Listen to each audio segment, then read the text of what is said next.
Good! The clingening may return!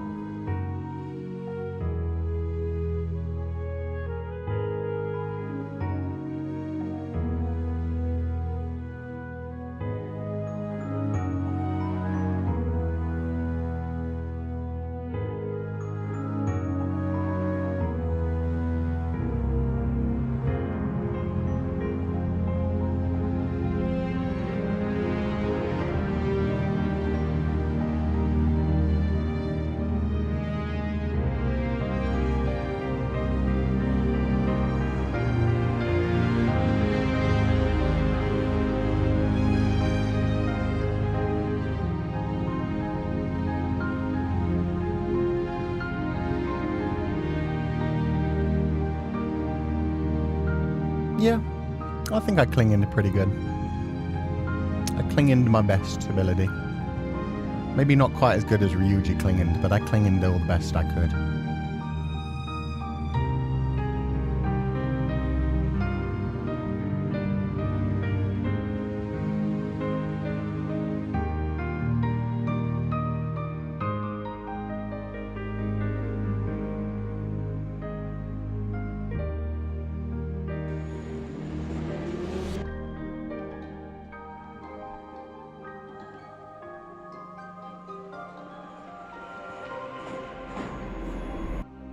Hello everybody. I heard people want different music, so okay, let me throw on this instead. I feel like people were just like too energetic to be like, no, that music's too relaxing, it's too chill. Lively music, is this good, or do you want to switch to something else? Because we can switch to some other things. Hydrate, stretch, and breathe, Pupals? Yeah, exactly. Do some stretches. You don't want to end up with what happened to Ryuji. Ryuji didn't have a good time. The clingening got him. I guess that was a fever dream. Yes, it was a fever dream, and now we don't have to remember it anymore. We're free. Welcome back, Sensei. Thank you. I'm glad to be back. Feel a little underdressed, though. Let me put this on. There we go. JellyX Pud, thank you for the huge Akai Super. Thank you for using my art for the Clingy Ghost stream, Sensei. No problem. I'm glad that you did that beautiful art. It was like perfect. Just me behind. In fact, let me recreate it real quick.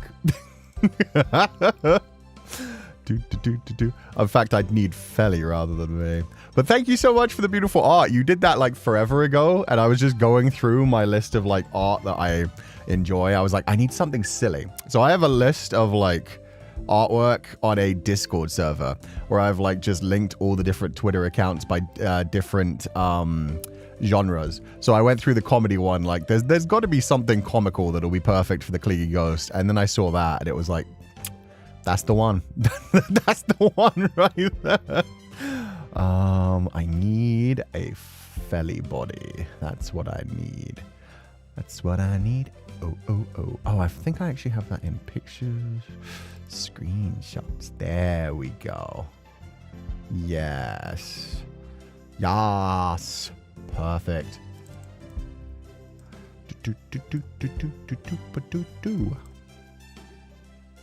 We'll make him this big. We'll make him as big as... No, in fact, yeah, slightly bigger. So I can be in the background. I just be like... There we go. Gay, gay, homosexual, gay, gay. Homosexual, gay, gay, homosexual, gay. Me clinging to Feli while he's trying to do his job. It's like, how do I cure these spirits? How does Cú normally do this? They're gay, Feli. They want to bang. You need to get them to bang each other. Make them bang. Gay, gay, homosexual, gay. There we go. Perfect. Get out of here, Feileacan. But yeah, thank you so much for the beautiful artwork. It was very cute. It was very adorable. I laughed. With the power of a rainbow? Yes, exactly. The power of a rainbow will set you free. Then you don't need no silly little papers that run out after 180. Why did it look like you were sniffing his hair? Look, man, if anyone's got to be a clingy ghost in this relationship, I might as well just accept that it's got to be me. It's gonna be me. In like 3 months. Sometimes I could still hear his voice. When you're fighting your demons, but the demons are winning. That was a damn funny game, though. I will give it that. Not great gameplay, but man, the comedic timing was great. I hope that guy goes on to like write a light novel or draw a manga or work on an anime series as like a writer, because that shit was dumb. I'm not sure if they'd be able to do much more than just like a half an hour long experience, but it was good at what it was. It was the strangest game I've ever seen. Oh, I've seen weirder games. Don't get me wrong. Katamari, pretty much anything by Suda51. Suda51 actually just had a new game released. I forget what it's about, but yeah. Suda51 games are fever dreams as well. How to erase Cú. Maybe, yeah. I wonder... I see him as like something that's possessed me, but I wonder if to him, I'm just like a parasite that won't let go. Guys look so alike, I'm sobbing. Yeah, I mean, we should. Can't catch me, gay thoughts? Yes, we can. Well, I'm literally inside him, so we can't get away from them. It's perfect. Not a great game, but damn, it's funny as hell. Exactly. Had a good story. Good voice actors. I really hope they do something like that. Kit Bash games do slap as a comedy genre. What's Kit Bash? I've never heard that term before. Why did I choose this vessel? That's 100% what he's saying. All you need to win is gay intrusive thoughts. I don't know about that. I think like they need to not be intrusive. They need to be like just everywhere. You just need to like accept them. Then they're not intrusive. They're just part of your mind. Okay, we're going to be reading Streamlabs today because I haven't done it in like 3 weeks. So we're going to slowly make our way through those. I don't think there's too many that I could actually read out loud, though. A lot of people have been dropping ones like offline. Kit Bash is when you get lots of assets from the Unity Asset Store and stick them together to make new games. Oh, okay. Yeah, most of the like credits at the end were just like different places that they grabbed assets from the looks of it. And some of it was Chilla's art stuff, which... Why? What? I love how they straight up just called it the Grudge Ghost as well. Oh my god. I really hope they make a new game. Me too. Me too. I hope that did well enough that they can, like, more comfortably make a new game. Oh, cool Godism. Thank you so much for donating the allowance. Blah. Hello, Kucha and Sensei. Thanks for the funny stream. And now this one. I'm listening to your streams while studying, and I got the honor roll for the first semester. You're a great studying companion. Congratulations. I hope things keep going well, and I'm glad you've been enjoying the streams. Yeah, I mean, we just chat and stuff. Yesterday was a fun one. I really am enjoying the Hungry Lamb. I was still thinking about it yesterday. Made me real creeped out at one point, and then other than that, it's just like a real dark story that's building up. I'm worried about what's going to happen to some of the kiddos, but other than that, yeah. But yeah, today's stream was really funny. Still don't know what our Streamlabs? Oh, it's just a different way to donate. It's a way to donate. When you donate through YouTube, YouTube takes 30% of the donation. If you donate through Streamlabs, Streamlabs only takes like, I think it's something like 60 cents. And that's it. So if you donate $1, the streamer only gets like 40 cents. They actually lose out. But if you donate pretty much anything other than $1, Streamlabs like gives you way more of a percentage, because it's always something like 40 cents or whatever. So even if you donate like $100 through Streamlabs, the streamer actually gets like $99, compared to if you donated through YouTube, it would be $70. And I can actually talk about that because yeah, that's just a well-known fact. But yeah, if you donate through Streamlabs, your streamers tend to get like the actual, like a much higher percentage compared to then if you donate through like YouTube and stuff. How many cents now? I don't remember. I don't remember the exact number, but anyway, YouTube takes 30% of everything, no matter how big it is. So as long as you're donating more than $1, basically Streamlabs, like, yeah, is the better like option if you want to support your streamers. And that's not me telling you guys donate through Streamlabs because I'm bad with Streamlabs. If anything, super chats are just way easier for me to grab and put on stream. So, but just, yeah, for anybody you do want to support like more directly and be like, okay, I want them to get as much of this as they can, Streamlabs tends to be the better option for them. I must have offed the president in the past life to deserve being haunted by this creature. Not gonna say it. Not gonna say it. Not gonna say it. Maybe something worse than a president. Maybe something, maybe, you know, I don't know, the Messiah or something. Let's go with that. Let's go with that. But yeah. Welcome back to the chat. Hope you've been well and taking care of yourself. Oh, I'm doing great. Streamlabs link is in his YouTube description too. Yeah, the Streamlabs link is in the description. I think most people, if they have a Streamlabs, like put it in their description just so people can add it.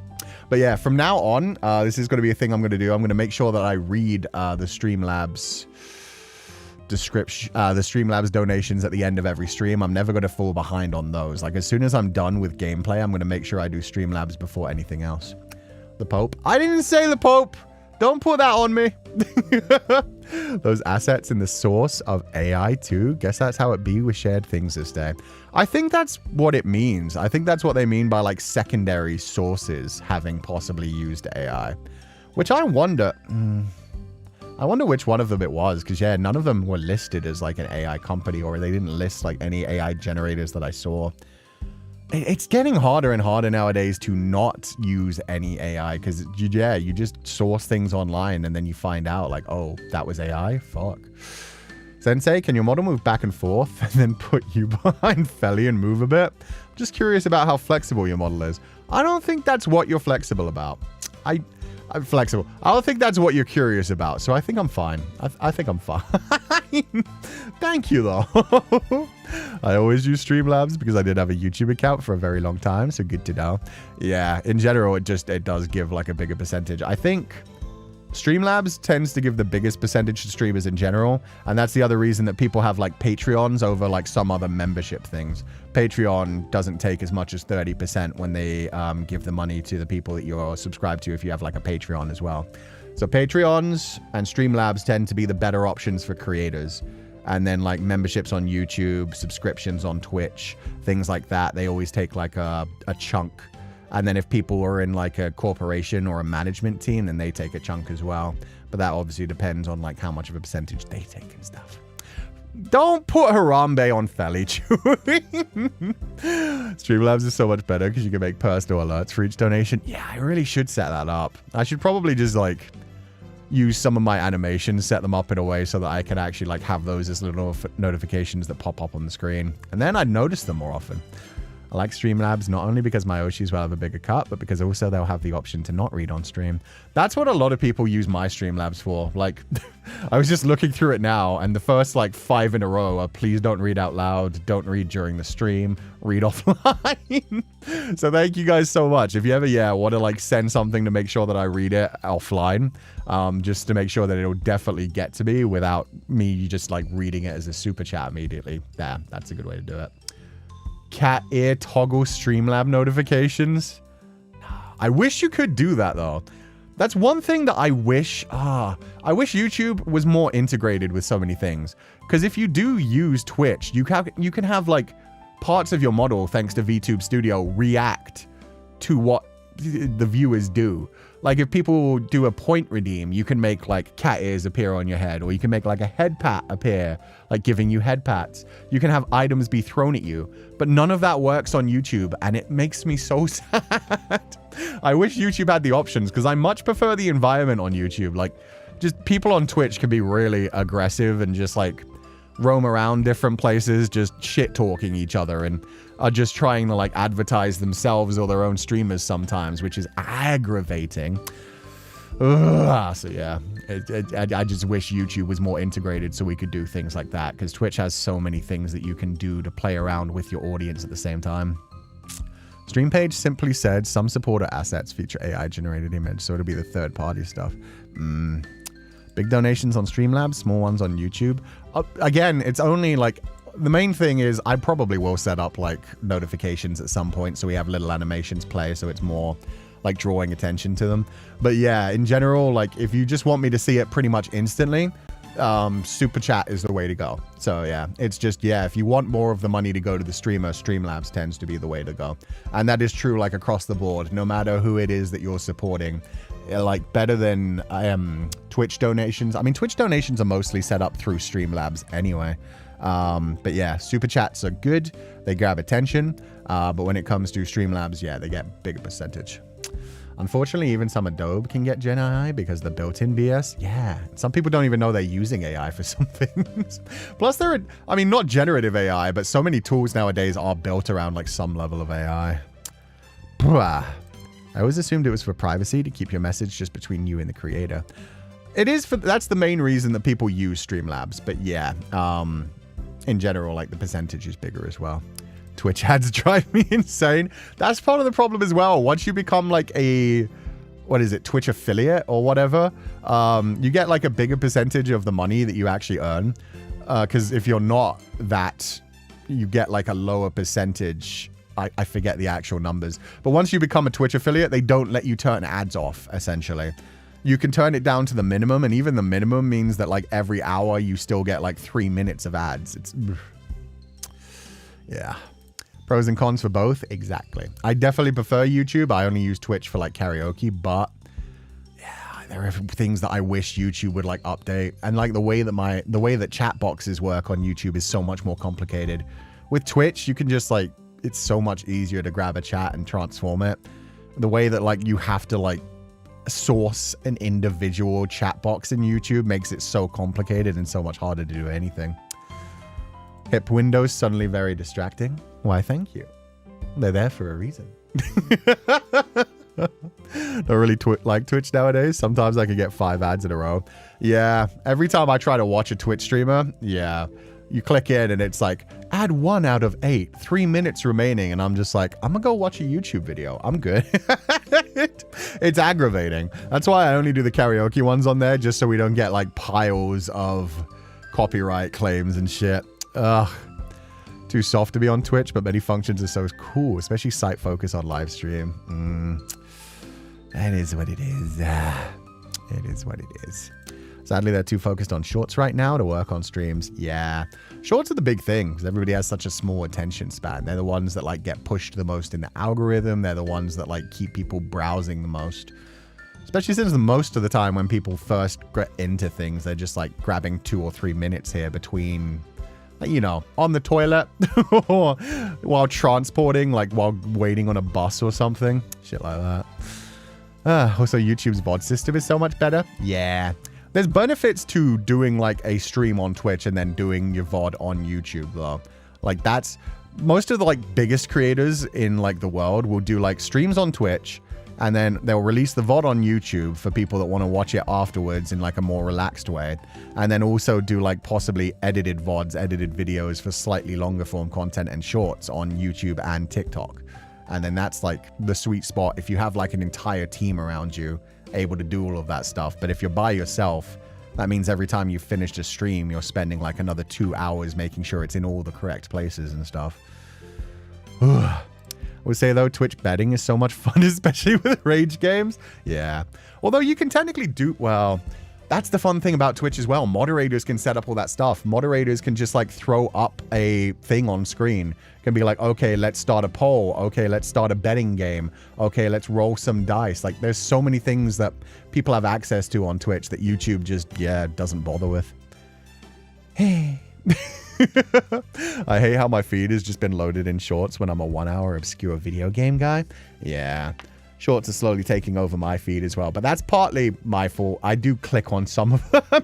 I click on a lot of like scientific shorts where it's like, they just discovered where Amelia Earhart went. And it's like, oh, cool. And you watch like a 2-minute video, and then the next, like, your For You page is just suddenly like 8 short videos before you even see a full video. Don't tell me you watch shorts on the toilet. Yeah, I do. Where else do you watch shorts? Shorts are literally made for pooping. It's like, I've got a minute. I've got 2 to 3 minutes to kill. Sure. Let me do something real quick. That's the only time I use social media as well. If I'm on well, no, actually, I do occasionally set up things to like announce things. But other than that, the only time I'm really on social media is when I'm pooping. Channel points for redeems would be so good on YouTube. Yeah, and letting moderators have some of the fun things that they could do. Ugh. Kudos to Sensei's short editors to go through several hour videos. Yeah, no. My short editors work really hard. I'm also, the people that do the edited down VODs are working really hard right now because I'm going to be taking off a few weeks at the end of April. And into a little bit of May. So we're storing up a few more of those based on like story-based games and stuff that we can condense down from like my 6-hour streams into like 45-minute to an hour and a half long VODs. Telling like the full story of a game within like a few videos instead of like dozens of VODs. To cleanse my algo, I'll go to watch my Oshi's pages and spam watch their shorts, and it'll usually clear up my front page. That's good. That's pretty good. While commuting, I mean, I don't poop while I commute. But yeah, you know, if I'm on the bus or something, if I'm just trying to kill some time, then yeah, that's normally like when I'll do that kind of stuff on my phone, because it's like, what else are you going to do? I don't like reading a book on the bus because you're not always sure that you're going to be sitting on the bus. Sometimes you're standing on the bus and there's just something that feels wrong about standing with a book and possibly getting like jostled around by people moving out of the way of like baby prams and stuff. So yeah, I don't really bother bringing books out with me. I more read books in bed, so I'll be on my phone on the bus. Will we get some supercuts sometime soon? Yeah, when I'm on break. The supercuts, we save them up until like I go on break, and then we like release a bunch in a row just so it's not completely dead while I'm away. So yeah, next like mid-April until early May is the next like big break I'm going to take. I'd love to snipe scholarships on certain regular viewers here too. That would be cute as well. Yeah, on Twitch you can like aim the donations. If you donate a membership on Twitch, you can be like, oh, I want to give it specifically to this person. Sensei texts us on the toilet. I don't text anybody. I hate texting. The only time I ever text communicate with people is when it comes to work. And even then, I am furious the entire way through it. I think we've had this conversation before. I hate text communication. It annoys me. It pisses me off. I will use like voice messages. I will call people and that's it. If you don't pick up my call and then you start texting me back, I will send you a voice message being like, oh, call me when you have time. I'm not paying attention to like a dozen messages in a row, each a sentence long. I'm just going to be like, cool. Call me when you have time, and then I hang up and it's like, yeah, you can call me. I'm good. Usually just have my earphones and looking at the scenery. Oh, so like listening to music. That's a good way to do it. Hearts for editor-san. Yeah, editors are working really hard right now. Luthea always works really hard on our shorts as well. And I will say, chewing also saves us a ton when it comes to timestamping so many of our VODs. Because there are timestamps, it's very easy for like shorts editors and other people to just be able to click into things and be like, oh, this is the point where he said something silly. This is the point where like something crazy happened in the game. And be like, oh, is that a good place to like grab a short and stuff? So thank you so much, Chewing, for always doing so many good like timestamps as well when you have time. Dude, specific gifted subs are so funny. I love doing bits where I gift subs to bounce on it, Dio, or rip Queen Elizabeth II. What the fuck? Not the Fury, you're allowed to write long texts. Yeah, I would prefer if they wrote long texts, but it doesn't always work that way. The exact opposite. Oh, I know most people are. Most people prefer text communication. And it's weird because I'm a millennial. I feel like the millennial generation onwards started the whole like, oh, don't call me. Calls are scary. Calls are terrifying. Just text me. And meanwhile, I am the opposite. I'm like, I don't want to read all that. Like, It just hurts my brain. Especially when you like open up Discord and have like 42 notifications. And then I'm like, I don't want to read them anymore. Because even though from a lot of people, a lot of them are just like single sentence messages, like 12 in a row. If I see 42 notifications, I'm like, my mind shuts down. I just want to put the phone away and I'll just read a book. I'll just play a video game. I'll watch a YouTube video. Calls scare me more than text, except if it's with friends. That's the thing. I will use text communication when it comes to work. When it comes to like commissioning things, talking things out, that's when text communication makes sense to me. Meanwhile, yeah, otherwise it's like, when somebody's like voice is hurting and you can't talk to them, it's like, oh no, we're going to be texting all day. It hurts my eyes. I'll be like bouncing back and forth because you don't want to just wait for them to send you a message when it can take like 2 to 3 minutes for them to actually respond to you. And so you go and do something else. You're like in the middle of a video and then you get the text notification. You come back to the text.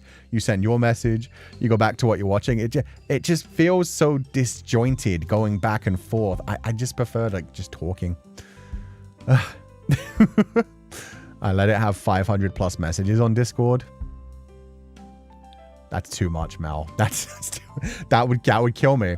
If it ever hits 99, I think I'm just like deleting it. I think I'm just deleting Discord. If it ever gets into the triple digits, that's the point where I'm like, nope, I've gone too far. I've clearly been working too hard. Goodbye. I'm millennial, but I hate phone calls. That's what I mean. I think millennial is the generation where we stopped liking phone calls. I don't know. I'm a Gen X, I guess, deep down in my soul. See a paragraph and I immediately start a call because I ain't reading all that. See, I'm the opposite. If you send me a full paragraph, I'm like, I'll read this and I'll respond to it properly. If I see like 12 notifications from the same person, I'm just like,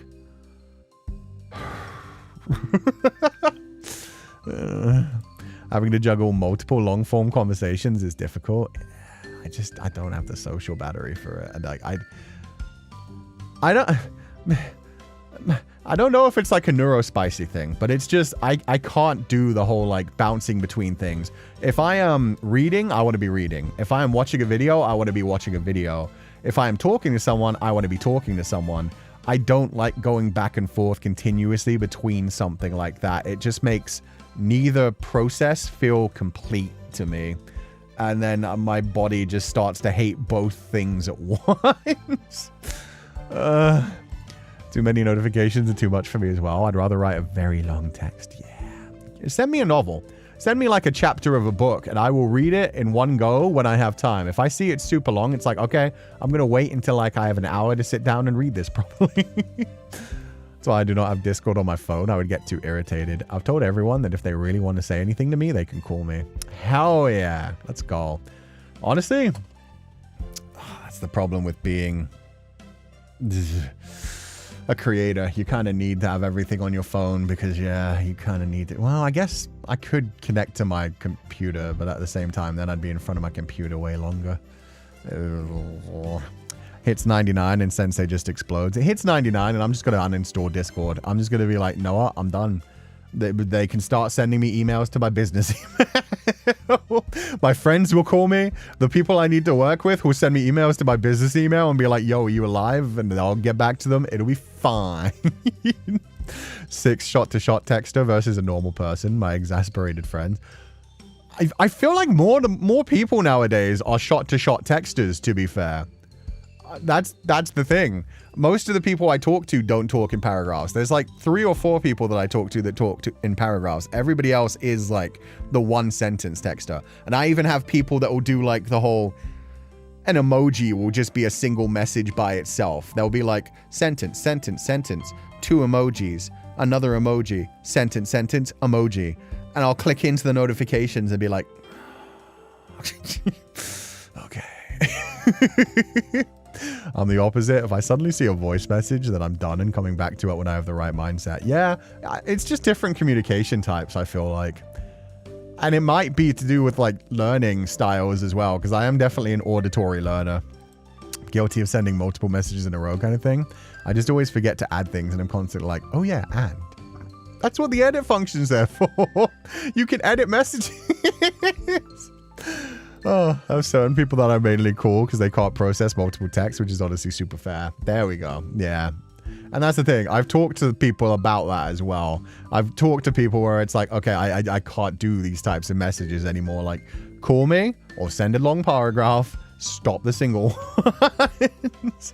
Sensei, you said that when you use social media, you're actually pooping. So can I interpret that as you wanting our company while you're...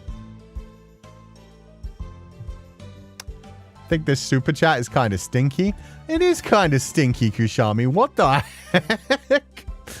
Get out of here. Sensei, DVR's on. It's okay. It doesn't really matter. You can rewind the stream. It's not a video game, so it's not like people will be talking about backwards in the story. What the hell? I know. Kushami goes to weird places sometimes. Sensei, Discord lets the emoji be big when you send it by itself. I'm aware. That's the one reason that I send emojis by themselves occasionally. But even then, do you have to like do sentence and then emoji and then more sentences? Can you not just do like the full sentences and then the emojis afterwards? That would work. Then it's just 2 notifications. Smoke signals. We just send stink signals. Yeah, there you go. I'm like an omega. I'm just releasing my pheromones every time I'm on social media. I'm never on social media anyway, to be fair at this point. Someone who texts long paragraphs and then send it because sending it a row might irritate them. I'm okay with people sending me multiple messages. I'll send them with proper grammar too. One of the funniest things to me is when people think I'm angry at them because I've ended things with a full stop. That was possibly one of the funniest messages I've ever gotten, was somebody explaining to me like you're kind of intimidating through text. And I was like, oh, what do you mean? And they were like, well, you always end sentences with a full stop. And it was like, yeah. And they were like, well, it just seems angry. It's not like an emoji. And it's like so total. It's like, it feels like you're saying like you're done with the conversation. It's like, no. Like, that's not me being like, now I'm done with this conversation, leave me alone. It's just there's supposed to be a full stop there. Yeah, exactly. The why is there no smiley? Are you mad? That's why text hurts my brain sometimes. Because I've definitely had that with other people sometimes as well, where I've been like, oh, they're pissed at me. And then I've talked to them like a day later and they were like, no, I was fine. What do you mean? And it was like, I just kind of got that feeling from like the way you were messaging me. And that's normally not like full stops on my end. It's normally just like a tone when it comes to texting. You can't put in, unless you literally put in like the /J/S, stuff like that for like serious, joking, genuine shit like that. Then yeah, it's like, Pookie, my friendship with you, where, my friend ends every sentence with ha ha ha. See, I tend to overuse like XD and haha. I will use the haha. I will use the double haha, not the triple ha ha ha. If you use ha ha ha, it feels like you're mocking in my mind. That shit's, oh god, text etiquette is so wild actually, and it varies so much from person to person. Like if somebody hits me with a ha ha ha, I think they're laughing at me. Meanwhile, if you're doing like a ha ha, it's like, oh, they're laughing at their own joke or they're being silly or laughing at the situation. I overuse XD and lol. Yeah, just to show that you're not being like too aggressive about things. It's like, oh man, could you get this thing done for me? I kind of want it done like by the week. If not, it's okay. And it's like, it's just like, yeah, if you wrote that without like the ha-has, the lols, the emojis, it would be like, get it done by the week. I want it done by then. It's like, you know, if you could, it's great. And I like way overcorrect on things where it's like, oh, if you could get this done by this date, it would be great, only because of this thing. And if you can't, it's honestly no big deal. Don't worry about it. Everything's fine. Because most of the time when I do set deadlines for people, it is very much a thing of like, well, if you can do it by this time, that would be great. And if not, it's fine. But I don't need to write that every single time. And I'm sure it frustrates people. Oh, God. When I send the heh, my mind goes straight to that Gojo stepping on the ant scene. See, I hear heh and it sounds like even more mocking. Heh to me sounds like evil. Heh with the space really gets me. It's so awkward.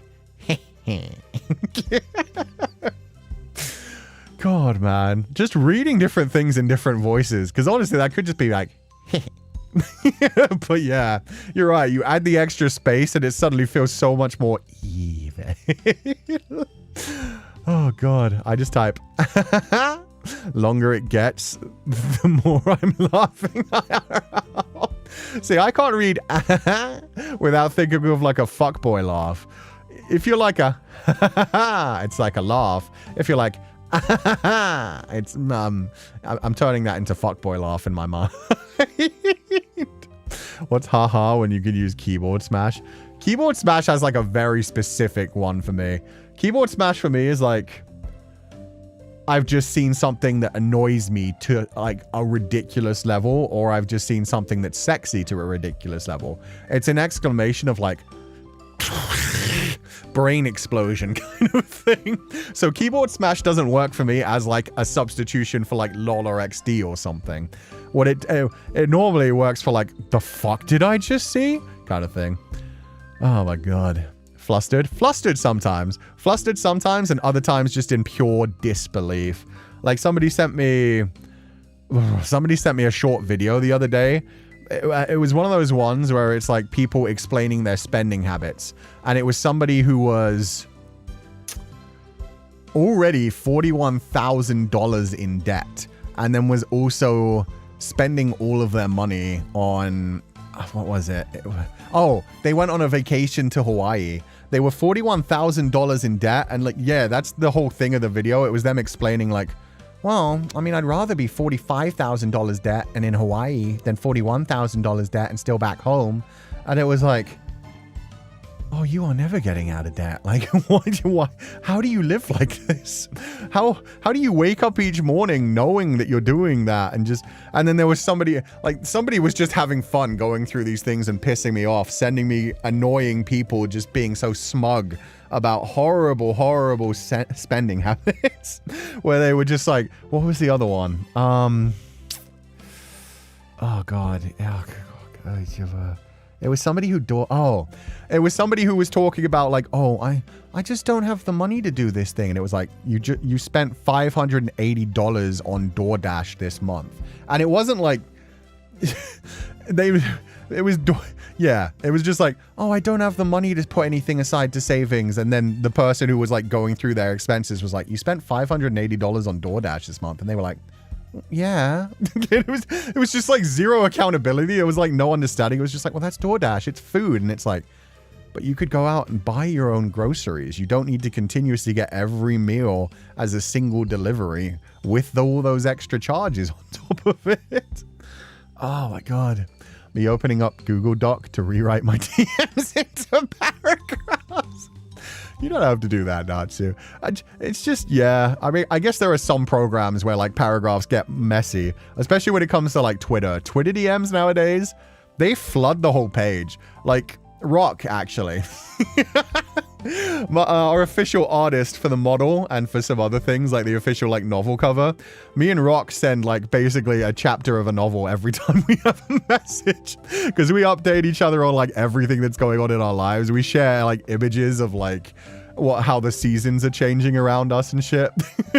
So every time we send messages to each other, I have to like set aside time and be at my computer to respond to Rock, because if you try to respond to like one of our messages on phone, the like writing bit slowly moves up the page to the point that it takes up the whole screen. So you can't respond to things on phone, because then you literally can't see what was said in the previous message. You'd have to like have it open in a separate tab. I've done that once on my phone where I like copy an entire message and put it into my notes app, and then keep like bouncing backwards and forwards between the notes app of his message followed by my reply of my message. But it's just much easier to just be like, okay, I'll get to this while I'm next on my PC and have time, because it will be like 14 to 15 paragraphs in a row, and it's like you just can't respond to that on your phone, because for some reason the Twitter message would just like expand to the entire top of your screen, so you can't see what you're replying to, and so you can't go paragraph through paragraph like actually responding properly. Oh God. But thank you for donating the allowance, Netumeko. What is this image? A different one of the Feli saying no images. Dumb it. Thank you for the beautiful artwork, Natsu. Trying to reply to WhatsApp messages through the notifications is an Olympic level task. Yeah, I can't even imagine, man. Do I use WhatsApp? No, I use Line. I used to use WhatsApp. WhatsApp was aggravating. Can't with DoorDash because of the can't cook Twitter discourse this week. Okay. What is the can't cook Twitter discourse? Go on, hit me with it. This is a just chatting stream, so we're allowed to talk about random ass shit. What are people saying? Why can't they cook? What's going on here? What's this BS? What is that? Yeah, no, let's be angry. Let's see how frustrated we're going to get today. Because, yeah, no, somebody was essentially just rage baiting me with videos. It's somebody who is like a financial advisor, but also has a TikTok, who will go on, oh, that was another one that annoyed me to hell and back. They had like an influencer with them who makes $40,000 a month, which is more money than some people make in a fucking year. That's more money than some families make in a year. And she was talking about the fact that she can't afford to pay her taxes because she just refused to set aside the 30% every single month. And she was talking about how, like, she was so proud of her job as well. She was talking about, like, how, oh, yeah, well, you know that person who would just appear, like, on the bottom of the video and be like, wow, this bottle works better than anything I've ever seen. That's me. And it's like, okay, that's you. So you sell crap to teenagers on TikTok. Fantastic. Makes $40,000 a month and never set aside money for taxes for multiple years and then was heavily in debt while being like one of the wealthiest people in her generation. And it was so aggravating. And then talking about how like, oh, should I just file for bankruptcy? And it's like, no, pay your damn taxes. I know who you're talking about. Yeah, I imagine they're very popular considering this person was just spamming me with these. Oh god, the rage I had. Anyway. It's ableist to expect people to go out to the grocery type discourse.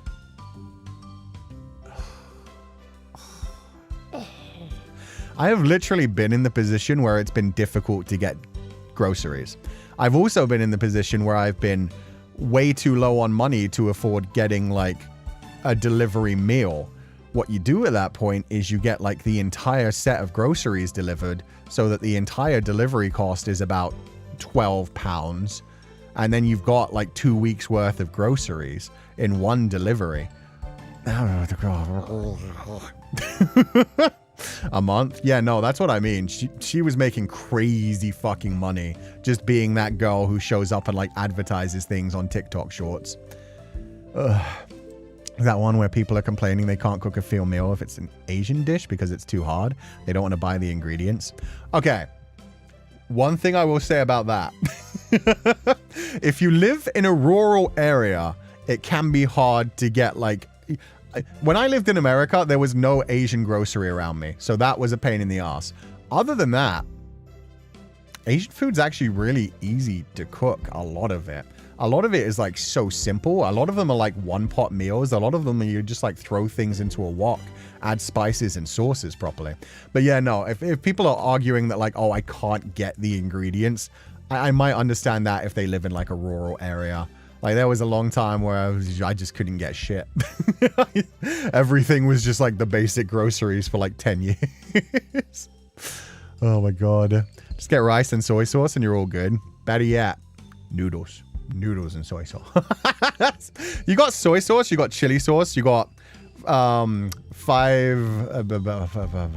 the 5 spice? 5 something spice. You got salt, you got pepper. And then, yeah, you can do things in like a bunch of different ways. And then pretty much no matter where you live, you can probably get like simple sauces as well, like orange sauce, General Tso's, which is, you know, more Chinese American than actual Chinese, but still teriyaki sauce, stuff like that. You can definitely buy that shit. Oyster sauce, huashin sauce, all of that shit. Definitely. Stir fry is easy. Yeah. And so fucking healthy too.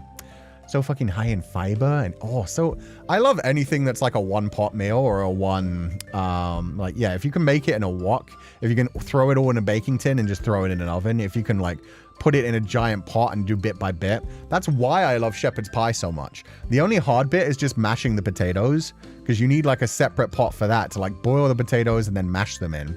and then you need like a second pot to do all like the meat and stuff. You could technically use the same one, but even then you're like transferring it into a dish and then transferring it back. But yeah, I love like big casseroles, stews. Oh, things you can throw into a crock pot, where you just make them at the beginning of the day on the weekend and then just let them cook for the 8 hours throughout the day. The house just like fills up with the smell of like beef stew or chicken. Oh, it's so good. It's so good. Sometimes I wonder if you ever wonder why someone new watches you. Like, I've watched you for a while already, but I'm so glad I wasn't banned right away for being weird, especially at the beginning. Wait, for you being weird? I don't think you've been weird. I don't ban people for being weird anyway. The only reason I ban people is if they specifically go against my rules or do something crazy. Like the person yesterday, it actually genuinely ticked me off yesterday when somebody just dropped into stream and was like, ew, this game is boring. Why isn't it a horror game? And it was like, because I'm not playing a horror game. You clicked into this stream and it's like, huh? Like, either watch the game or just like, if you don't enjoy the stream, disappear, come back when I'm playing a horror game. I was directly rude. Yeah, that's the type of thing where it's like, yeah, I'm gonna time you out for 24 hours, and if you want to try a different stream, you can.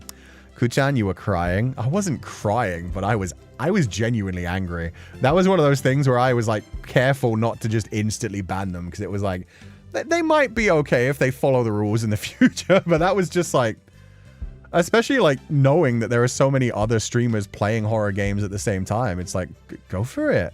Like, that's what it felt like, was just like, you should play horror games. Those are the only things that are entertaining. And it's like, so watch someone who only plays horror games. There are so many VTubers out there who only play horror games because they only want to see high numbers.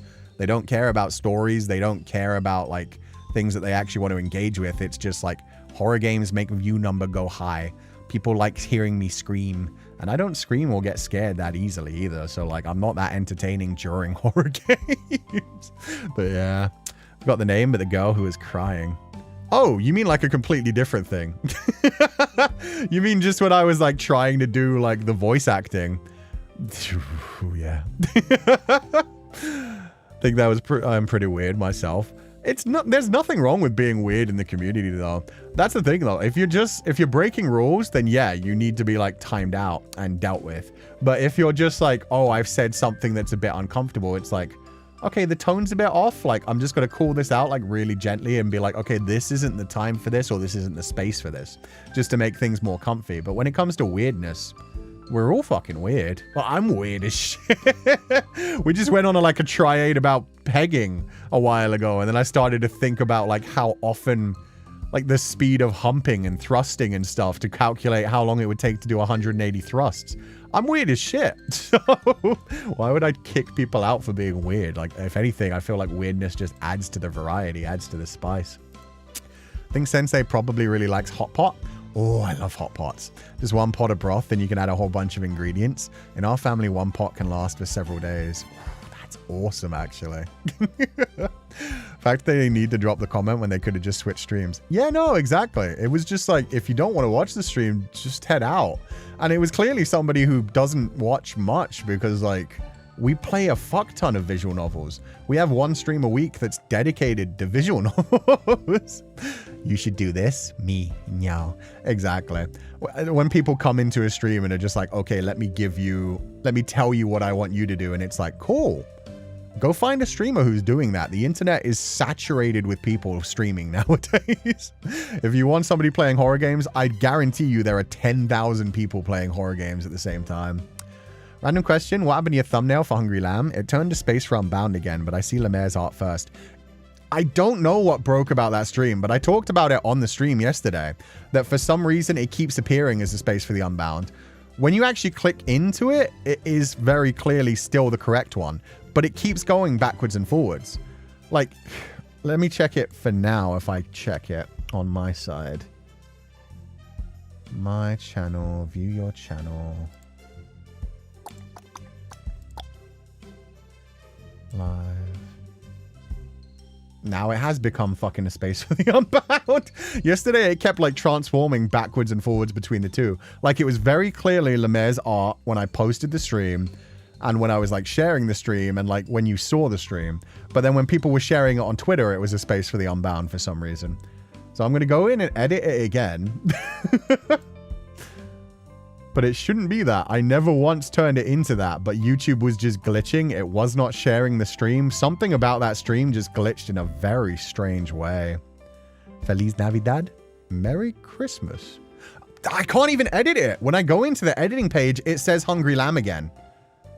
This is so dumb. It's so broken. And it's annoying because that's such beautiful art. Oh my God. Okay, what I'm going to do is I'm going to turn it into like a just chatting thumbnail and I'm going to update it. And now I'm going to go back and see if that actually saves those changes. It stays as a space for the unbound, even though I've just completely changed the thumbnail. YouTube is just broken. That video for some reason is just glitched. And that angers me so much because I was so excited to play that game. Really liking that game so far, and yet whatever I changed the thumbnail to, it changed on you guys' side.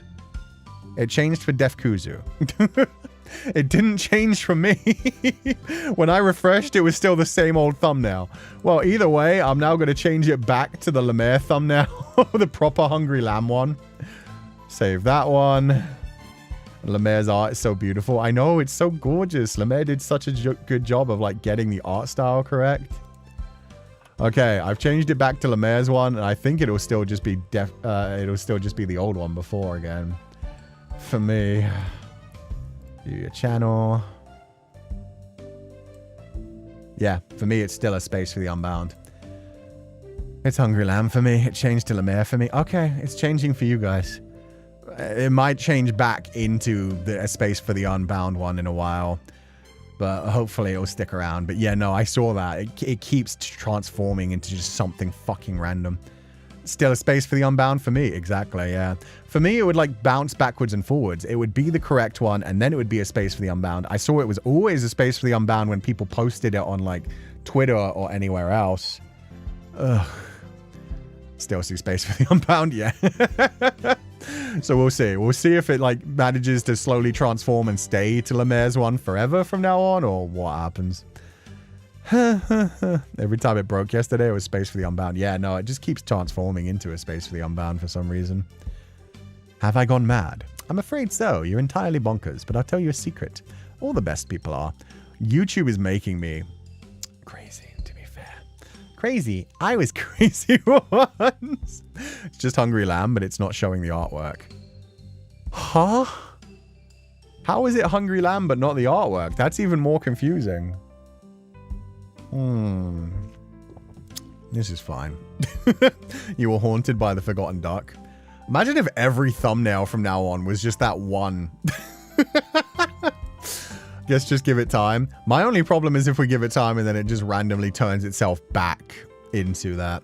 What, duck? Oh, don't worry, Kaya. It was a whole arc from the video game. If you didn't watch the video game, you're not going to get it. Sharon, thank you so much for donating the flowers. Sorry, I'm finally going to start going through Streamlabs. No message, but I hope you enjoyed the stream today. I hope you're having a lovely day, and thank you so much for being here. And Try Princess, thank you for the message. No message, but I hope you're having a lovely day. For me, it's Hungry Lamb with Lemaire's artwork right now, so I'm happy for now. I was happy. It turned into Lemaire's a few times, and then it keeps turning back for some reason. So let's just hope it stays proper this time. Okay. Kusami, thank you for donating to the flowers. This was one that I got offline, and the specific reason that I decided not to show my biceps for another week, because this was back on January 31st. Dear Sensei, today marks the 28th day since we lost your biceps. You gave us a week of spring break, and we're already starting to experience withdrawal symptoms. In Taiwan, there's a very famous saying, if you apologize, you have to show your chest. We miss you, Sensei. You know what you're supposed to do when you come back, right? And that's why we stopped showing off our chest again. Because we go the opposite way of any way that somebody expects. Noeen, thank you for donating the flowers. No message, but I hope you're having a lovely day. Look at the duck! The duck does haunt us. Where does this duck come from, and why is he so fucking ripped? Oh my god. Either way, that's a cute duck, but yeah, not the duck we were meant to find in a space for the unbound, I feel like. Let the chesticles breathe. They're breathing. Don't worry. They got all the air they need. You see how bouncy, how flowy this is? They have so much air coming up. I'm basically wearing a skirt on top of my titties. It's fine. Oh my god. Is it even a duck? I think it's a duck. It might just be any other kind of burb. This duck precedes the unbound duck. Exactly. That's the Chad duck. That's the alpha duck right there. I found it on a store when I went out. Oh, so it's just a random like little... Is this like a physical object? I thought it was like a thing taken from a video game. It looks like a 3D sprite kind of thing. That's like a little like physical object. That's so cute, actually. The duck is breaking the fourth wall. It can't be contained, man. It cannot be contained. The cloak is just a shoulder skirt. Exactly. It's just a shoulder skirt. It's a gacha item. Perfect. Yeah. If I got that out of a gacha, I would be very happy. It's better than like a Labubu. That's another thing. Sorry. Just got to share all the rage that I got baited with.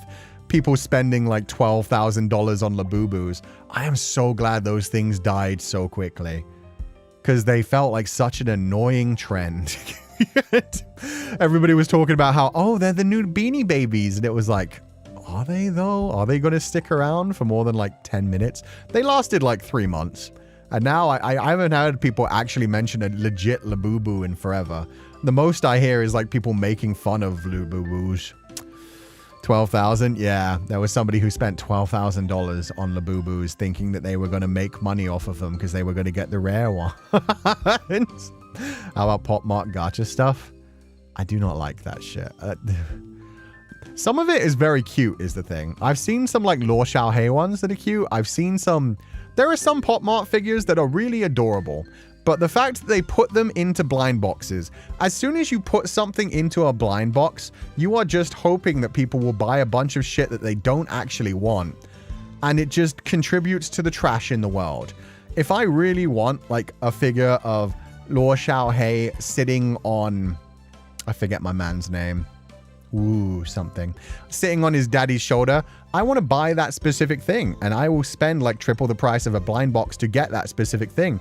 What I won't do is spend like 10 times the price on blind boxes hoping that I get one. And then having 9 things that all suck. Wuxian. Wuxian, thank you. Not Wei Wuxian, though. Is he Wu Wuxian? I know it's Wuxian, but is it Wu Wuxian? Because that's kind of wild if it is. I hate blind boxes. Blind boxes hate my soul. Is this a safe space to say I hate random checkies? No, that's fair.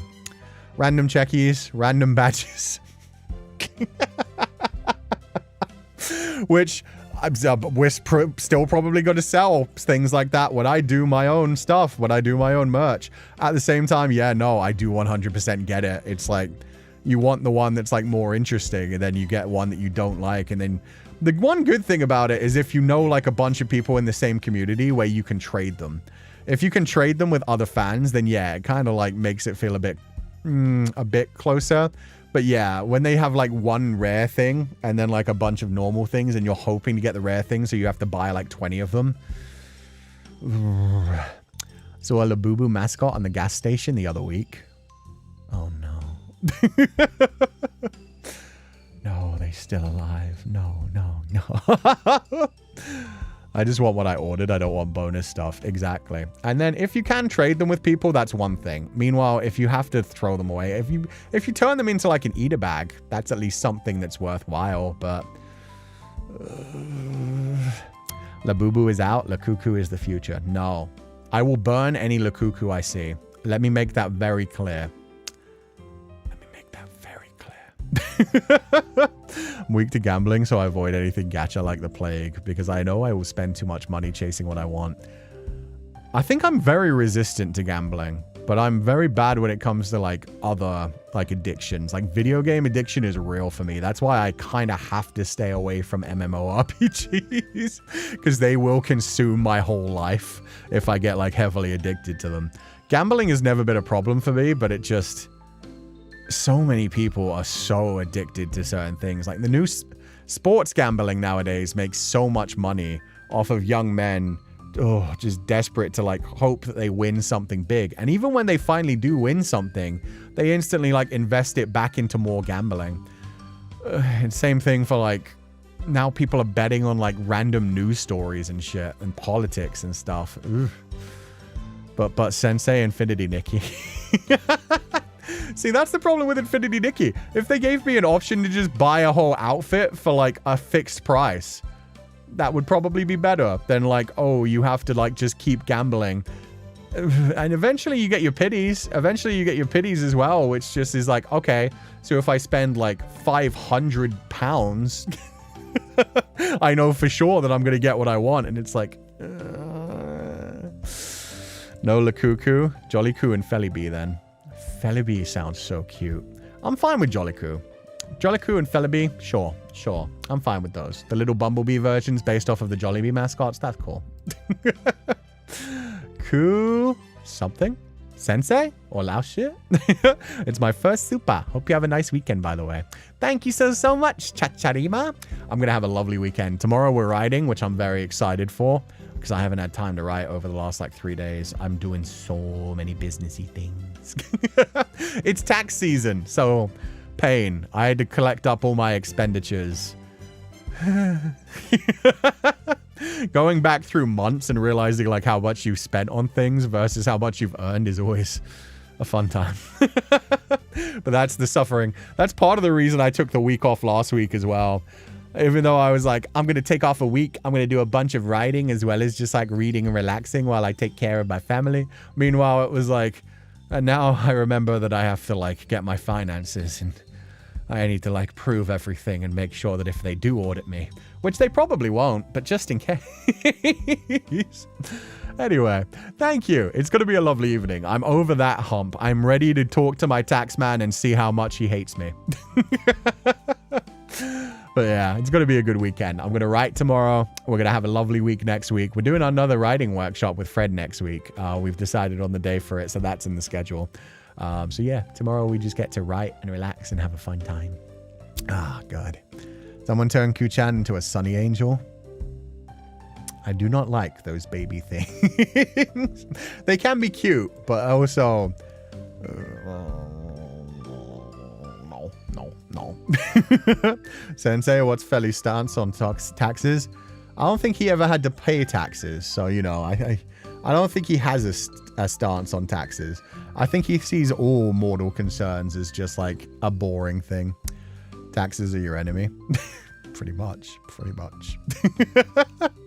You're still owing us an extensive food tax payment? Look, man. The whole reason I wasn't grabbing things this morning is because I was finishing my final bowl of tomato and basil soup.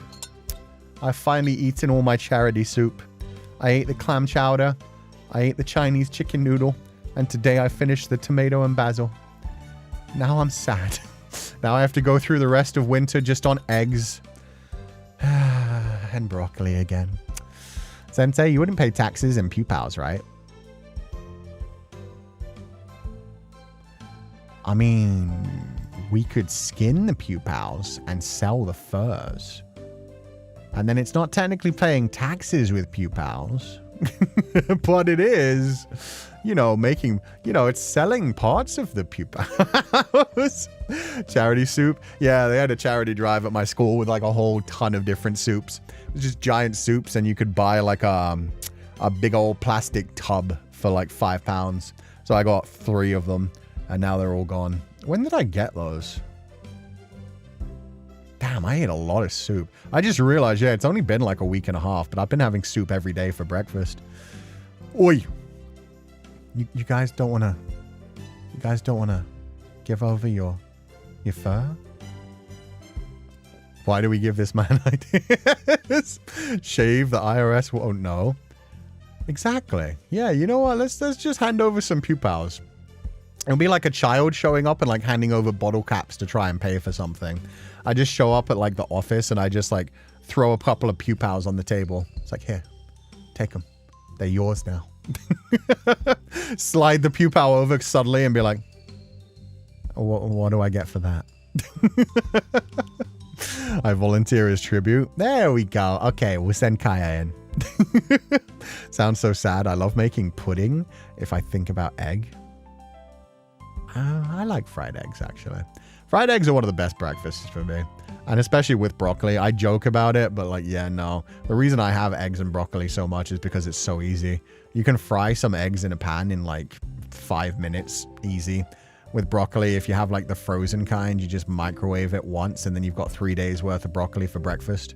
It's great. It's great. It's good fiber. It's good iron. It's good nutrition. We cry in gems. You do not cry in gems. Some of you may cry in gems if you headcanon it that way. If your own Pupal Sona does. I'm not going to milk you guys for tears.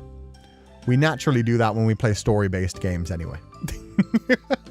Something edgy organ selling joke. No, we're not gonna cut out. We're not gonna take your organs. We're not that dystopian. We're not going full like Hungry Lamb. Okay. Kushami again from January the 24th. Thank you for donating the allowance. Dear Ku-sensei, we originally wanted to start a betting pool to guess whether today's novel stream would be postponed, but since everyone bet that it would be postponed, we couldn't get the pool started. And then I completely left for a week. So actually, somebody could have made a hedge bet on that one and made so much money. What if there was just one Pupal who was like, I bet you any amount of money, Kuchan's just going to run away for a week. Like he was so embarrassed. He disappears for a week. There you go. Could have paid your taxes for like years and years that way. Repo, the genetic opera mention. Who did it? Or Repo? True. They just repossess your organs though. I guess that kind of works for the tax service. We could make a Repo themed business. I'm pretty sure they're going to have one in the future anyway. As soon as we get to the point when you can like just 3D print organs, it's going to be a thing. They're going to have like in America for sure, they are going to have like health insurance companies like, oh yeah, no, you can totally have this organ. We'll implant it into you. And then you don't read the fine print. And then in 6 months, it's like, oh, your free trial if your heart ran out. Now you'll be paying us $450,000 a month. If you can't pay it, we take the fucking heart back. Or you can add like then you pay for it. And then you realize that you have to add like an optional DLC. That's probably it. You have to pay like $500 a month for your heart. But at the same time, it makes like a squeaky sound and reads out adverts to you. Every heartbeat is like, and then like every hour on the hour, it's like, nothing beats a Jet 2 holiday. You're trying to go to sleep and you just hear like, oh, O'Reilly's Auto Parts. Yeah, that's the future of America, right? Not the advertisements. I'm telling you, man. American companies just watch Black Mirror for ideas at this point. Cyberpunk is reality. No, Cyberpunk isn't that evil. That's the craziest thing. Something like that was on Black Mirror. Yeah, the first episode of the newest season of Black Mirror had that exact thing, where there was a woman who was in a coma, and they managed to get her out of the coma.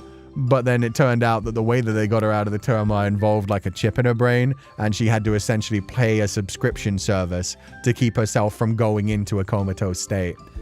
Oh, that episode was fucking disgusting. Whenever I microwave eggs, they end up sticking to the bowl, which is annoying to clean. Anyone found a way around that? You can just add a little bit of grease to the bowl. I don't like microwaving eggs because sometimes they just like explode out of the bowl sometimes as well. You can fry eggs really quickly. And the one problem with that is you have to use a tiny bit of oil. So yeah, it's a bit of a waste. But at the same time, yeah. Just fry them. Fry them. You can get like a good over easy egg, a medium egg, scrambled eggs. You can do that within like the time it takes to microwave plus 1 minute. It's honestly worth it. And then you don't have like, yeah, microwaves. You can use air fried eggs. No. No. That's for one thing. For one thing, that is the same as oven baking eggs. So technically, if you wanted to do that, you could make like what is that shit called that's not a quiche but is basically a quiche? The one where you just crack a fuck ton of eggs and then add some other stuff like vegetables and stuff into it. Yeah, why would you do that? Why would you bring that? Frittata. Yeah, you could make a good frittata out of an air fryer, but that's the thing. It's not the same as a fried egg. You can't like, yeah, no, it's completely different. Anyway, the episode was traumatizing. It was. Genuinely, I watched that episode, the newest season of Black Mirror, and I had to just step away from Black Mirror for a week. That one, everything the husband did to try and keep up with the payments, horrible. Crimes of the Future by David Cronenberg is a very good example of transhumanism and body futurism. Yeah, that one's creepy as fuck. And like the battle going on between like the government and the artists at the same time. The whole idea of like, is pain art? And the like fetishism between like the masochism and the sadism going on. That was a weird movie. That was a very weird movie. But then Cronenberg is a very interesting director. That one is so traumatized. Yeah. A lot goes on in that one. Microwaving eggs. Aren't they going to turn into a bomb or something? I've seen it on the internet. They just explode a little bit. They pop every now and then. It's the same as when you microwave chicken. I don't know the science behind it, but like some meats microwave very well. Other meats, if they're in like a lump kind of way, just do explode. Eggs for sure like will explode if you have them in the microwave. So you have to have like something on the top to cover them so they don't go all over the microwave. Also happens to clam chowder. Fun fact. I had to clean my microwave like 3 times last week because the clam chowder kept going pop. Pupal eggs in the egg fryer. Why? Just boil the whole pupal egg. Then it's a nice solid gem. It's perfect. I've been really busy these past few months, but I want to thank you for the voice packs you did. They helped me a lot to calm down and take a breath. Oh, I'm glad to hear that, Def Kuzu. We're going to try and have more voice packs out by the end of the month. Part of the reason that we're doing Féileacán and Cú for Valentine's Day is so that I can get into the mood for making voice packs. So yeah, we're going to do some Féileacán and Cú like voice acting and writing of things. And then maybe if I like something that somebody suggests or something comes up, we'll turn it into like a more professional one with like the proper sound effects and everything in it as well. Also, Tetsuo the Iron Man. Oh yeah, they do a lot of body horror kind of stuff in that. I know you can explode hot dogs if you didn't puncture holes beforehand. You got to poke the yolk before you microwave the egg. That makes more sense. That explains why you do have to stab things a bunch of times first. Who said Papa voice pack? It was Miki Takagami. It's fine. It's fine. If you're microwaving soup, put a plate over the bowl if you think it'll splatter. Yeah, I learned that the hard way. The first time I was like, oh, it just must have been a surprising moment.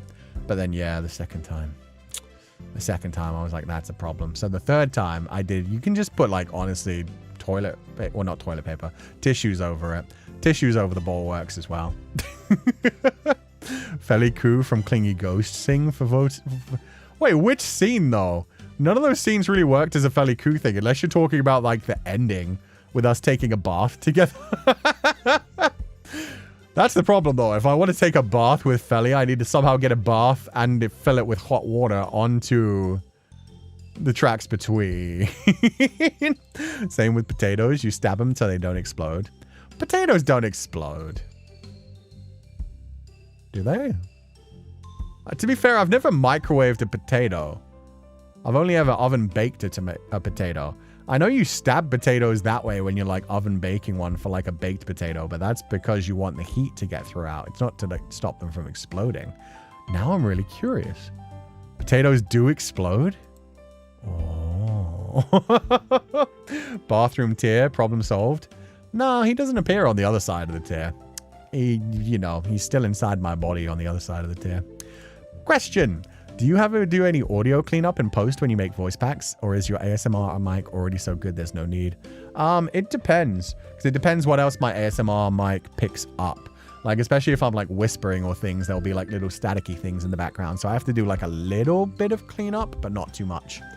When I used like a Shure SM7B in the past, yeah, there had to be like a lot of post-processing to make it sound clear. But nowadays, as long as I set up my audio recording setup properly, because I've got like giant moving blankets that I can put around me in like a box, yeah, it's mostly good. Just like if I'm like whispering in something, you get like a little bit of static or a little bit of the wind outside of the window. So then you do have to do like a little bit of cleaning up as well. There's a Chinese boulevard in my neighborhood that sells bootleg Labubu Crocs. See, this is why it's sometimes funny to actually have the whole the thing where people can rewind on, because sometimes people join and like they slowly get like lag on YouTube, and so they're far behind. So I love somebody still bringing up Labubus, but also Labubu Crocs sound amazing. I don't like Crocs and I hate Labubus, so the combination is so perfect. Stupid question. Wouldn't the tissue fall and or melt into the bowl? It shouldn't if you have a good quality tissue. If it's like a kitchen towel kind of thing. That's what I mean. That's why I said like toilet roll at first, and I was like, no, not toilet roll. Like more like kitchen roll. Like the ones that are thick. They won't melt. They won't disintegrate unless you leave it there for like a while and it's exploding a lot. Normally when soup or other things like explode, it's just like one quick explosion and then it will like fall back down. So if you're getting explosions to the point that it's completely soaking the kitchen towel and making it like mop down into it, you probably just shouldn't be microwaving that thing. You should probably at that point just throw it into like a pot and boil it the proper way. Yesterday I started a poll asking my Pupal friends if that stream would last over 4 hours, and everyone voted that it would. To be fair, that's cheating. You put me in front of a visual novel, it's gonna last like 5 to 6 hours. That's just a fact. The poll should really be, will Kuchan ever manage to actually stick to his promise of only yapping for 15 minutes after the gameplay? We managed it today, but technically we were just running over to another just chatting stream, so. We're making bets now? Yes, they are. They've been making all kinds of ones. Paper towels are more rigid. They tend to hold against exploding soup. Yeah, they're fine. They're fine. I've never had it so that it got like disintegrated and fell in. If it did, your whole meal is ruined, because I would not eat that if like the kitchen towel went into it. Ugh.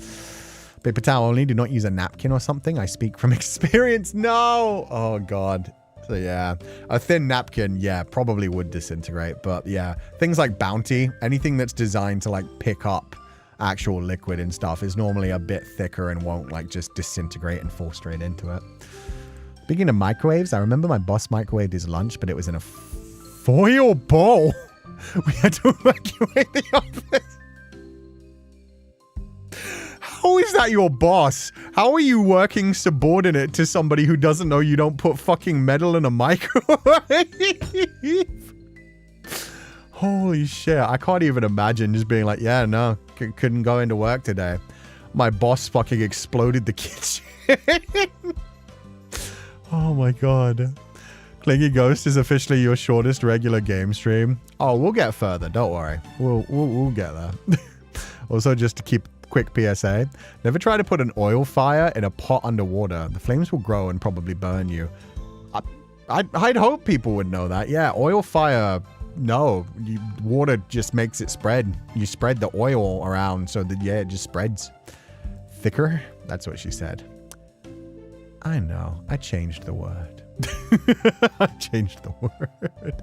It's not arson if it's science / wrong.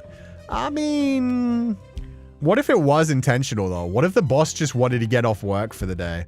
What if the boss was like, I'm gonna look so stupid at the same time? I ain't gonna be doing no work. Where do you even find a freaking foil ball? Some takeaway places. Like sometimes when I get like Chinese takeaway, they'll come in like a little foil ball. Yeah, there are some places that use foil balls, but so stupid. Chipotle don't anymore. I know they used to. Last time I got Chipotle, they had bowls that were like, they felt like thickened paper. They were like almost cardboard, but not disintegratable. They were fine. I imagine they're very good recyclable. I hope so. I'd imagine that's why they use them. Foiled again. Nice. They used to? Yeah, I know they used to. It feels like a lot of places used to use foil and just don't anymore. Which is probably good. I feel like a lot of people are like switching to paper-based things because they're more easily recyclable. I'd imagine foil can't be recycled. Why can't it though? It's metal. Maybe there's a maybe it's the microwave thing that they don't do it. Need a loan? Why? I blew up my microwave. If you need a loan to get a microwave, I don't know. Is it rude to say, like, if you need a loan for something like that? Something's gone wrong. Something's definitely gone wrong. Like, at that point, like, should you be trusted around a microwave if you blew up a microwave? What if your microwave balance just goes too high? It could be a business expense. How can... Well, actually, I suppose for the office, it would be a business expense. Yeah, no, that actually makes sense. There you go. It's tax-free. It's basically free. You just don't pay it back at the end of the year. When I was a little kid, I really wanted chocolate fondue, like in the chocolate commercials, so I tried to microwave a chocolate bar. How did that go for you? Did it burn? I've never tried to do that, but I imagine that doesn't go wow. We had a half day at work, and the next day he treated all of us to lunch, so it was an experience. Better have been good lunch, too. Imagine he got you lunch and it arrived cold, and he's tried to put it in the microwave again. Back in high school, I almost made my microwave bust because I forgot foil containers are metal. If you catch them quick enough, they just spark. There's been one time in my life, where I accidentally left, it was either a spoon or a fork inside a bowl when I put it in a microwave. And you hear that shit immediately. Like, I turned it on and you just immediately hear like... So yeah, I pressed the cancel button immediately and was like, oh God. So yeah, shit's crazy. Chewing, was the chocolate bar still in the wrapper? That's a good question as well. It started smoking and I pulled it out very fast. Fair. Did you at least have it in a bowl? Like, how young were you? The age, it was still in the mic. It was still in the wrapper. Okay. Yeah, I need to know how old you were because I need to know how much I'm going to make fun of you in a second. You almost exploded your kitchen. No, doing that won't actually cause an explosion. It will just like, it would just explode your microwave. It won't cause like a disaster to the point where you're destroying property. Other than the microwave. The microwave will be fucked forever. I was like 7 or 8. Oh, you're so good then. That's just adorable. That's just like... I'm sure your parents came home, found the exploded well, no, it didn't even explode. You just like melted something. Oh. Honestly, I'm glad it went the way that it did and it started smoking and you needed to stop it. Because like... I can imagine kids microwaving something inside plastic and opening up the plastic and accidentally basically ingesting plastic, not realizing that parts of that had melted into the food they were eating. So that probably ended the best way it could for little 7 to 8-year-old chewing. But yeah, no, at that point it is like 7 to 8 years old. That's like you give them head pats. You're like, oh, you silly little kiddo. Meanwhile, if you were like a teenager and you did that, that's the point where you come home and you're like, where did I go wrong? At that point, it's just like, you know, I had dreams when I was younger. When I was in my 20s. There were things I wanted to do. Then I had a kid. Just reminds me of one random day I was going to use a microwave to heat up my food. When I put it in, though, there was sparks flying inside it like a thunderstorm. I had to shut it off immediately. Did you figure out why it was doing that? Was there something metal in there? That would be a surprising way to find out that the food accidentally had like a contaminant in it. You like put a can of soup into a bowl, put it in the microwave and it starts sparking. And then you like start stirring it around and you realize like somebody's dropped a small, like a coin or something in there. Ugh. Happened to me. I was 10 years old, still ate it. Oh no. You got so much plastic in your tummy. It's never gonna leave. I was like 7 when I tried to put a juice pack in the microwave. Thankfully, my brother turned it off when we saw sparks. Oh, so it was like a Capri Sun. It was like one of those metal juice packs.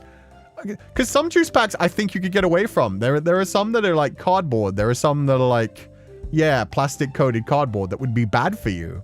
But they wouldn't explode. But, oh, God. Yeah.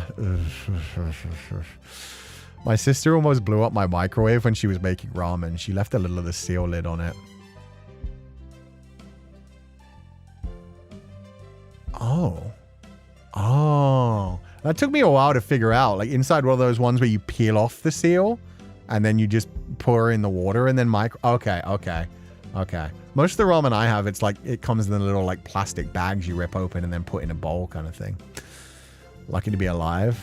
Honestly, yeah. Some of us survive through crazy things. I panic with my microwave. I triple check to see if I have any metals near my lunches. I think at some point it just becomes natural unless you're like sick or like half asleep kind of thing. Another story. Oh, there was one time freaking something sparked in my microwave and I thought I'd left something in there. I turned off the microwave and opened it up and there was like an ant in there. It turns out ants explode if they're inside the microwave as well. So that's a fun little story for you. If an ant or some other sort of bug like crawls its way into your microwave and then like you turn it on, that shit will just like do its own little tiny explosion. Another story, I found a YouTube video about making a baked potato in the microwave when I was in my tweens. I may have forgotten it and the only reason I remember was when our microwave was smoking. No. See, I wouldn't trust a microwave for a baked potato. Baked potatoes take so long. Oh, did you have foil around the baked potato? That's a problem. To be fair, it's an old microwave and the protective layer inside it is peeling, but it's still scary when you didn't expect your microwave sparking. Yeah, that'll ruin you. 'Twas the Buldak ones. Oh, the little Buldak pot ones. Got ya. You can get Buldak in the little plastic packages as well. It had a life? No. I didn't want to kill it. I didn't put the ant in there. And believe me, if I knew the ant was in there, I would have killed that little bitch. This was back when I was a teenager. This was living in like an old Victorian house that always... Oh, there were ants, there were mice, there were all kinds of shit. It was disgusting.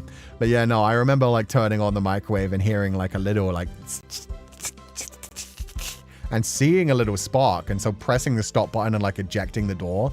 And then just looking in and being like, that's an ant. And by that point, obviously the ant wasn't moving. But yeah, ants like do a little spark. They just kind of like spark and burn when they're in the microwave. Would have been dead either way. Maybe it became like Hulk ant. Maybe I scooped it out of there. Maybe it got enough radiation. It woke up like a day later in the garbage dump, super ant style. Ants have protein. They do, but they're also very dirty. You'd have to boil them for safety to get off all the like microbes and dirtiness. Same as like bugs. Other bugs you can eat too as well, but you got to boil them. You got to get rid of all that bacteria and shit. You don't know where they've been. Ugh. I once set fire to my work protein because I was heating up a burrito and some of the foil was still on it. Thank God I was quick with the water. See, I've never gotten to the point where something was actually like damaged beyond repair, right? Like a fire started. Just a couple of sparks here or there. Don't you guys have the intrusive thoughts sometimes? What if I put object that was not supposed to be needed in microwave? What would happen? But luckily there's an answer in YouTube video on that. Yeah, the most fun one. To be fair, I never have those intrusive thoughts. I would actually be interested to hear. Apparently Kaya does as well.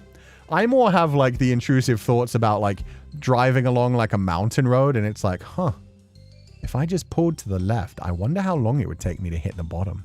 Like, wouldn't it be really cool to see that rushing at me?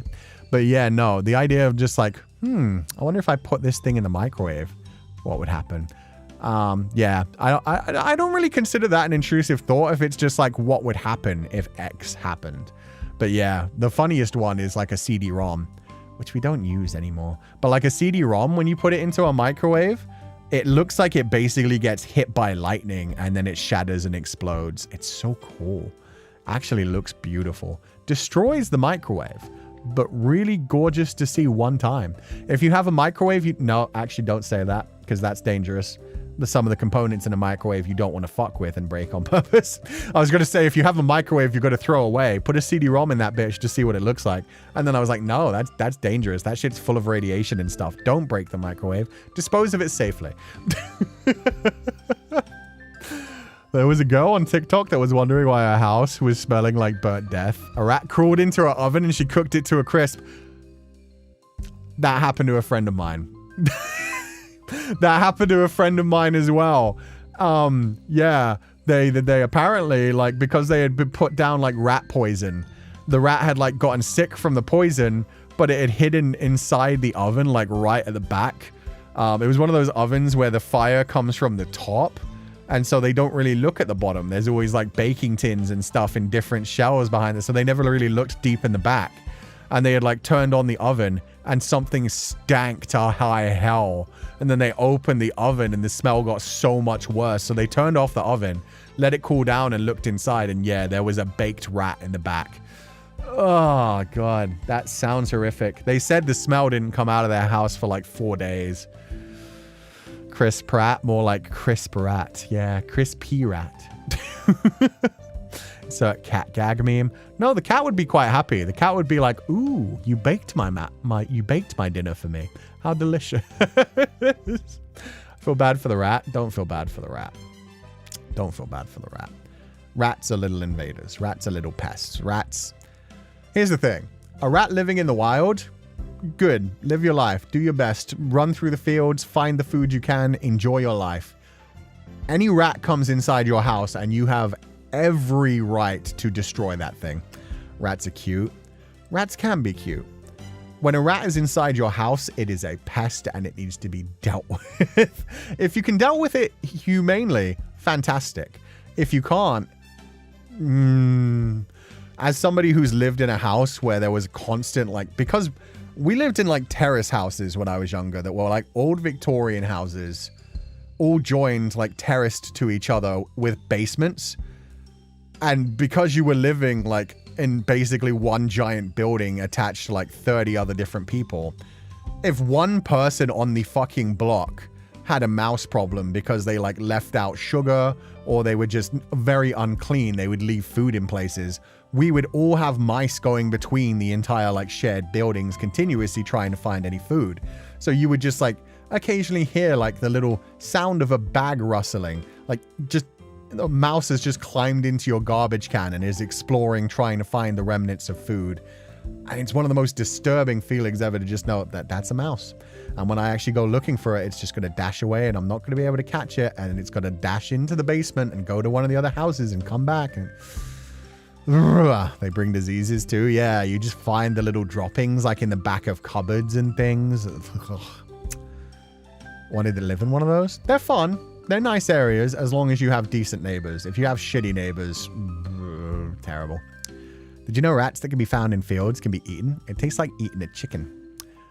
I'm not surprised that they can be eaten. I imagine they have to be cooked very carefully because, again, they can contain a lot of pests. But yeah, you got some big rats. Some of them would have decent meat on them. Personally, I wouldn't want to eat them because ew. I would eat snake. There are a lot of animals where it's like, I would be like, huh, I'd be interested to try. Rats, no. Rats are vermin. I don't. Fair enough. If you're like, I want some of that meat, that's fine. But for me, no, I do not like rats. It's a nasty because humans are nasty. True. Pets are fine. Pests, no. Exactly. If you've got like a clean pet rat, adorable, sweet. Keep it clean, keep it washed, and then they do like the little like squeaky thing while you tickle them. Adorable, cute. If you've got a wild rat crawling through your house, going through like garbage and pooping everywhere, and possibly having babies, that was the worst thing. A lot of the time, if like a mouse or a rat comes inside a building, it's because it's getting ready to like nest. It's trying to find somewhere to like make a nice little soft nest and then have a bunch of babies. And then you have tiny little rats or mice running around your house, not knowing how to survive in houses either. So they're just like peeking their heads out into rooms and then you freak out and then they go running off and you... Actually, yeah, I'm glad I have cats. If any mice or rats come into my house, they're just having a fun time playing with it. That's how it is in old buildings in the city. Yeah. We had a rat problem years ago. You would hear them running through the walls. Oh, yeah, no. I forgot about that. Shit, that just unlocks memories. You don't actually, like... When you have, like, drywall areas, you can hear them scratching at the drywall. So just from inside the wall, you'll just hear, like...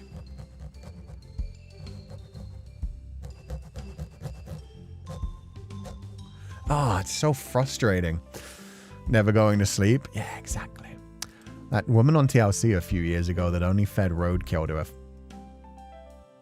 Oh, that actually made me physically sick. That's not a good idea. That's not a good idea. You need to be careful with the type of meat you find, man. You don't know what kind of parasites or like diseases they have and shit, man. Once I had a mouse come into my apartment building, caught him and let him go in a field far from the building. Felt good that I did not have to end the tiny thing that day. That's nice. If you can catch them that way, that's good. Meanwhile, some city rats are really fucking smart. Like some city rats, they know how to avoid traps and shit. Ugh. Most of the rats I see are like the cute tiny ones until I stayed at our family farm and saw a fat ass changes rat run through the bushes. And I swear I saw a cart.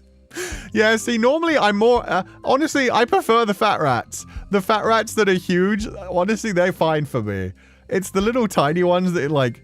I don't know, they look more aggressive. The big fat ones, it's like you're well fed. You've probably found like a field somewhere you are feasting and you're not sneaking into human houses to like go through the garbage. That shit is living its best life and having a wonderful time. I've seen possums as well. Possums are scary as shit. They look like they could tear you to shreds, even though they're actually cute little guys that take care of ticks for you. Like when I lived in America, they used to be in my garage all the time because I didn't drive much. So they would just hide in the garage to stay outside of the cold.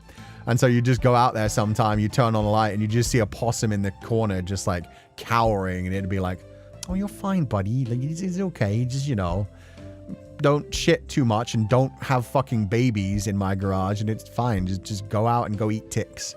Ticks suck. Ticks suck so much. They're in the walls, just like the Pupals. At least the Pupals don't do the scratchies. Used to have pet rats as a child because my mum for some reason gave them to me after she caught them. She would catch wild ones and give them to you? That sounds dangerous as fuck. That sounds like you could have gotten all kinds of diseases. Opossums are scary. They do have scary faces. That's what I mean. They look ugly, but they're not dangerous at all. I have never heard of an opossum actually attack someone. They probably do.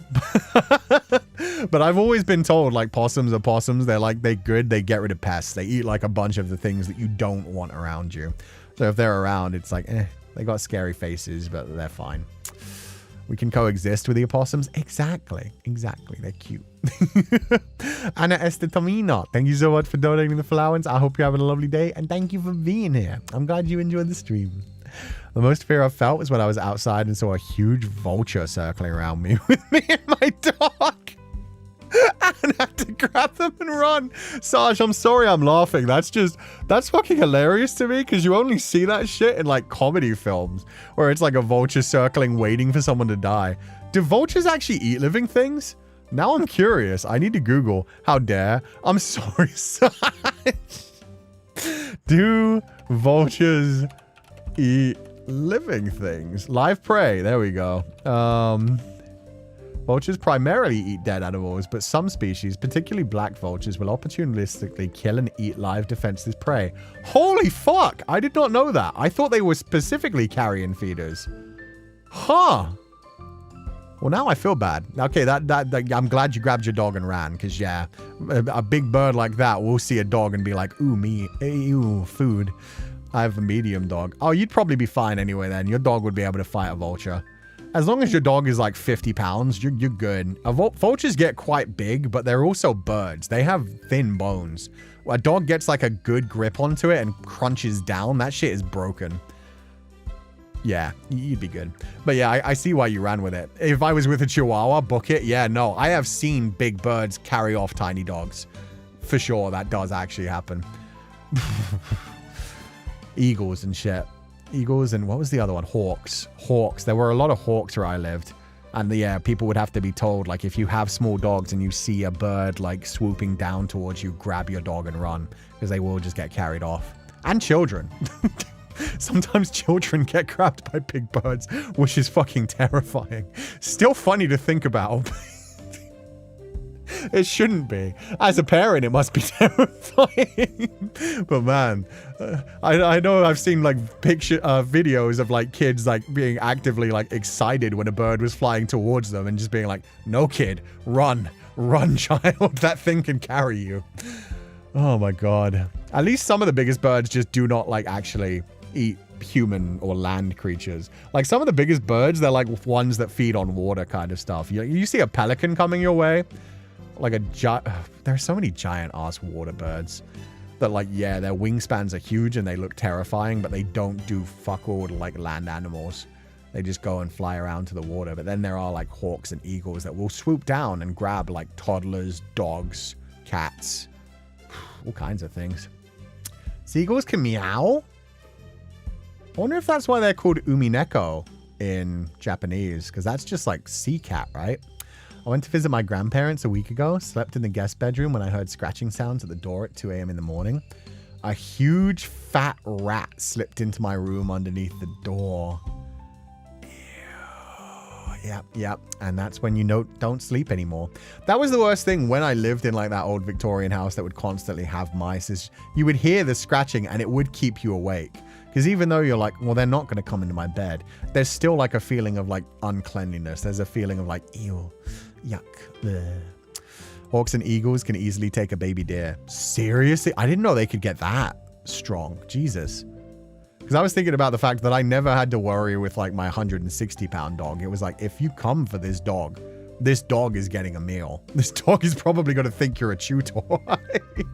Pelicans are horrifying. You don't want to fight a pelican, but at the same time, a pelican will not try to fight you. That's the good thing about pelicans. Unlike swans. Swans are dicks. Swans are very territorial. If you go near a lake that a swan has decided is its own, it will fight you for it. You take one step into the wrong lake and a swan comes running at you, you run for your life. Those fuckers can break your bone, and they will. They fucking will. No, because how do you even explain that to the people in your life? Little Jimmy, you're never going to guess what happened. How do you... Oh, God. It shouldn't be funny. But at the same time, can you imagine? Can you imagine trying to have that conversation with your partner? Like, you're half, like, crying your eyes out. You've just lost your child, and you're like, honey, something happened when I took Timmy to the park. I'm gonna need you. Like, the worst thing is your partner's gonna think that you're joking. Like, it's gonna be so long to actually explain, not like, no, I'm serious. Our child is gone. They live in the sky now. It's sky law. I don't know what to tell you. The birds take what the birds want. You can't argue if a bird sweeps down and takes your child. Holy shit. Like Little Misfortune? Yeah, except in that one, everything worked out okay. They went to heaven. Technically, hey man, Zeus swept them up. But yeah, no, sorry. Genuinely, that must be one of the most traumatic things in the fucking world. Actually reminds me of that horror movie Jeepers Creepers, where the one sibling sees their sibling get carried off by the bat creature. But yeah, no, if a bird takes away your child, that must be such a weird conversation to have. Thankfully, anytime I've seen it in videos, it has been them just like lifting the child like a couple of feet off the ground. And then the child will normally hit the bird. And the bird will let go and be like, oh shit, this thing can hit me. Because yeah, it's true with things like baby deer, anything that walks on like 4 legs, if you grab them at the right point, they're pretty much helpless once you get them into the air. With humans, at least we have like 4 limbs that can move like all around our heads and shit.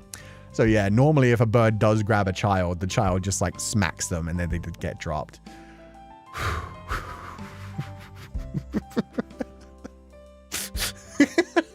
Sorry. I'm just imagining this scenario. Like a parent who's been like away from their child's life for like 2 years. The child's 2 years old. They finally come home. They're trying to make it up to their partner. They're like, no, I'm going to be there for my kid. I promise you. Nothing bad's going to happen. I'm going to be here no matter what. I really, really want to be a father in their lives. Comes home. Honey.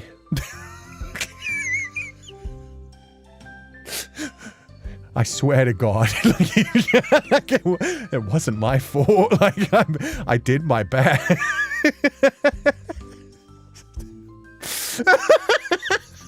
Get divorced by a bird? See, no, that's the saddest bit about it. It's so funny to imagine, but Jesus Christ, if that actually happens, that's terrifying. Because, no, you're gonna divorce at that point. The death of a child is always something that... Not always. The death of a child pretty much always ends a marriage. There's just too much grief there. There's too much bad memories. You start to see your child's face in your partner. It becomes impossible to, like... Unless you, like, really love each other and cling to each other. A lot of it... But especially when it comes to the guilt game of, like... You took my child to a park and he got taken away by a... Imagine going to court. Imagine how many people would actually just not believe you. Imagine how many people would just be like, okay, so what actually happened to the child? Like, what did you do? Like, if you're just a babysitter rather than a parent at that point, like, they genuinely would think, okay, so you lost my child. Let's be honest. Imagine if that's how Heavy Rain started. The kid just gets taken away by a bird in the mall. Everybody thinks that he's been kidnapped by some serial killer. Meanwhile, it's just a bird. Got bird. The child is now bird person. Yeah, meanwhile, the child comes back years later, an adult, 24 years old, goes up to the dad and is like, no, you don't understand, Crow Law. They needed a champion. I became their champion. I'm glad of the way my life turned out. They were a better father than me, than you ever were. The things that could happen after this accident. Yeah, no, it's terrifying. Sometimes reality is stranger than fiction, but it would be an interesting experience. Honey, I told you I wasn't crazy. Yeah, just like a couple weeks later, National Geographic comes out with a picture of just like a baby at the top of a crow's nest. They're like, this was a strange one. If you laugh, you go to hell, and he's still laughing. Oh, honestly, we don't give birds a lot of credit. Hold on, this happened. Wait, did it? Like I said, the worst I've ever seen is kids getting grabbed by birds and then getting freed. I have straight up seen dogs being grabbed by birds though, and that's terrifying. There was like a video of like a little tiny dog, I think it was like a Yorkshire Terrier, that like chased a bird out of its house and kept chasing it, and the bird like did a circle. It like flew up into the air, the dog was still barking at it, and then it came down, swooped down, grabbed the dog, and took it like 3 or 4 gardens away. It was in like one of those suburbs kind of places. So it like came down, grabbed the dog, took it like a couple of houses away, and then thankfully dropped it. And like the owner went dashing after it, but it was caught on like one of those ring cam kind of things pointed into the backyard. Whew. Cloudy with the chance of toddlers. Oh my god. See, that's bad. That's bad. Oh no.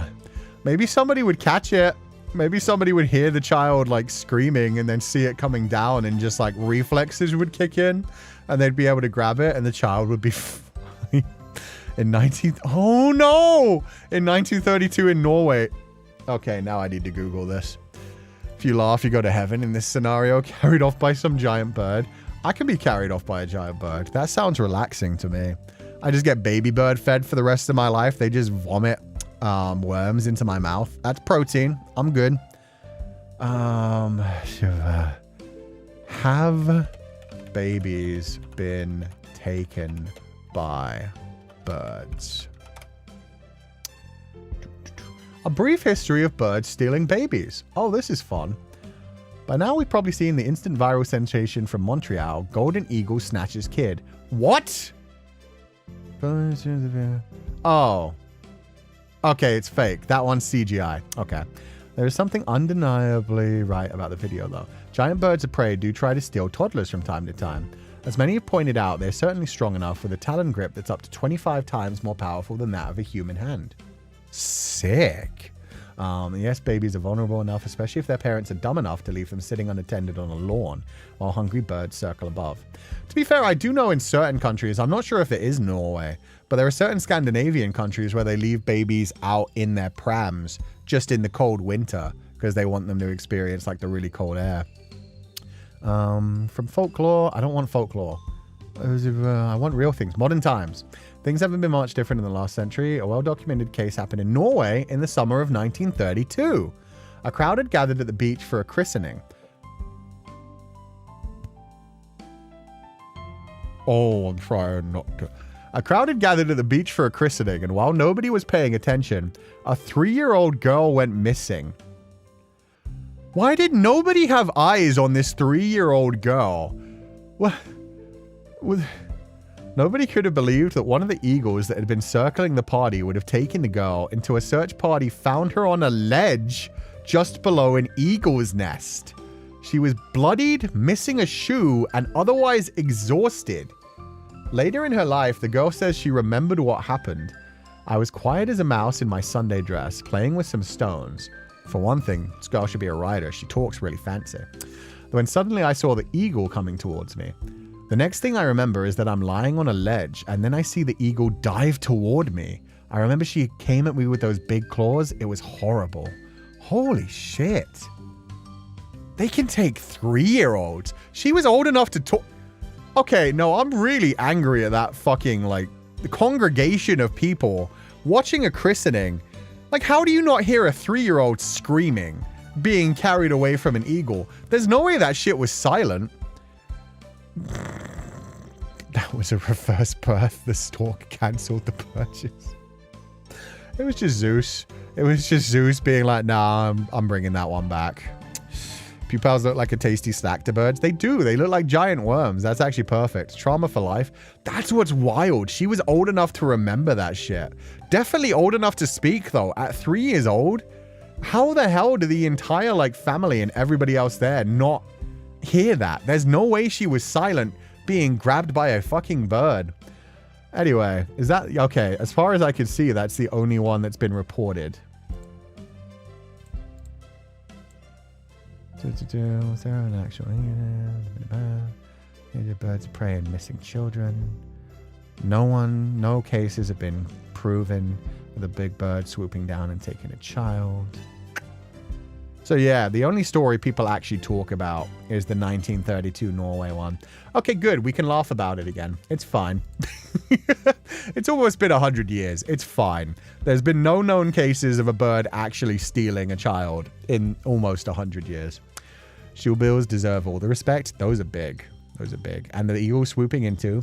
I can get them not seeing it, but like, that's the thing. If the child has wandered far away enough that nobody heard her scream while she screamed, if it was far enough that nobody saw it, that's the problem for the fucking parents.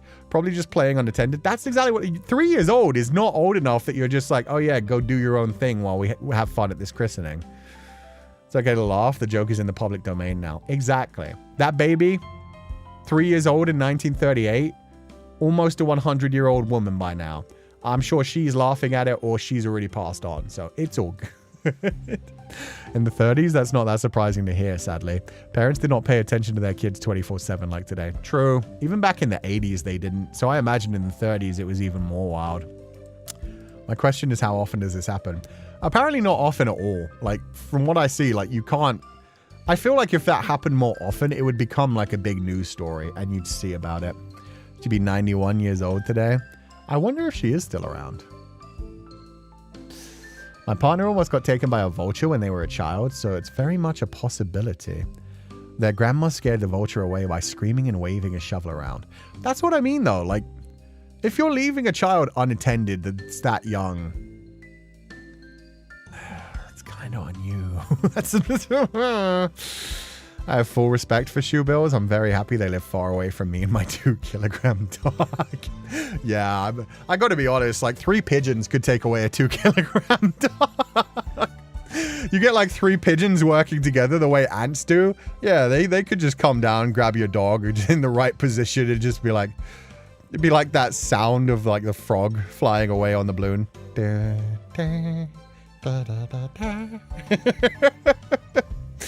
Parents still pay attention to their child if they're good parents. There are some shitty parents that don't, but yeah, I think nowadays everybody does.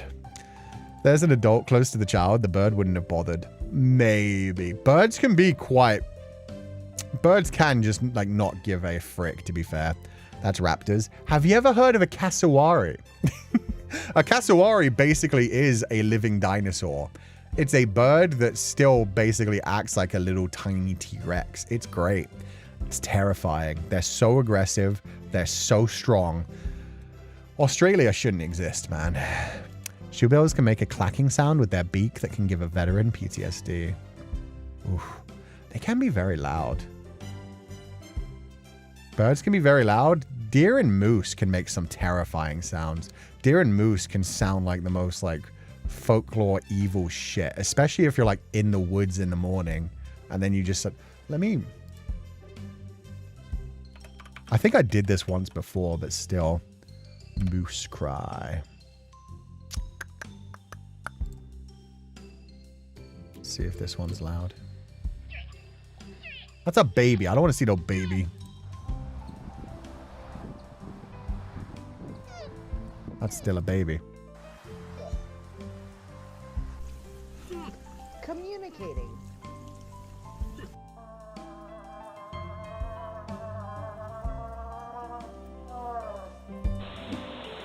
Male in That white. shit right there. Grown. Shush.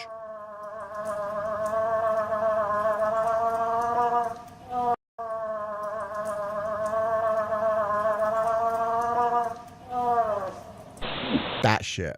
Just like in the middle of a forest in the morning when nothing else is around. Ugh. Elk make a lot of noise. They're terrifying to hear. Yeah. Especially if you're like around a lake as well, because then the sound like travels better. It like echoes in a weird way. Koalas make a noise equivalent to Satan's digestion. I'm sorry. I feel like we've Googled this once before, but I now need to know what a koala sounds like. Koala sound. Oh, koala mating call. That's going to be even better. Koala mating call.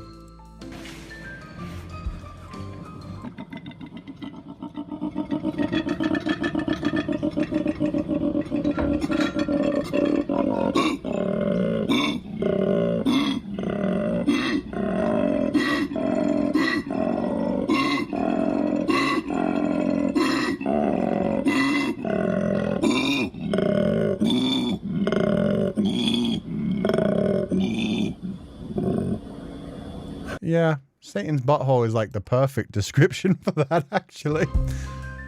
That sounds like after Lucifer discovers what Taco Bell does to a bitch. Sounds out of breath. It sounds horrific. It really does, like, ugh. Just a guy with a cold. How many guys do you know that sound like that? Sounds more like a ball. That's what I mean. It's so tiny. You wouldn't expect that it's just coming from like the trees above your head. Ugh. Just don't get him started on turtle mating calls again. It's not turning mating calls. Do turtles have a mating call?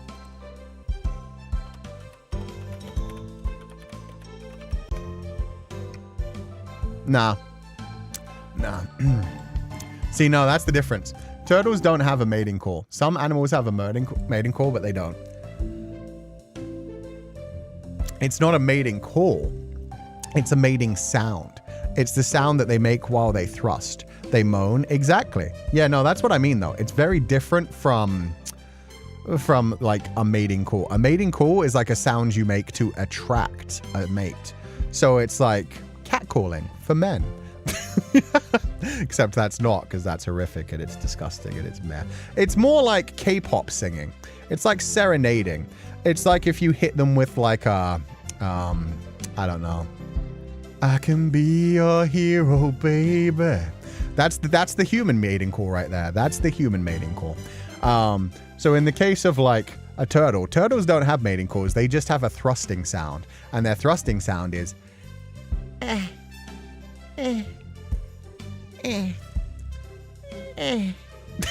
It's great, because that is also the thrusting sound of some old man. Some old men will make the exact same sound of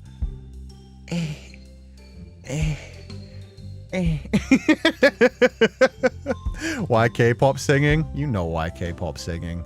You fucking know why. K-pop singing is the closest thing that humans have to a mating call in this generation. I would say like serenading is the closest thing that humans have to a mating call. And it had to be Enrique for me. If you sing to me like Hero by Enrique Iglesias, yeah, no, it'll probably work for me. It'll probably work for me. Sounds like an old man. Exactly. Yeah, no, turtles have the same sound as an old man. It's the same sound as an old man who's like doing his best to get that thrust going. He's like got arthritis, he's got hip dysplasia, he's got like all kinds of problems both in his spine and his hips, and he's doing his best just like To be fair, some like very healthy men make those same kind of sounds like when they're at the end as well, when they're at their limit, will do the same thing. Soda pop is definitely men serenading. That is kind of a mating call, sad as it is. And that's the thing. Different songs are different mating calls for different people. For some people, a mating call would just be honestly the clap of the booty cheeks. If you hear like a nice, meaty, like... that can be a mating call. Anything that is made like auditorily that makes people horny would be technically a mating call. Serenade me with Backstreet Boys and I'll be yours to take. There you go. I want it that way. Or NSYNC. Yeah, you want to hit me with like the 90s boy band songs? That'll work. My boss may be a 69-year-old man, but he has a spirit. I don't want to know the kind of sounds your boss makes. That's okay. Why, old man? Have you heard old men do that? I have a grandpappy. My grandpappy got around. Sometimes you hear things through the wall. To be honest, if a man isn't groaning by the end, it wasn't good. It either wasn't good or he isn't trying hard enough. If a man is being like perfect, if he's not sweating, if he's not making sounds, he's not really that into it. He's performing. He's putting on a performance. If it's actually good, if he's actually doing his best, there should be groaning, there should be sounds, there should be sweat, he should be fucking dripping. There you go. There you go. Honey, I need a break. My knee cramped. See, these are the types of things, these are the types of conversations we don't have. That doesn't even have to be an old man. You get cramps sometimes while you're smashing. It depends on the position you're in. Sometimes, even if you're not in a particularly active position, but you've been bent into a weird position, your thighs are at a weird angle, they're being like pushed back a little bit too far against like your chest. That can happen. You can get a cramp and it's like, I'm sorry, we need to stop right now. They start screaming and it's like, is this good screaming or is this bad screaming? Sometimes you just have to tap out. It happens. How did you know your boss's sound? That was my question. Just not One Direction. They're cringe to me. Some people, I'm sure One Direction are the perfect mating call. Some people, it's rock music. Thighs get tired, man. Exactly. Thighs get tired. And some of the positions you be in, they can make you tired very quickly. They can make you tired. But that's why you need to change it up every now and then. It's not just about the angle. Sometimes it's also about like, okay, I'm tired of being on my knees. Jesus Christ. My Mexican butt might actually fall from mariachi serenading me. Honestly, fair. You know what? Folk music can do it. You know that fucking scene in Sinners where the Irish guy is playing his little fiddle and singing his folklore Irish song? Like, his voice was fucking gorgeous. Are you kidding me? Yeah, no. Man singing like On the Way to Dublin. Yeah, no, fair enough. Get you the Mumford and Sons into your bed. That's fine. Ed Sheeran. Ed Sheeran doesn't sound like it should be a sex song. At the same time, it's a good serenade. I'm actually actively trying to avoid eye contact with my screen right now. Fair. Fair. It takes multiple directions to ha, ha, ha. Yeah, no, if you're having a good session, it should be multiple positions. But yeah, there is always one that's your favorite, to be fair. No, there's probably a couple that are your favorite. And there are a couple that hit at like different times. There are a couple that hit at like different times. But at the same time, yeah, some of them, occasionally you get a cramp. Occasionally you're just tired. There's points where like your thighs are getting so tired that they're achy to the point that you're almost falling over. That is good shit. And then you just have to switch positions. You have to like tag in. It's just, trades. I get cramps even when I'm not doing anything. That's true as well. Sometimes you just get a cramp while you're laying down in bed sleeping. It depends. Just saying One Direction isn't enough. For you. For some people, they would love One Direction. One Direction wouldn't do it for me. But at the same time, some people, there were people like, desperate for those guys back in the day. Finally, I finished all shenanigans for today. Can't wait to put on Sensei yapping with the pupils while I read and take notes. Walks into birds carrying away children into mating calls. Oh yeah, I wanted to look into Komodo dragon mating call. That sounds fun. Also, Weeb calling me out. How many people do you think listen to anime music while they're smashing? Because it is not a small percentage of weebs and otaku. Especially like after a convention. The convention orgies go fucking crazy from what I've heard. And you know for damn sure, like back in the early 2000s, you would just walk past a hotel room and they'd probably be playing the fucking Hara Hara Yukai. Sasage, oh, that throb. Yeah. Jibun wa sekai. People listen to music. Yo, a ton of people listen to music. For one thing, I feel like it's something that like a lot of people get into because they need to like cover up the sound if they live like with a roommate or if they like share an apartment with other people. Yeah, you have like you're growing up with like an older sibling. The older sibling just starts blasting music. It's like, oh, okay, I get it. Not the Hara Hara Yukai. Yeah, no. The Hara Hara Yukai must have been like the sign back in the early 2000s. Otaku just playing like idol music. Idolish 7 bursting out of a room. Make us free in a splash. Casadeta. The PH convention horror stories. Oh, I've heard some horror stories. TwitchCon. Fucking horror stories. Oh god, I hope it. Yeah, no, obviously, Excelithor. But yeah, Komodo Dragon mating call. Let's go with that. Not the free mating call. You know, people. Okay, one story I've definitely heard.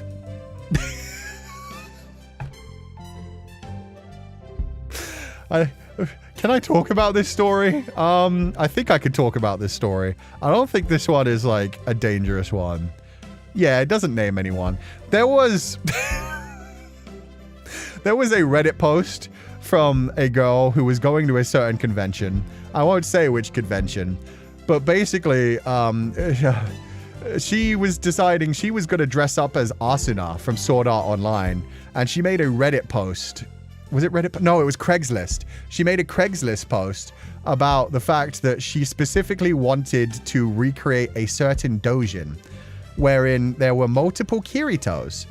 And so she made a Craigslist post saying, like, anybody going to this convention, if you put together a Kirito costume and come to this certain room, she wanted to recreate like chapter 17.5, but she wanted to redo it multiple times. And so, yeah, she was just basically saying, like, if you want to join an orgy, come dressed as Kirito. Here is my room number. Knock on the door at this time. We will let you in and anybody can join in. So yeah, it was just a girl dressed as Asuna that wanted multiple Kiritos to just be smashing continuously. I've heard stories about people like specifically picking up cosplayers, but telling them like, oh, you have to roleplay as your character. Like the costume stays on and you have to roleplay as the character. Like that is the trade for what we're about to do. That shit happens a lot at conventions where it's just like, you know, people with fantasies where it's like, oh, that's a good looking Sasuke. Hey, Sasuke, you want to come back to my room? And like as soon as they start to try and take the wig off or take the costume off, it's like, no. That's not how this works. Let me make this very clear to you.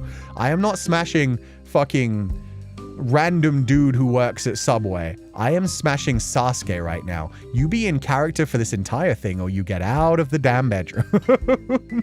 Hey, Sasuke want to repopulate the Uchiha clan. Yo, oh my god, how many people do you think recreate that fucking meme? You get like a Leon Kennedy cosplayer, a Chris Redfield cosplayer, and a Jill Valentine. Is it Jill? No, Claire Redfield. Leon, you need to become part of the Redfield bloodline. Makes me so mad I heard these stories. Yeah. Consensual roleplay is fine, but my god, do it safely, people.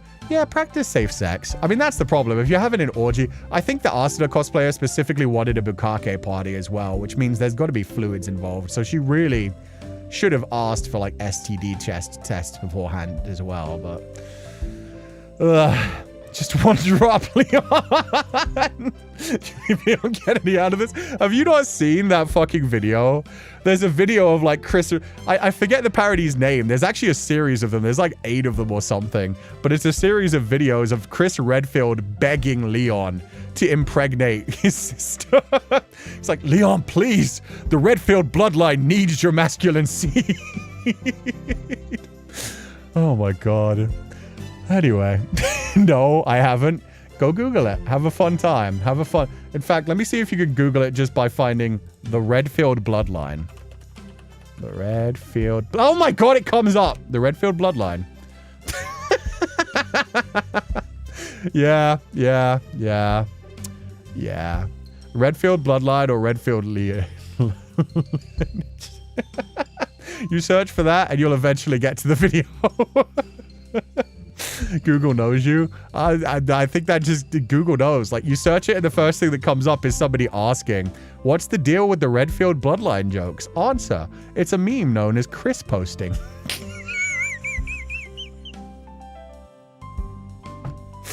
Chris posting. I'd fucking never heard of that. Oh my god. The only Leon's video I saw is him showing off his muscles.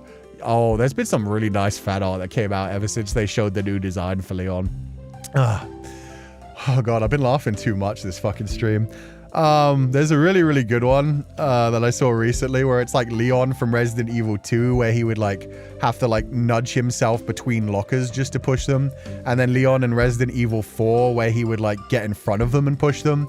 And now there's like Leon in Resident Evil 9 where it's just like one arm slamming into a door to smash it open.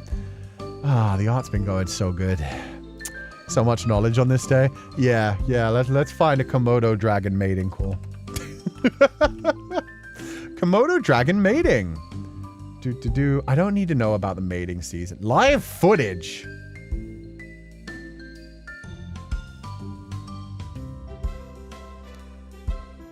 Sure.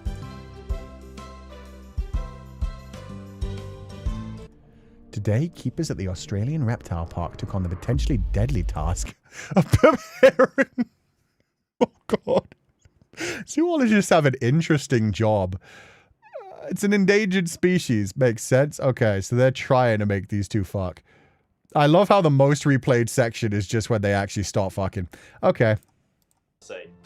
Oh my god, it's happened. Quick, guys, come on. It's happening. He's so excited. So what we're seeing now is really positive behaviour. Mate, I don't care about you. Yes, I want to hear that's it. That's exactly what we've been waiting for. It's finally happened. We've got mating Komodo dragons. So what we're seeing now is success. Okay, that's not what I need. I need Komodo dragon mating call. That's a very funny fucking video though. He's so excited. Look, it's happened. That's what we want. That's Komodo dragon mating. I love Australians. They can make anything sound funny. I want to hear it. I know. I felt like such a pervert after that. I was like, did I just... Oh my god. Gecko mating call? Don't mind if I do.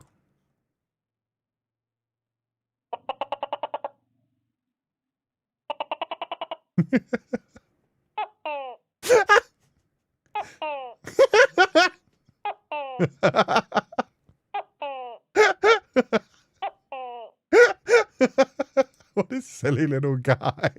He has two different sounds to it.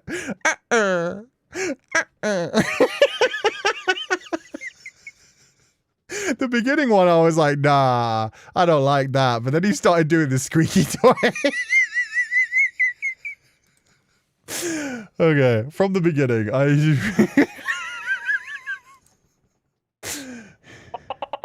that must be him, like, warming up.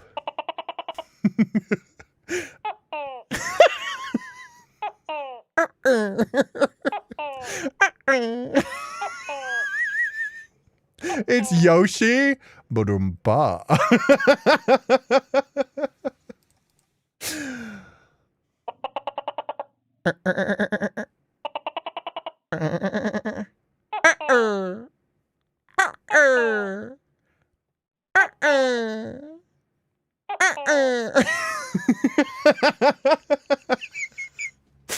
thought it's just a normal sound. I hear that every night. That's what I hear every night. We have that in Indonesia.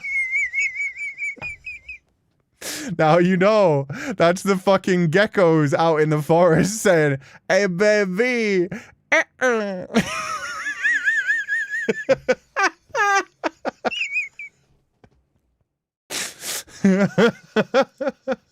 I love that this is a sound that is just normal to some people. Bearded dragon mating call. Oh god. Animals are so funny. Come on, hit me. Okay, you're giving me the bedroom eyes. Give me the call. Come on.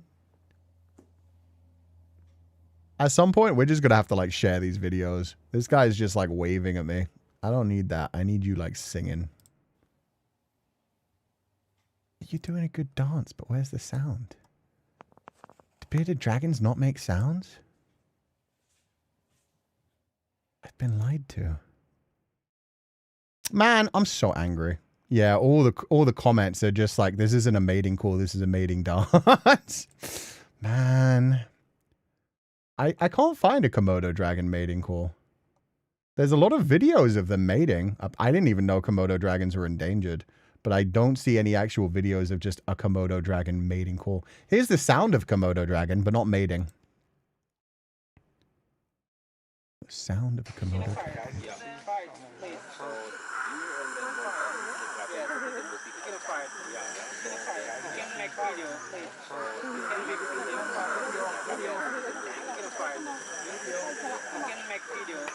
Oh my god, they sound like giant snakes.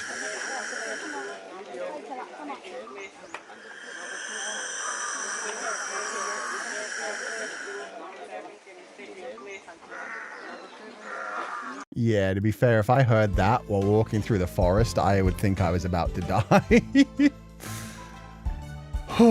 Hissing? Yeah, I know. I didn't expect that. I thought they'd make like clicky sounds like other lizards. It's more of like a snake kind of sound. Komodo dragon mating call. Are we sure there are none? Yeah, no. It's just freaky fucking zoologists watching Komodo dragons smash and being excited. That guy was so excited, though. That's what we want to see. There we have it. We have Komodo mating. He's inside. Fun fact, in the Philippines, we call geckos tuka because...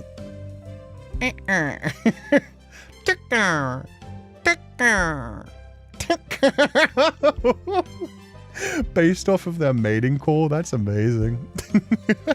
Sounds like something out of a horror game. It does. It sounds... I mean, they are Komodo dragons, to be fair, so it makes sense. They were doing fine without knowing the power of knowledge. Yes, the burden of knowledge. Sensei, my colleague said I'm either a gecko or a hummingbird. I feel kind of exposed now. To be fair, let's find out if a hummingbird has a mating call. That's almost as good as the turtle smashing sound. Hummingbird mating call. Oh, yep, hummingbirds have a mating sound. Awesome, we get to get both.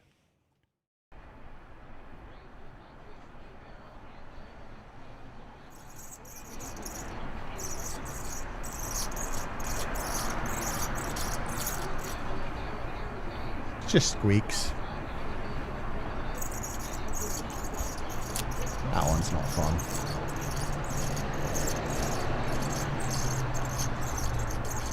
This is fine. Squeaky sounds? Yeah. That one isn't comical.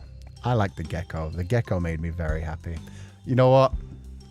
Most funny mating calls.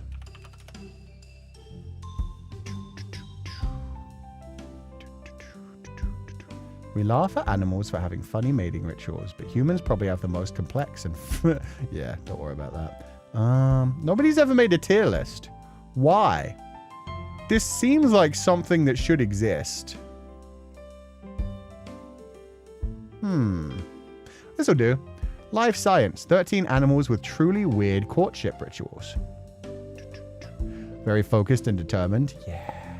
Giant pandas. Pandas are notoriously difficult to mate in captivity. Mating is no picnic in the wild, but for completely different reasons.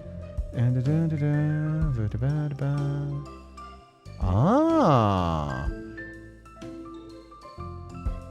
Interesting. What the fuck? Interesting.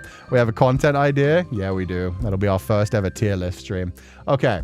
In the first ever footage of giant pandas getting intimate in the wild, filmmakers in China recorded an older male and younger rival courting the same female who was high above the ground in a tree.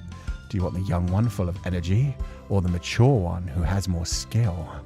The males had a tense standoff until the younger panda retreated. Ah, yeah. Yeah, that's fair. The older one had more skill. He managed to defeat that little baby. But the female wasn't ready to mate. Upon descending, the female fought the older male and escaped. The two males followed her for weeks, growling at each other until one suitor dropped off. Oh no! And the female was ready to mate with the younger fellow. Stamina won out after all. Oh, poor old guy. It is possible this prolonged male rivalry, including female hostage taking, triggers female ovulation in pandas. Maybe that's why black and white bears like pandas are so hard to breed in captivity, where male competition is non-existent. That's how pandas do? They have to pursue the females for weeks? And the female pandas like that. Honestly, mood. It's like, no. I'm not settling for anything unless multiple men fight for my attention. Playing hard to get. I know, right? It's like, no. I'm not settling for one man. I need my choice of at least 2 men, preferably 3 to 5 men fighting for each other for weeks. And then when one proves that they're not good enough, then I take the winner. Why would there be a tier list? Because there's tier lists of everything. Honestly, that's got to be an Oshiete-oku sensei at some point. I'm just going to ask you guys to send in any mating call videos you find, and we're going to react to them. Hostage? I mean, it says hostage, but I mean, she was able to run away, so... I mean, animals are fucked up. I love a begging man, to be honest. Exactly. She wants them down bad. She wants them fighting for each other. But yeah, no. Both the males followed her for 3 fucking weeks. And these... What were they? It just says they're filmmakers. They weren't even like zoologists or anything. They just saw this happening and they were like, no, we need to see it come to an end. We must follow their story. Just a couple of filmmakers saw almost panda sex and were like, no, I will get my panda sex. And then spent the next 3 weeks in the forest watching these pandas. Holy shit. Talking about my favorite animal. And now we know why they don't breed in captivity. The females want multiple choices. Man who yearns is a man who earns, I guess. Yeah, you gotta work hard. Was that a Takei gecko? They say their own name. Takei.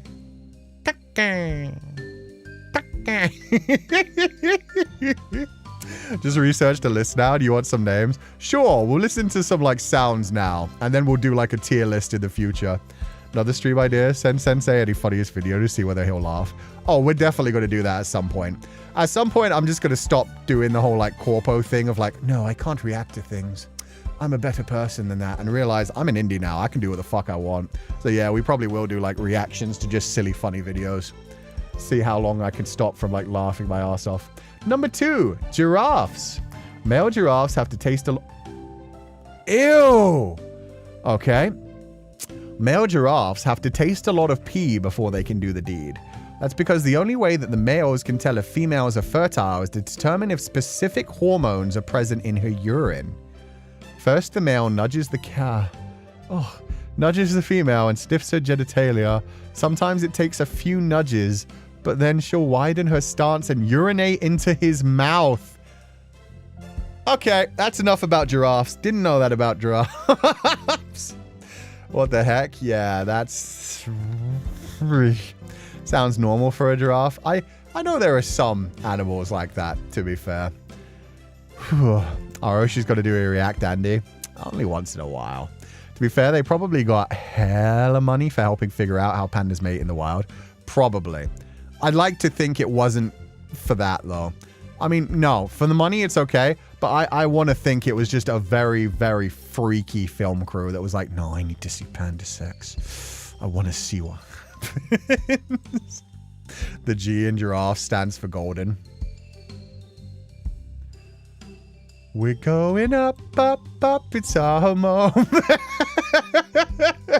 Oh no, K-pop demon hunters just got a very different message. Rumi is half demon. Maybe that's how demon do too. Oh, that's why it's soda pop. You're my soda pop, my little soda pop.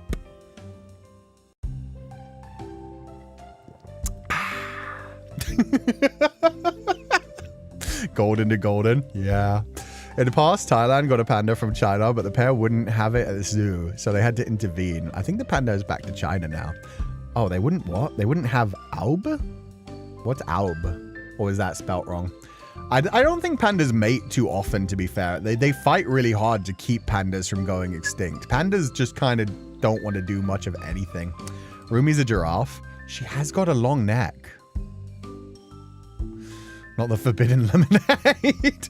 It makes so much sense now. She was singing golden. He was singing soda pop. Oh my god. We've connected the dots. Soda pop does have freaky lyrics. And they both were free. They both had their serenade together when they realized like that was it. They were understanding the shared lyrics in their song. The shared message together. We didn't connect shit, or did we? Or did we? You haven't connected shit? Wasn't trying to connect shit. I was trying to connect piss. Okay, this is fine. This is fine. We didn't connect. No, exactly. We didn't. Stop ignoring the safe word, please. Oh yeah, there were a couple of stop pastas earlier. We need an emoji. We definitely need an emoji at this point. Pasta linguine, pasta linguine. Okay, we're done. We've moved on from giraffes. Don't worry. Can we have an emote stop pasta? Yeah, I'll get one. I will get one. I will hire CM who did our previous emotes. I'll just make a thing of pasta. What should we make the pasta out of? I feel like it has to be at least a little bit specialized. I mean, it would definitely say stop over the top. Just an empty pasta bowl. It has to be kind of like personalized for us though. Okay, snails. Look closely at these photos of land snail Cornu aspersum, and you'll see a small appendage close to the eye stalk. Oh, I know about this one. The tiny structure was propelled into the snail's head by its mate, delivering an infusion of special mucus that prepares the snail for receiving an envelope full of sperm. Just like us, for real, for real. As land snails are hermaphrodites, either snail in a mating pair is capable of fertilizing the other, and both are equipped with love darts that they use to stab their partner. Yeah, I heard about this. They fence to see who becomes like the daddy. After they spend a bit of time circling around and touching each other with their muscular pseudopods. Some snail species shoot single darts, some shoot multiple darts, and others use a single dart to repeatedly jab their mate for close to an hour. Man, they're living the dream. An hour is a good amount of time. According to a 2006 study published in the journal, which my partner's jabbed me for an hour. It's normally more like 10, 15 minutes tops. That's adorable. It is. They just kind of circle each other, jabbing each other a bunch. The sword fight. It's enemies to lovers. Except at that point, it's enemies to daddies. It's enemies to parents. Pupal is pasta. That's the thing. I don't know how we'd manage to make, like, pasta look. Like pupali. We'll find a way. What's your favorite pasta topping / sauce? Carbonara. And then it would be... Then it would be a pasta covered in thick white sauce. So I don't think that's a good idea for the stop pasta. I think that has other connotations that won't really work. Oh, Pupal's meatballs on the pasta would be pretty cute. Or like a bowl of pasta with just like a Pupal egg sitting on top. That'd be pretty cute. Shrimp that spells stop. Shrimp linguine. Squid ink pasta, but with white tips to mimic the sauce. I think that runs into the last problem. We are pasta lookalikes since we look like worms. True. True. It'd have to be a very, very long, thin pupal. I think that's a perfect idea, actually. Which one? Not the white sauce, right? Pasta could be written with... Oh!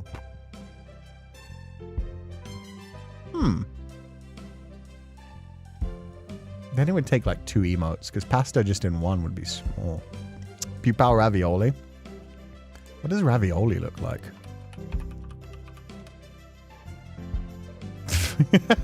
I don't know how you'd make that. I guess it would be like ravioli with like a pupal face. Stop with noodles. Yeah, somebody said that one. Yes, the white sauce. Pupals on top of a bowl of pasta with a stop sign. Ooh. Or 1 pupal on either side of a bowl of pasta.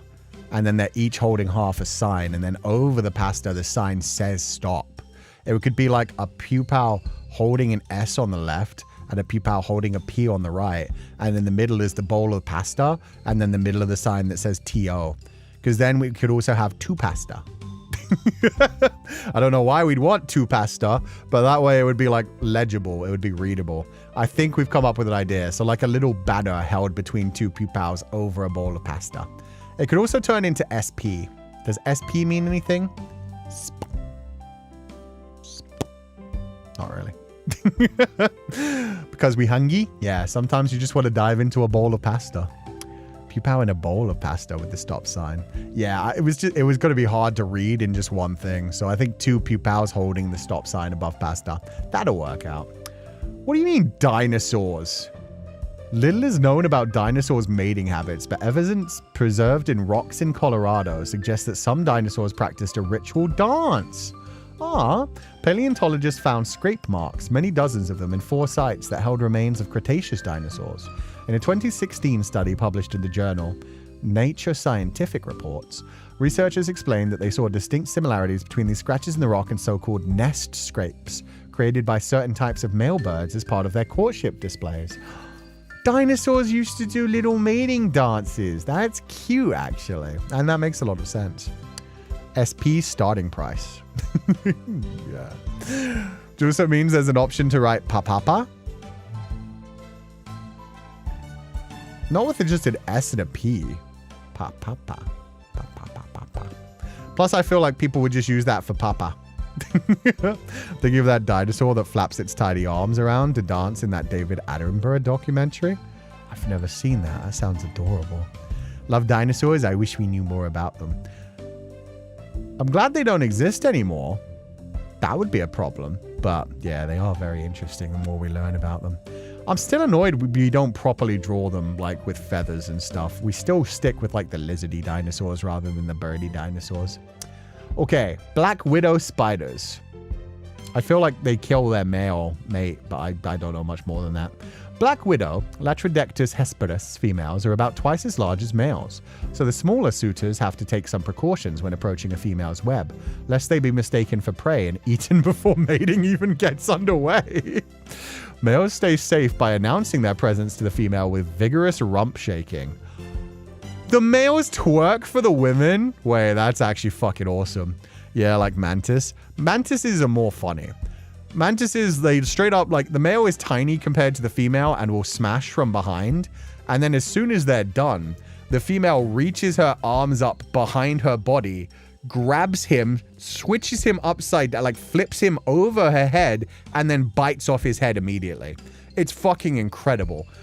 Mantises are crazy.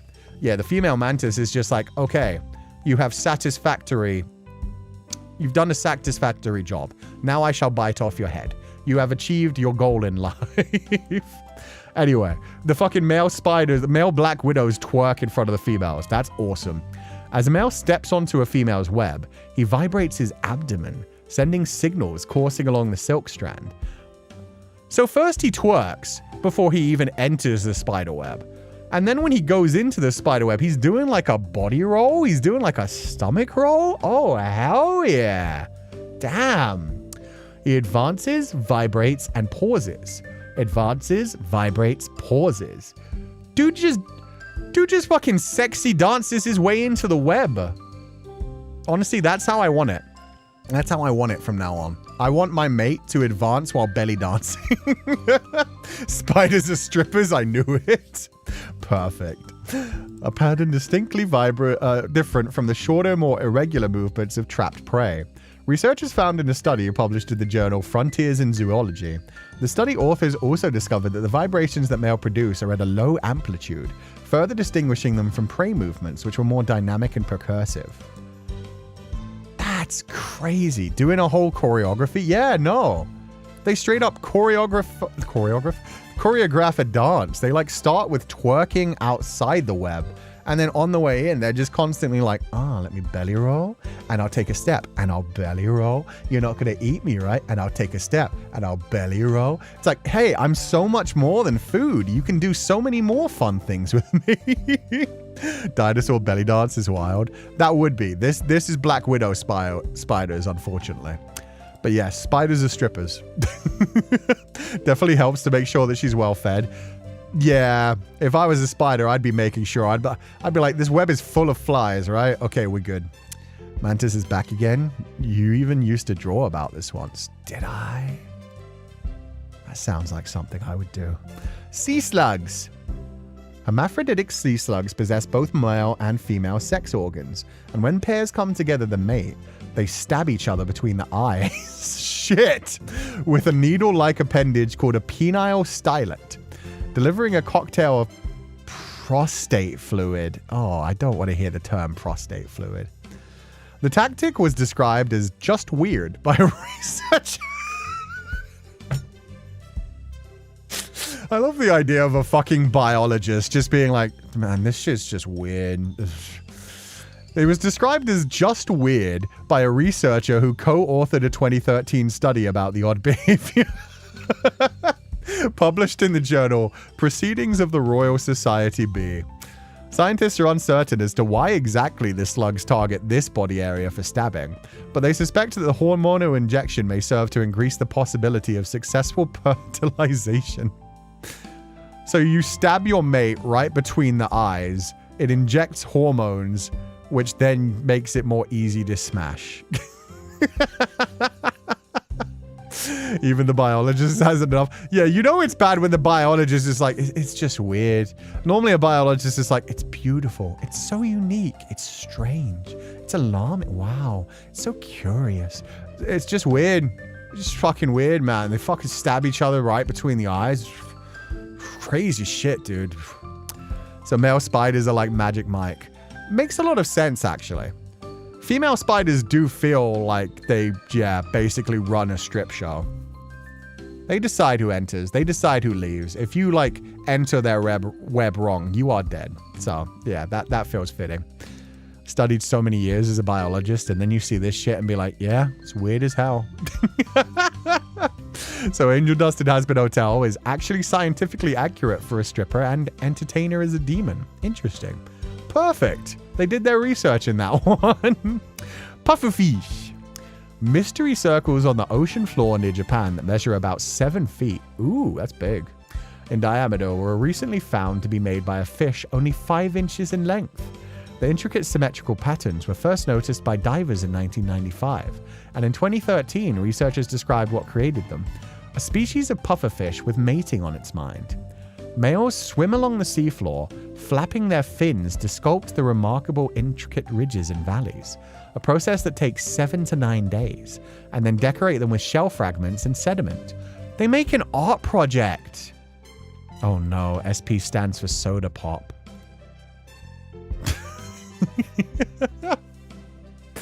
So we have stop pasta, and we're also going to have 2 Pupal saying SP, which, as we are now aware of, has interesting connotations. Average size. Do you mean 7 feet or 5 inches? Because one of these is close to correct. The other one. Anyway, they make art projects to mate. That's cute.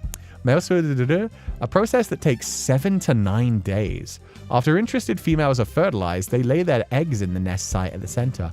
Oh, it also becomes their nest for the babies? Wait, that's adorable. So they're making an art project, but they're also decorating their house. Aww. They make a macaroni project. Yeah, they make a macaroni project and then they move into it. It's like making a pillow fort. You make a pillow fort, somebody comes along and is like, that's a nice pillow fort. I want to lay my eggs in there. Why don't men do this? Some do. Some make art projects for the people they love. Some like serenade. Some like write poetry. It's a very similar thing. That's adorable.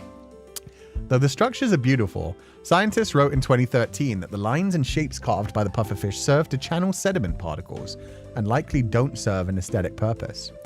I don't care. I want to believe it's an art project. Fuck off, biologists. Let me live my dream. So they make their home first. Yeah, they make the prettiest home that they can that also has channels in it that like direct sediment into the baby's nest. And then a female comes along and is like, that's a pretty nest. I want to move into that. You're like, you did good, dude. Let's do this. Men, step up your game.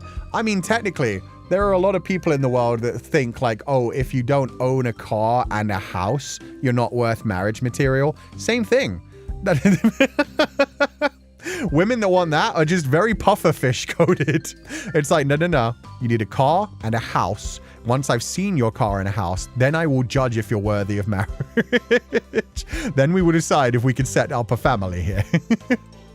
That's honestly lovely. Life is beautiful after all. Damn straight. Meanwhile, some more human men can't even text you back. Hey man, you have to wait 4 days. You specifically, it has to be 4 days.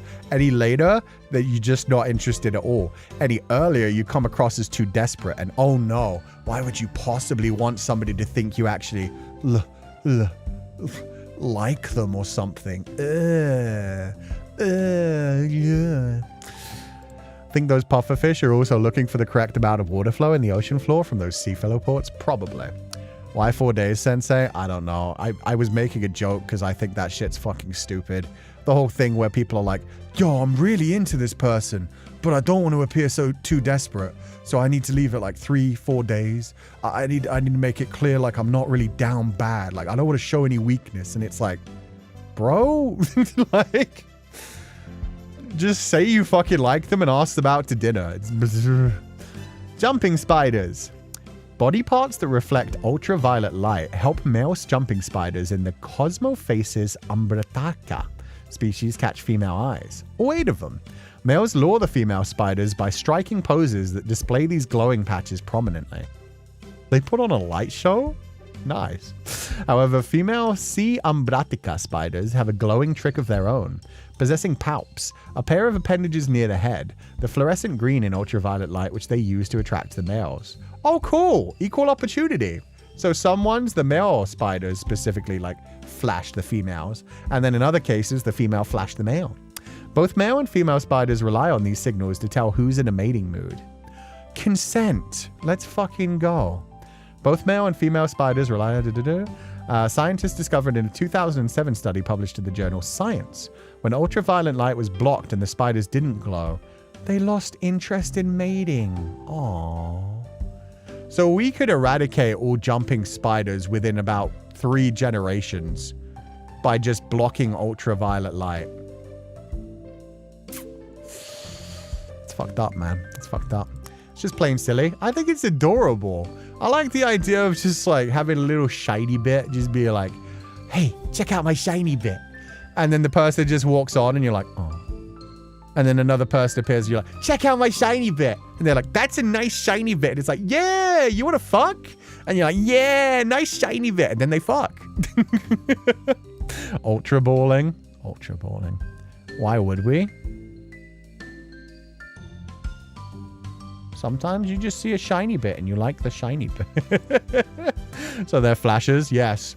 Their courtship involves them flashing each other and seeing who's into it. It's kind of immature. They're spiders. They don't have to be incredibly mature. At a point, if they don't reciprocate your emotions or make fun... Oh, you're talking about the calling thing. That's very immature. Yeah, no, that is very much like a scared kind of thing.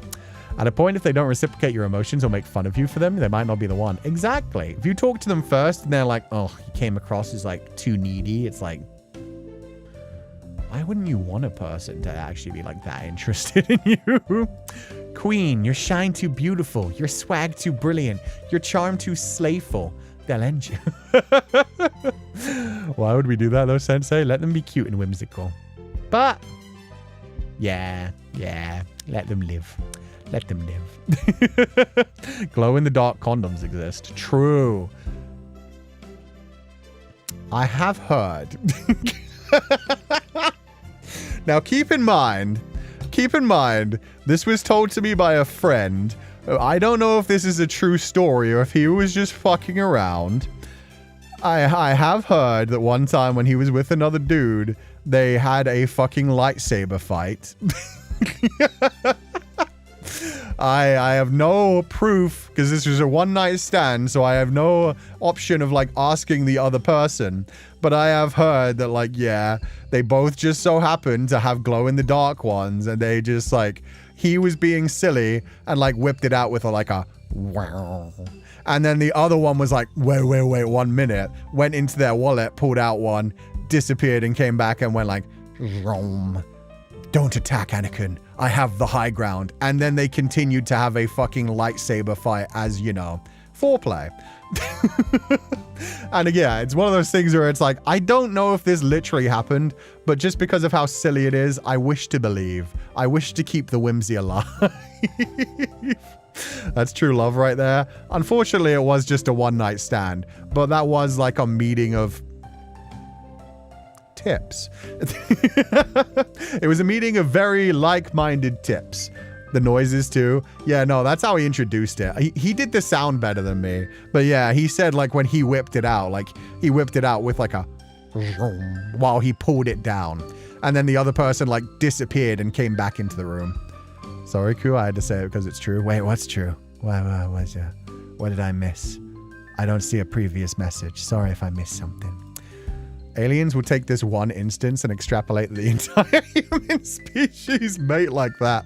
Give it like 10,000 years. We'll all be buried in like radioactive dust, and aliens will come along and find two men having a lightsaber battle. And they will be like, ah, this is how human species, Homo sapiens, mated. They would both get erect and then they would fight each other. They called it jousting. And sometimes there was a special move they would do called docking, but you could only dock if you were a certain type of man. Some type of men did not have the equipment to dock. The only glowing lightsaber I know before was censorship. That exists too. Stop. Okay, too far. Stop, Pastor. We got far enough. I knew docking was next. Had to happen eventually. Hello. It's nice to hear your voice, Sensei. What the hell are we talking about? We're actually going through different mating rituals for different species, but every now and then we're coming back to silly freaking stories. Where's the Yuri in this? I don't know. Chat? Do you have any Yuri stories? I don't know. I know they can't use glowing condoms, but I don't know. What's the equivalent? Interesting for Jazzles? I don't know. I just haven't heard any of those stories just yet. I have a Yuri story. Go for it. Hit it. Sensei, the Streamlabs. We'll come back to it. Don't worry. We'll finish the animal mating eventually. It's a just chatting stream. We're going in a direction. Honestly, if they're able to get our internet signals, no wonder they stay away. Yeah, 100%. Got a girlfriend now, if that counts as a Yuri story. That's a happy story. I'm glad to hear that. Congratulations. Honestly, just kind of like stunting on everyone else. It's just like, hey, I got a girlfriend. I'm a successful Yuri story. It was more like a silly Yuri story, but okay.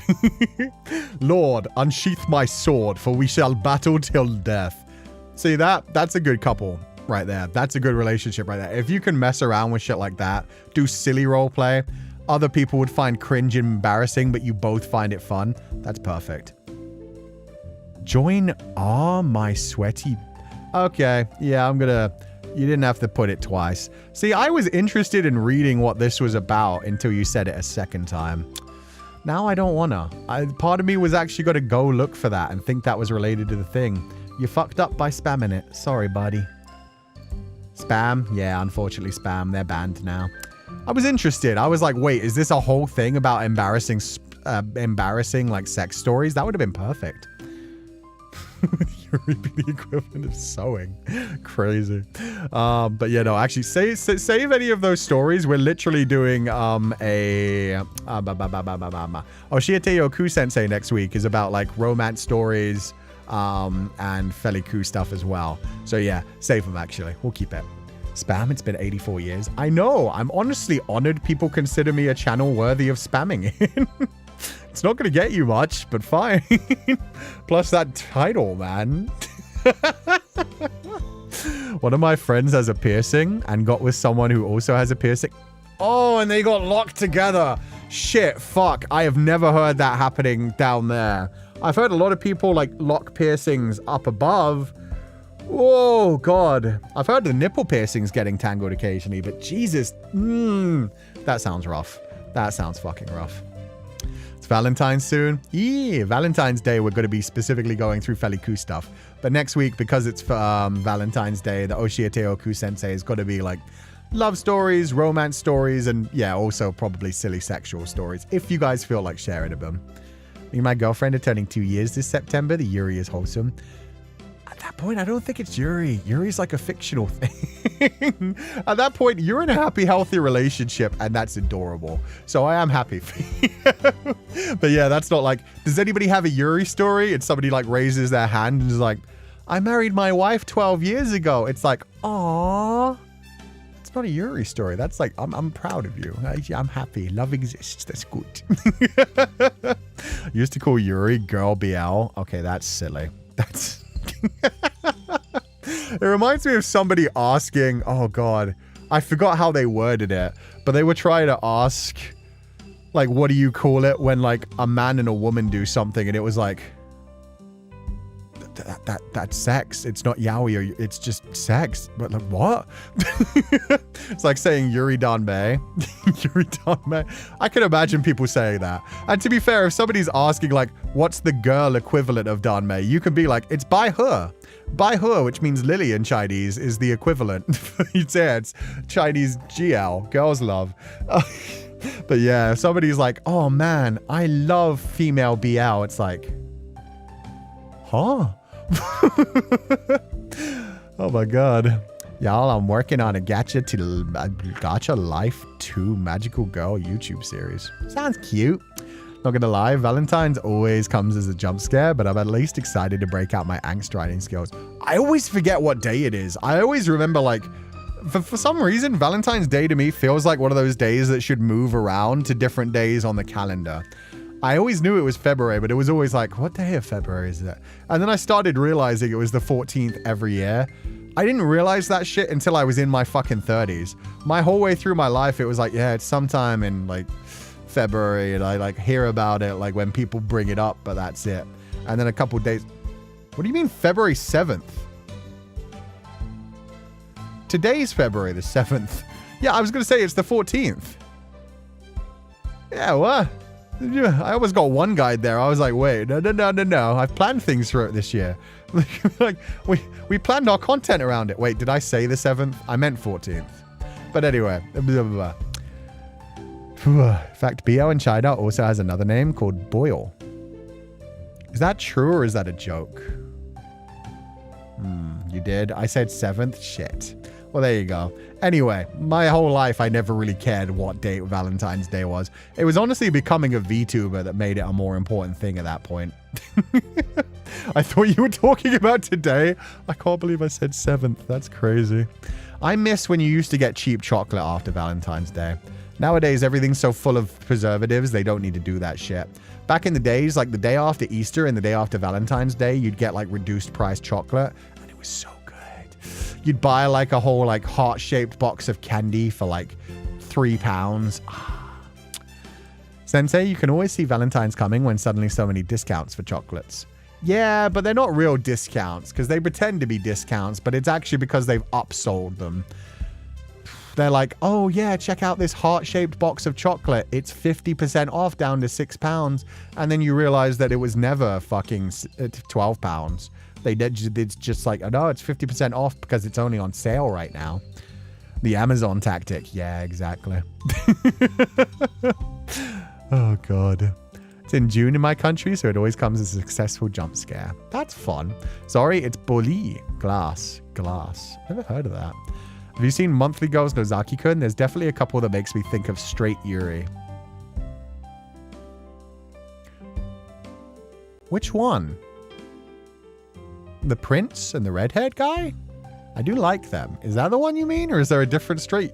Huh? Wait, huh? I have many questions. Want to be a VTuber, but I already know it's going to be hard.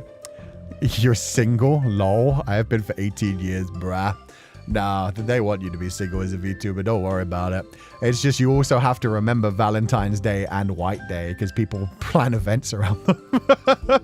Never heard of straight Yuri. There's no such thing as straight Yuri. I think they're just saying like it feels very Yuri coded. I'd imagine. I guess if you have like a boy who looks very feminine and a girl. I mean, there's so many like stories where it's like a girl is like tricked into thinking a guy is a girl, but it turns out it's a guy. Kashima X Hori?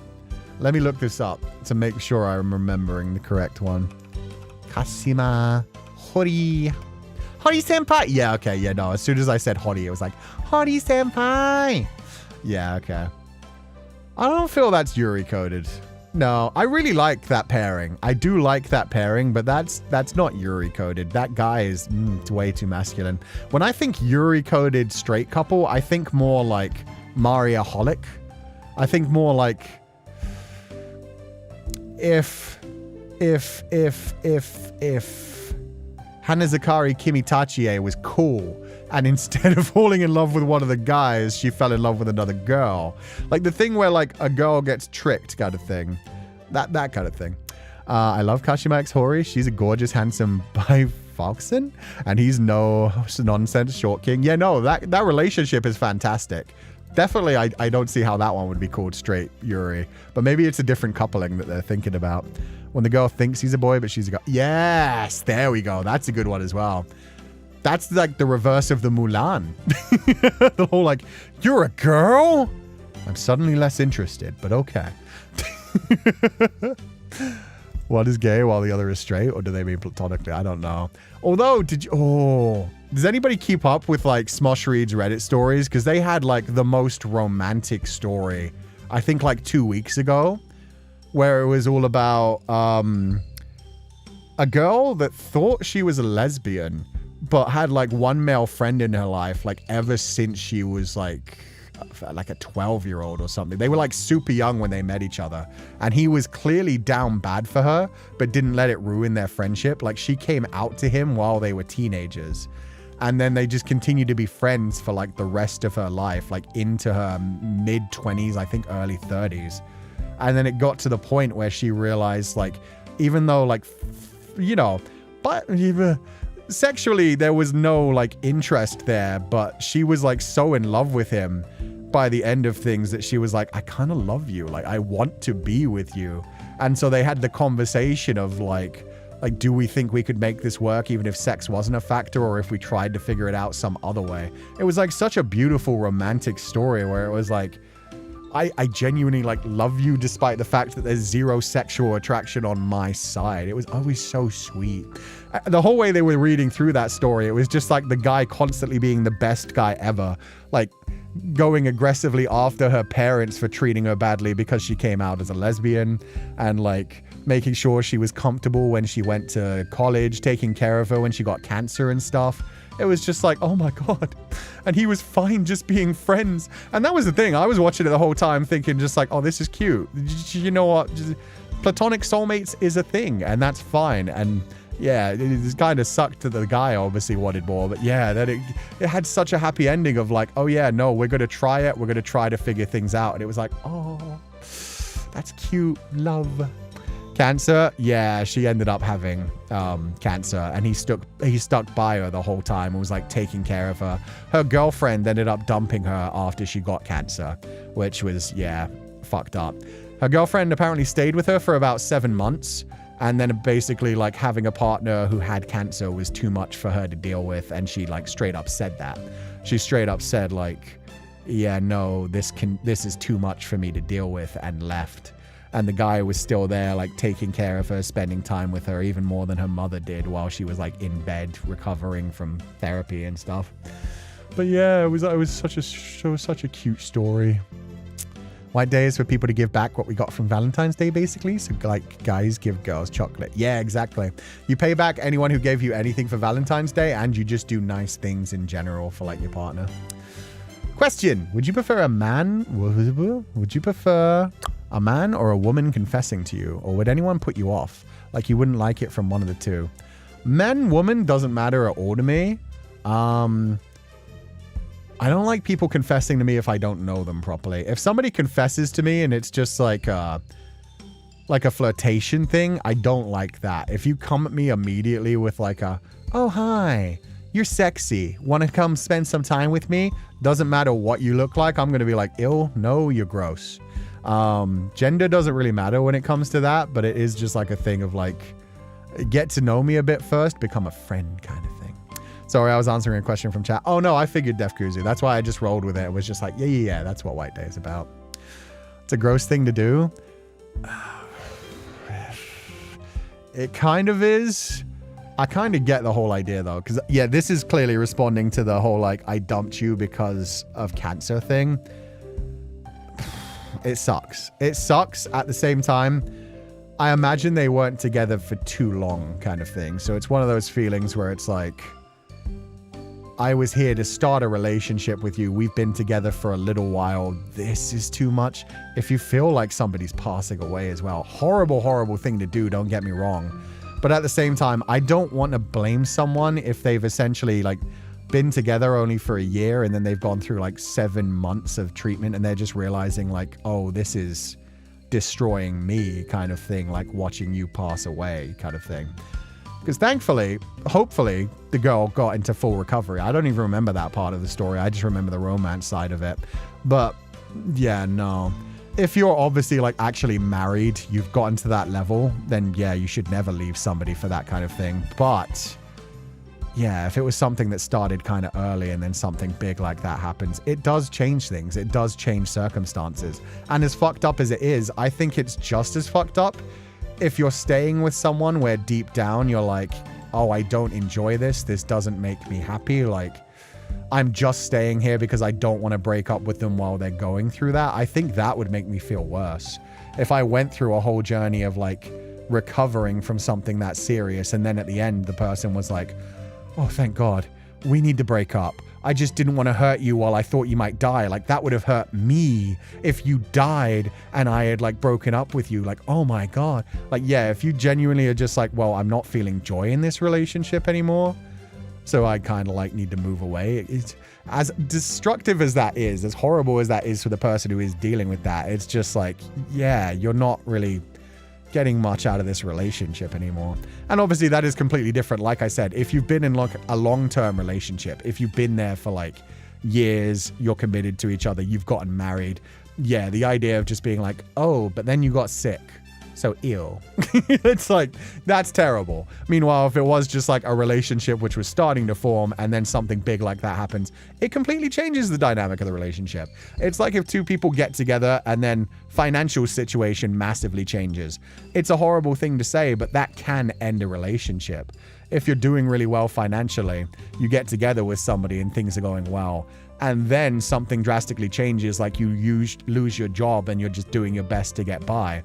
That can honestly be enough to be like, okay, no, that's a good reason to break up. It doesn't always, like, it can just be like, oh, this is a horrible person who was just using you for your money. It could be that. Or it could be straight up like, well, this completely changed the dynamics of the relationship and it doesn't work for both parties anymore. So yeah. Relationships are complicated. The emotional weight of caring for someone must be very difficult too, especially if they just started dating, as you said. Yeah, I mean, even people that are like taking care of their parents and stuff when they're sick get to the point where it's like, oh, it would be better if things just ended kind of thing. Like, that thought crosses people's minds sometimes. So if you've only been together with somebody for like under a year and then they get sick, it could be one of those things where it's like, oof, better just step away. So Sensei gives us voice packs for Valentine's Day and we give him fan works back for White Day, or reverse. No, you guys write me Féileacán and Cú for Valentine's Day and then I get to read it out. And then on White Day, we're doing like a Pupal pampering kind of thing. Caretaker burnout is real. Yeah, exactly. Because at some point you get to the point where you're not living your own life anymore kind of thing. Reminds me of an episode from House where the girl is deadly sick and her parents gave her kidney for her when actually the girl wanted to break up with her. Oh, that's horrible. Her partner gave her a kidney for when they wanted. Ah, God. That would be terrible. And then how would you ever break up with them at that point? Like if somebody gives you an organ that keeps you alive and you had already wanted to break up with them, it would be such a horrible moment to be like, oh God, and now I guess I'm marrying this person. I can't break up with them. Like I'm literally only alive because of them now. Oh no. That sucks. That would suck. That would suck so much. See, meanwhile, there are people that are just like horrible, horrible people. Like there was a story from that same thing. The person who was sending me like the rage bait things from the financial situation things. There was a girl who had been with her partner and been complaining that he wasn't like pampering her enough. And then he like spent something like $16,000 getting her like a tummy tuck and a bunch of different like cosmetic surgeries. And then within 3 months of her recovering from those, she broke up with him. So yeah, for ages, she was like complaining about like, oh, you're not spending enough money on me. And then he spent like a fuck ton of his savings on her. And she was immediately like, good, and left. And she was justifying it like, well, you know, I just realized once I was getting more attention that I wasn't as interested in him anymore. And it was like, wow, he used so much of his money. You got better looking. He liked you when you didn't look like that. And then you were more interested in the people giving you more attention than the person who actually did that. Ugh. It's more horrible as the partner already knew she wanted to break up, but she gave it anyway. So now she can't break up. See, no, at that point, you'd have to do it like anonymously. If you genuinely like cared about the partner and were just like, oh, I want them to live. At that point, the best move is honestly to just disappear from their life and then just be like, and an anonymous donor has given you their kidney. Like, yeah, I wouldn't imagine somebody feeling like that indebted to you. That would feel so disgusting. You'd never know if those feelings were true at that point. If you were already like together for a long time and you were like, okay, I'll give you my organ kind of thing. It's like, cool. Meanwhile, if you know they're going to break up with you, yeah, the best thing to do is to just step back and be like, okay, here's anonymously donate it. Extra plot twist, the donor girlfriend in that episode already knew. Yeah, okay, Jesus, that's rough. The author of Anne of Green Gables went through that when her husband became ill. She took care of him, hoping to keep him from dying. But when he did, she lost her purpose in life. See, that's a really romantic version of it. That's like the opposite. That's just sad. I feel that. I feel that. You give your all just to take care of somebody and then suddenly they're gone and it's like, well, what am I living for now anyway? They died, but I died too. It's manipulative at that point. Yeah, if it was something that they were doing just to try and keep them together, that's horrible. That's horrible. That House episode, it turned out the partner gave the kidney, knew, and did it. Oh yeah, fuck that person. At that point, that's the point when you break up with them. That's the point where it's like, thanks for the kidney. You can't take it back. But also now that I know that you used it to try and entrap me, that's no longer a gift. That's the thing. If you wanted to give that kidney in a safe way, you do it anonymously. So it's like, okay, and she's alive. I'm just happy that she's alive. Using it to keep her held in the relationship, that's not love. That's not endearment. That is transactional. Ugh. Being a caregiver is one of the hardest, most thankless, heartbreaking situations that one can go through. It's not a situation that I would wish on anyone, especially when there's only a bad ending. Yeah, especially when it is like your elderly parents. So you know it's not a case of them actually getting better. It's just a case of you trying to keep them as comfortable as you can until the end kind of thing. It sucks. It sucks. So one where this girl was recovering from brain surgery and the guy took care of her, leaving a job and everything full time. She got better and then broke up with him because he was broke. That's fucking heartbreaking. And honestly, you know what? Good on the guy. It sucks. His life is like in a downward spiral right now. I bet he recovered from that. I hope he learned to trust people again, because that would take a long fucking time to get over. But that is clearly somebody who loves so much and believed in that relationship. And they don't deserve a piece of shit like that who's just going to be like, well, now you don't have money and I'm better, so I'm going to go find somebody who has more money. Ugh. It's not for altruistic reasons. That's not only manipulative, but possessive to a messed up level. He dodged a bullet. Holy cow. Yeah, for real. He dodged a bullet at the same time. Yeah, I'm sure he's devastated by that and wishes he could go back and change things. Okay, let's see if there are any other interesting animal ones before I go back to Streamlabs. Porcupines? That's going to be interesting. Male North American porcupines must go to great lengths to secure the affections of females, which only go into estrus once a year for 8 to 12 hours. 8 to 12 hours is crazy. Prior to ovulating, the female secretes a fragrant, to a porcupine, mucus that lures males closer. The lucky male that finds her and manages to chase away any rivals. Stimulates ovulation. Yeah, okay, I'm not going to read that one. That's back to golden showers. God, a lot of animals are real oh, hi, Pixie! What an interesting time. Sorry, I didn't even realize that was you that say he dodged a bullet. Sorry, I didn't read the name. Hi. We're done with that. We were looking up interesting things about animals.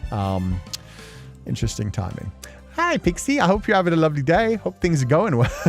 Do you already check spinner dolphins? No, they weren't in the list. What do spinner dolphins do?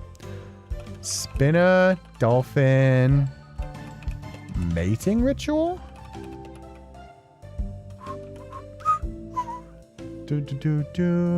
Spinner dolphin. Huh? Eh?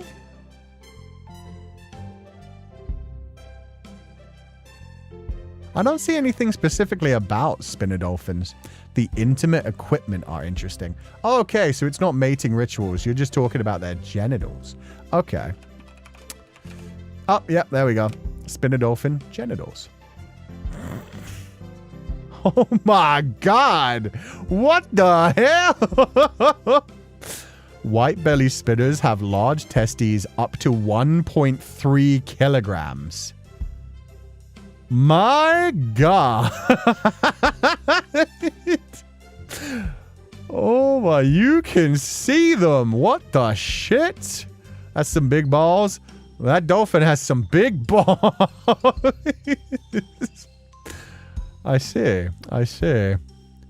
Okay, I've learned way too much about dolphins throughout my life. I don't know. No. It's going way too into detail for me. It's a bit too graphic for me to Google at this point. That's some big balls. That is some big balls. Oh my God.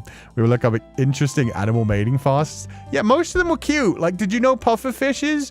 They like blow up their bodies and then they make cute little patterns on the ocean floor that are actually like to direct detritus into the nest so more food comes to them while they're just laying there. But they make like cute little patterns. So it's like they build little like pillow forts for their partner, and then their partners come along and are like, I like that pillow fort. I'm gonna lay my eggs in that pillow fort. And then it's basically like moving into a house together. It's so cute. I believe they also have a complex lock and key system going on. Yeah, that's what I was reading. I was reading about like the folds and things, and I was like, nope, that's too much information. I don't need to know this information. Meanwhile, snails. Yeah, snails stab each other in the head.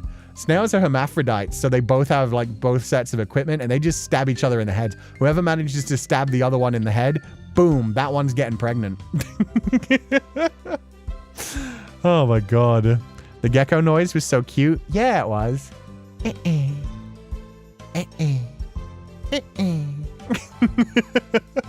Everything I learned about dolphins is against my will. I swear to God. Seriously.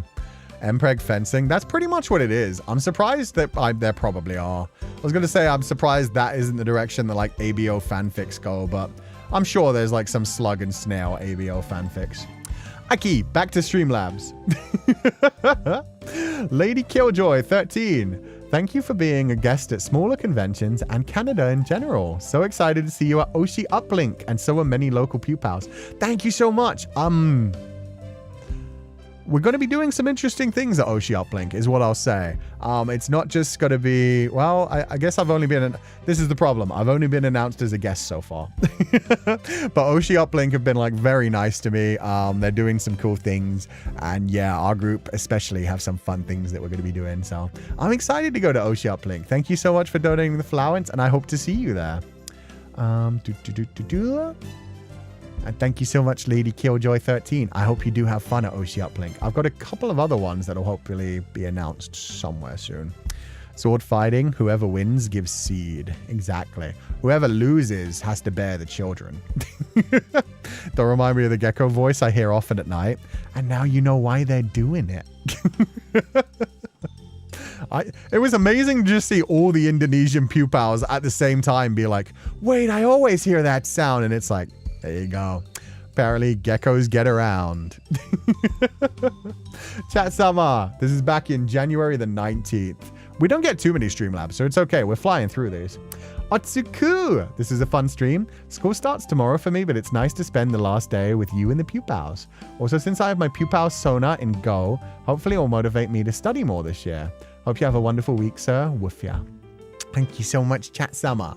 Yeah, Go's a lot of fun for like helping to study and helping to take breaks. I think that's the bigger thing for me because I was always fine like buckling down when it came to work time. But one of the biggest problems for me was making sure that I take breaks just to like stretch and stuff, because I can get locked in and go for like 4 or 5 hours in a row and then suddenly realize like, oh God, I've been standing still this entire time. Let me do some squats. Let me move my arms a little bit. Let me dance around a little bit. Traumatizing? I think it's cute. They make adorable little sounds. At some point, you just need to accept most of the things that animals do is for the sake of smashing. So, yeah. I wish I could unlearn about the gecko sound. When I hear them again, it'll never be the same. It just means that you don't want to approach them while they're making that sound. While they're making that sound, that's their them time. You don't want to have to chase them away. They're hoping somebody else will come their way. Kiranin, thank you for donating the allowance. Aww. Hey, Sensei, feel free not to read on stream if needed, but okay. You went through a loss. I hope it's getting better by now, Kiranin. This was a while ago, but yeah, just take care of yourself. Take all the time that you need. Please rest well and have a lovely time. So yeah, have a lovely time. I once went back and forth with a gecko several times. I thought we were just chatting. Nah, you guys were getting horny together. You and the gecko were just locking eyes, looking at each other like, hey, hey, hey, hey, hey.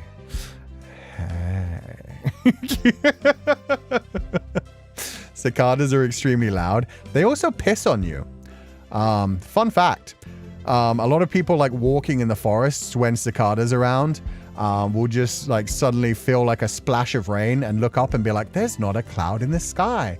What's going on? Sometimes cicadas just like they pee all in one burst. So it just comes out as a little like kind of spritz kind of thing. It's honeydew, so it's fine. True. But still gross. Still gross to know. Hermit rizzing up geckos. No, I thought it was a Disney princess moment. Nothing unpure. There's nothing unpure about it because the gecko wasn't looking at you and thinking like, yeah. The gecko was just thinking, no, female geckos come to me. Don't go to that thing. That's not even a gecko. I don't even know how that would work. If anything, the gecko was just trying to shout over you. The gecko was like, no, me. Disney princess moment is so cute, actually.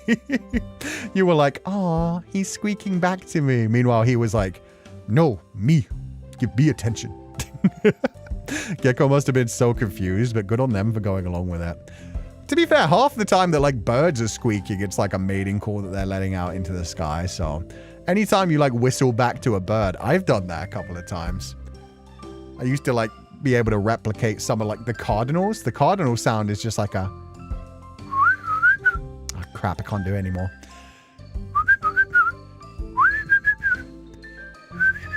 It's a bit higher than that, but it's something like that. And if you whistle back to cardinals, they do get louder and they try to find you. So if you like do it out your window when you hear one, they will like slowly approach your window trying to find like the other cardinal. And then they'll just stare at you like, I've been betrayed. They find you at the window and they're just like, motherfucker. For real, this ain't the B movie. Yeah. Now suddenly I remember when I saw two geckos once when I was a child making that sound. I thought they were talking. I wonder if they were speaking to each other or they were both like competing. That's my bigger question. But yeah, technically they were talking. It is just like a, you know, it's just like a conversation thing. Babies do that too sometimes. Which thing? Oh, you mean peeing on you? I just realized that's like right next to all the things about like the cicada peeing. I don't know. God, when we get too far away from a comment, I'm just like, wait, which part? I love cicadas and the sound of cicadas. I choose to ignore the piss part. That's fair. That is totally fair. I like the sound of cicadas when it's in fiction. I like it to be able to be turned off. I do not like cicadas when it's all fucking summer long. They just keep going, man. Sometimes they're so loud. Like you hear that shit no matter how far away you are, man. This is giving the ghost story dubbed vibes when the rabbit goes, yeah, touch me. Touch me harder. No, you can't make me remember ghost stories. Too many of those quotes will get you cancelled. Especially some of the other shit she said to that rabbit. God damn. Had a bird look so confused. Same for cats and dogs if you mimic them. Funny how they cock their heads in total bafflement. Wait, humans can do that too? Yeah, birds, when they realize it's a human making that sound, get kind of like confused about it. They're just like... and then they just fly away. I've never seen a rabbit do that. That's kind of interesting. Did that say rabbit? No, cats and dogs. Cats and dogs. Cats I've never seen get confused. They just kind of meow back from every time I've seen it. As a kid, we'd catch cicadas and then my family would cook them. My God, that's interesting. They like put them over a grill? Did they fry them? Did they boil them? How did they cook them? I'm actually interested in that. Come on, jump. I said jump. When you open the nappy sometimes, babies are like, yay, freedom. Oh, I'm aware, Cloudines. I'm aware. They think that's like, oh, it's time. I'm free. And then you have to like try and put the nappy back like over it to catch it. It's like, no. Whistle. I can't whistle as good as I used to be able to.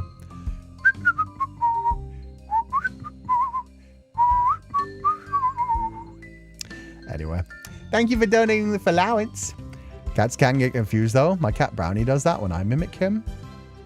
Interesting. Probably grilled or stir-fried. My brother would eat them though. If I thought they were safe, I would eat them. I've seen too many videos of like people taking like a random bug and then soaking it in vinegar, and you just see like a long worm, like bigger than its fucking body, crawl out of it. Or like some other creepy parasitic creature just snake its way out of it, and it's like, ah. I have no like fear about like eating bugs if they're safely farmed and secured. If it's a bug in the wild, you have no idea where that shit's been. You have no idea what's in that shit. Eating crickets, they were dried and seasoned, was pretty good. I've heard they're crunchy and tasty. Yeah, you just add like spices to them and it's just like eating a crisp. Yeah. Crickets can be tasty. Yeah, I've had chocolate covered ants. That's about it so far. I would actually like to try the whole like, you know, you can get like tarantulas and crickets and stuff online. I would try that someday. Total existential crisis. My cat, when I mimicked her on the day, literally looked like the shocked cat emoji. I've never seen that happen with a cat. That's actually adorable. You must do it way better than me. I meow back at my cats and they just look at me, not really confused, but they just like stare at me for a second and then they'll maybe meow back. Or the other one, the aggressive one, will just walk away. But the cute one will just look at me, like pause for a second and be like, wow. The parasites, yeah. Ugh, yeah. Yuck. I'm not reading this one, Kushami. It says it's great dark lore about pupals, and I immediately see it starts with pupal eggs being laid by Cú sensei. Yeah. You can write that one into a fan fiction. I'll read that one offline. I'll read that one offline. Why not? You know why not. Oh, God. Frosting dumpling. Oh, thank you for donating the allowance. Don't read out loud. Okay. Oh, I did read this one offline before. That's really awesome. Aww.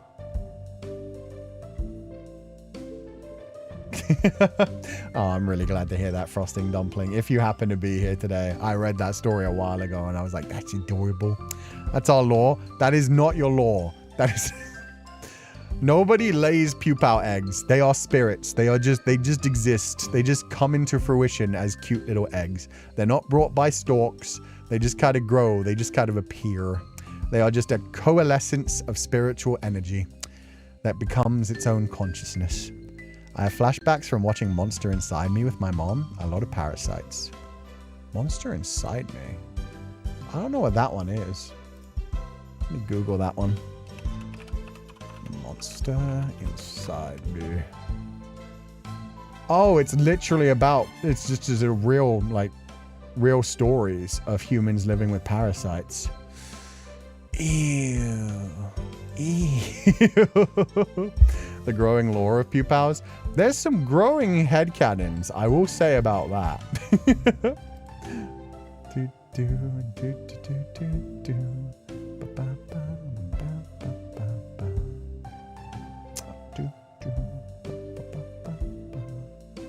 Creative Bunny, thank you for donating the allowance. This is all the way back on January the 5th.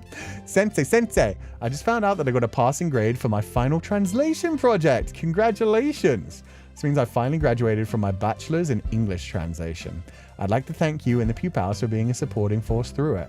I'm actually pretty sure I read that one offline, but I mean, I think I read that one like on the last stream I actually read these on, but congratulations, that's amazing, and I hope you're having a lovely day. Aw, and Leo B, I can't read this one out loud, but thank you so much for the huge donation. Aw, it's so sweet. I'm glad you've been enjoying them. That's all that matters to me. Have a lovely day. Thank you so much for being here, and thank you so much. Oh, wow. We got a lot of Streamlabs just in the last hour. Okay. Oh, here we go. Kushame. Thank you for donating to the allowance. Dear Sensei, your biceps are like eggs. So tender, they seem ready to burst at a touch, making us unable to resist wanting to take a bite.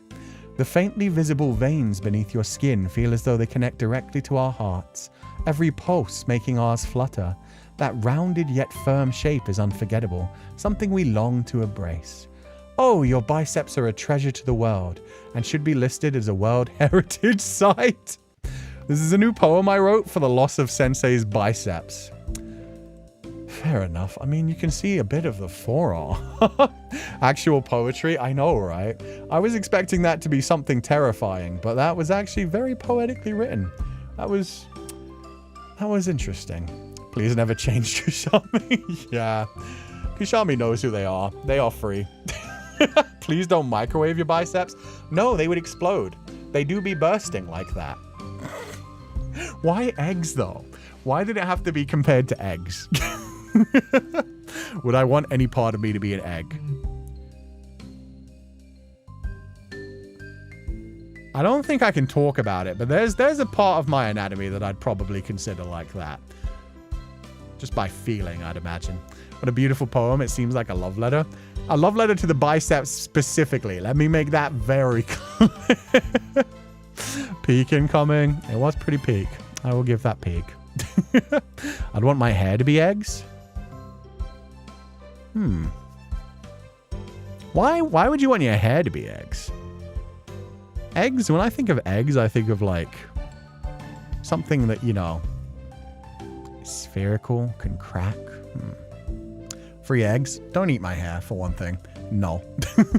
Well, why would you want your hair to be described as eggs? I don't think that works. I'd rather my hair be spider silk. Yeah. That would work. Midnight God, thank you for donating the Feileacans. Sensei, quick question. I wrote a We Are the Yandere Lil Righty during Halloween. I was going to rewrite. Would it be okay to submit that to the Valentine's Day stream? We Are the Yandere? What do you mean by We Are the Yandere, Midnight God? Is it like...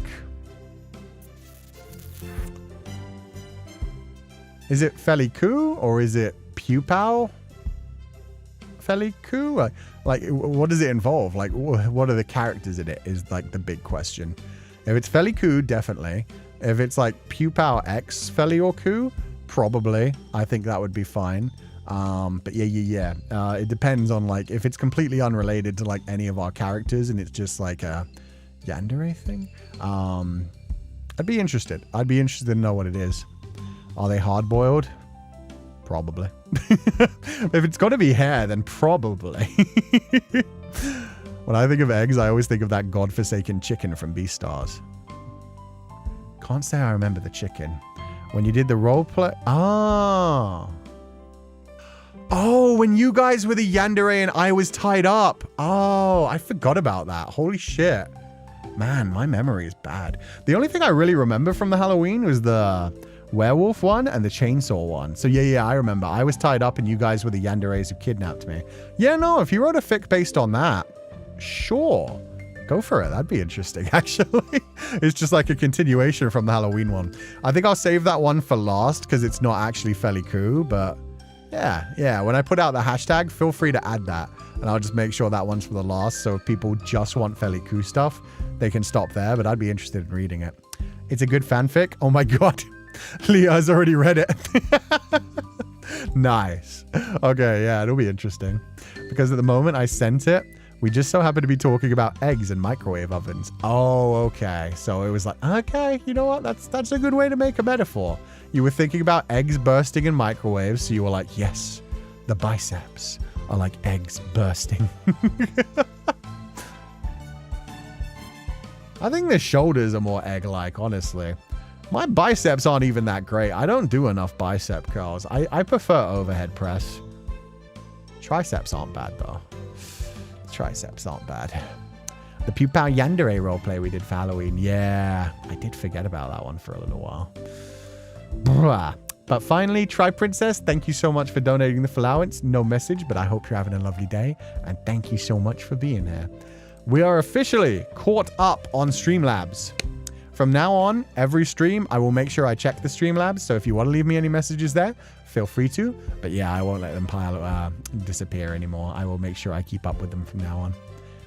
We caught the counter reference. Wait, more like pancakes? Hey! This isn't even about my booty. How dare. Feeling like Ash Baby. Don't be that burned out. That's not good. Auntie D Sono, welcome to the scholarship. I hope you're having a lovely day. Thank you so much for being here. And yeah, I hope you rest well. Thank you so much for joining us. In Spanish too? Wait, what?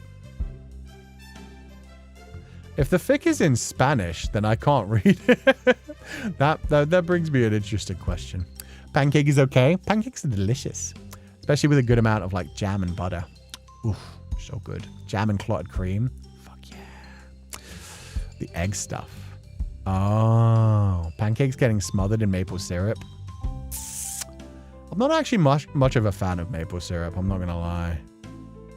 I don't know. I'm more of a jam and clotted cream kind of guy. Strawberry jam, clotted cream. That's the way my brain goes. Had some pancakes yesterday. Good to see. They were good. What Cloudy said about eggs. Oh, I think some of these messages just don't get grabbed by my grabber. Damn, I don't see what Claudine said. Aggravating. Moth Raid. What's up, Kendra Bratton? What is up, moths? I hope you're having a lovely day. We're just chatting. We're not doing anything in particular at this point. Currently, we're talking about food. Earlier, we were talking about animal mating rituals, which was an interesting time. We learned what a gecko sounds like when it's horny. And then we learned that a lot of pupals from Indonesia hear that sound all the time. And one pupal even echoed the sound back to a gecko. So that was a fun time of just like imagining a pupal just sitting there like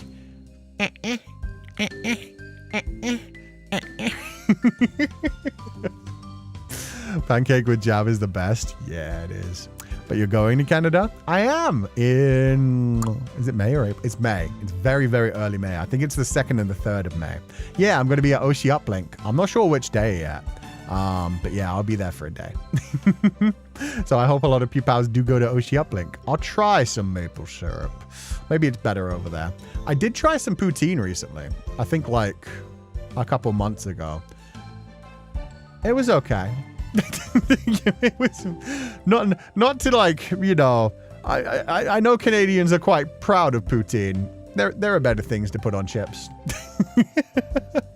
All the egg and pancake talk made me want to get up for a 3:30 a.m. snack. I am so sorry. It sucks when you're like super hungry anytime after like 10 p.m. and it's like, oh, I could really go for a thing, and it like keeps you awake even more. Protein? No, not protein. Poutine. It's like chips, so French fries if you're American, and then covered in, is it like gravy and cheese? Chat, tell me what poutine's made out of. But either way, like the poutine was okay. It was, you know, it was chips. It was chips with things that were not the things I like to be on chips. As a Canadian, I'm going to have to reconsider my Oshi. Just because of the maple syrup thing. I like other Canadian things. Tomato ketchup flavored chips are amazing. What else? What else does Canada have? I like moose. Mooses are great. The fact that you guys have Mounties that look silly but could straight up kill you are awesome. What is Canada known for? The Sky Tower thing, the Sky Needle or whatever it's called, is pretty badass. Beaver's Tail. Beaver's Tail is pretty sick. That's a nice pastry. I actually know what that is. I was told about that specifically because of Oshi Uplink. But yeah, no, Beaver's Tail, I've never had it, but it looks delicious. It looks like very, very sweet. Oh, Canada is known for hockey. There you go. Fucking heated rivalry. The rest of this doesn't make sense to me. Medical care? These 10 things are very Canadian. Okay, hit me. The canoe. Nah, it doesn't feel Canadian. The national anthem. Everybody knows the Canadian anthem. Oh, Canada. Da, da, da, da, da, da. Ginger ale. Ginger ale is pretty banging, to be fair. Hockey. Hockey's okay. Beat the shit out of each other. Knock people's teeth out. That's great. Medicare. That's mean. This feels like this was written just to torture Americans, some of these. What are some things that are uniquely Canadian? There we go.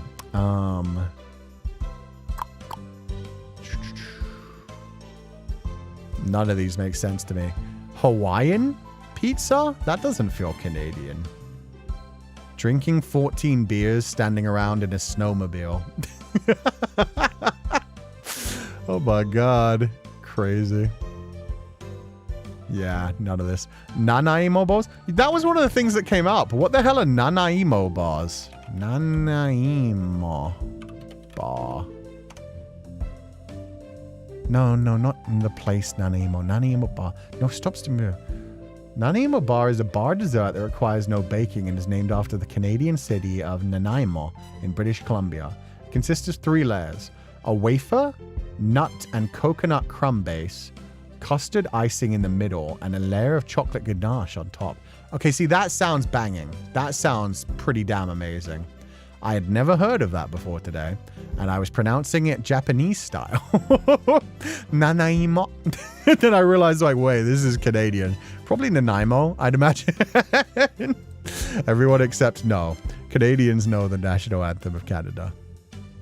No, I'd say most people know the Canadian national anthem. The Canadian national anthem, the American national anthem, and the British national anthem. I feel like most people in the West know those 3 on some level. They've just heard like enough lines of them. I'm trying to think if there's any other national anthem that I kind of like know the sound of.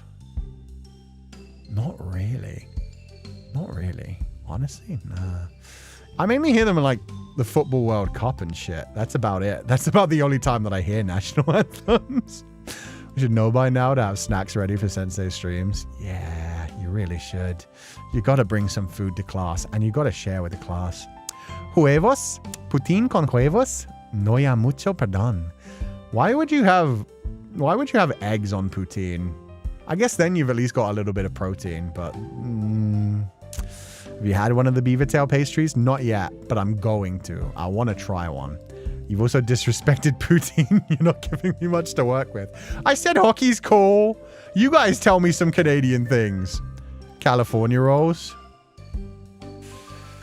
California rolls are pretty low quality when it comes to...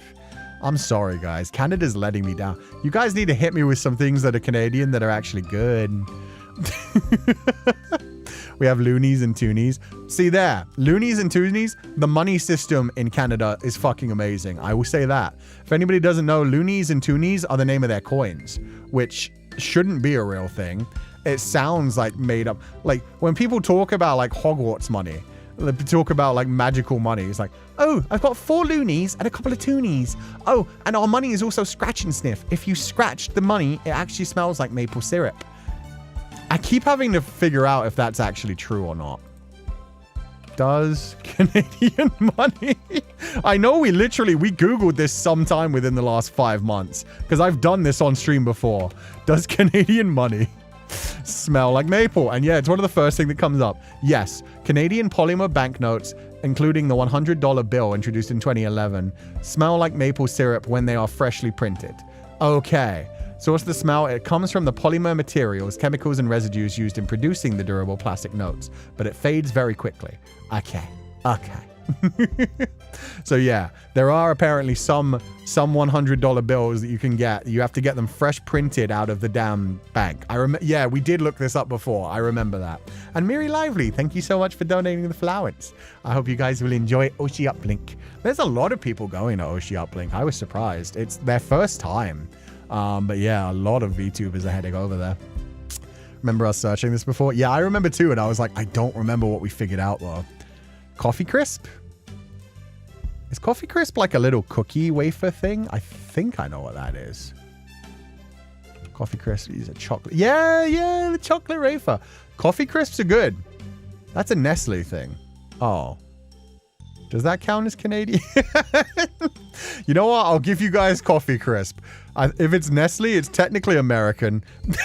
But you know what? Yeah. Coffee Crisp is good. If Canada wants to claim that, you guys can claim that. Timmy's. Fucking Tim Hortons. Tim Hortons is banging. Fucking, oh, what are they called? The Timbits, but what flavor Timbits? There's a specific blueberry cheesecake Timbits. Those are good. The blueberry cheesecake Timbits, one of the few sweet things that I've ever had where I've just been like, I need more of them. I've gotten like 3 servings of those in my life, and every time I've gotten them, every time I see a Tim Hortons, I'm like, yeah, no. Blueberry cheesecake Timbits specifically. I don't like just about anything else from Tim Hortons. Everything else is just normal coffee shop fare. Normal Timbits they're just donut holes. It's not a big deal. But blueberry cheesecake flavored ones, Canada has Ryan Gosling. True, and Ryan Reynolds. They have both the Ryans. As if there's no other Ryans in the world. Yeah. No, they have. Yeah, for a moment I was like, wait, he is Canadian, right? Yeah, he's Canadian. So yeah. No, Canada has some good celebrities. Oh, you also have Justin Bieber though. But you also have, who's the woman who sings the Titanic song? Yeah. I was gonna say Celine Dion. You also have Celine Dion. You know what? Celine Dion like massively destroys Justin Bieber. So you're good. You're good. Jim Carrey too. I love Jim Carrey, especially when he does like serious roles. It's always a fun time. Yeah, okay. Canada has some interesting celebrities. They have some good foods. Still need to try a beaver tail. It looks really good. All of the 2 Ryans that exist. What flavor of Ryan do you like? Reynolds? Or Gosling? Dennis Villeneuve. There you go. Amazing directors too. Can't wait for Dune 3. God, that shit's gonna get crazy.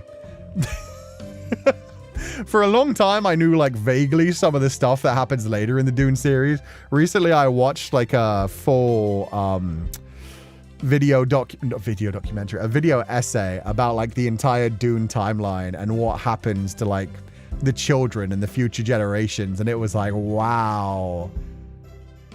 crazy shit happened, man. Keanu Reeves. Is Keanu Reeves Canadian? I, for some reason, thought he was American. Canadian actor and musician. Holy shit. Okay, Canada has some of the best celebrities, actually. And then you also have Justin Bieber. We have to keep reminding ourselves of that. So Canada is not a perfect place. Canadian celebrities. Shawn Mendes.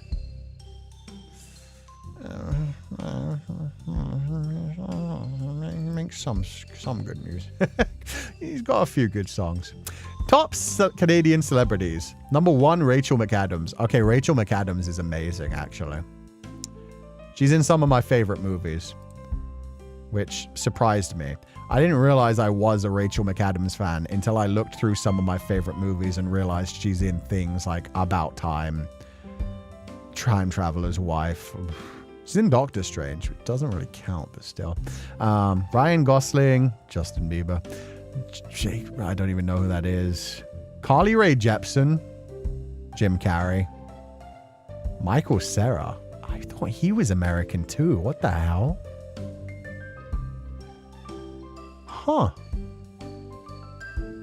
Will Arnett. Damn, you guys have Will Arnett. Stephen Amell. Let's go. Hayden Christensen. Nathan Fillion. Okay, Canada kind of rules.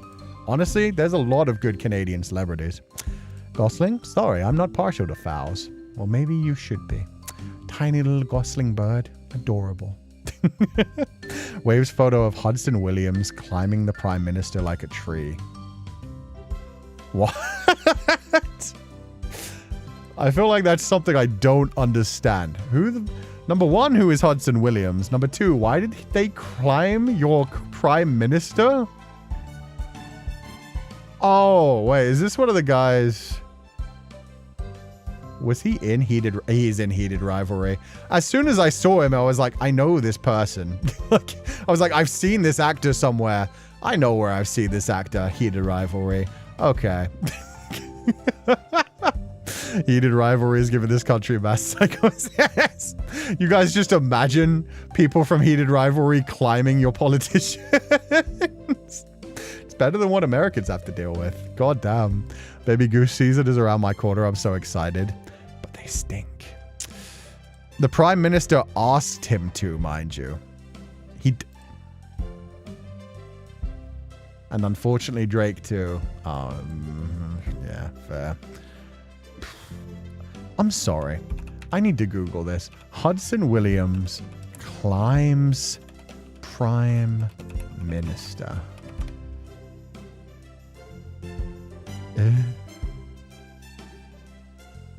He put his leg up on him. What the fuck? Okay, so he didn't climb him. He just kind of like, okay.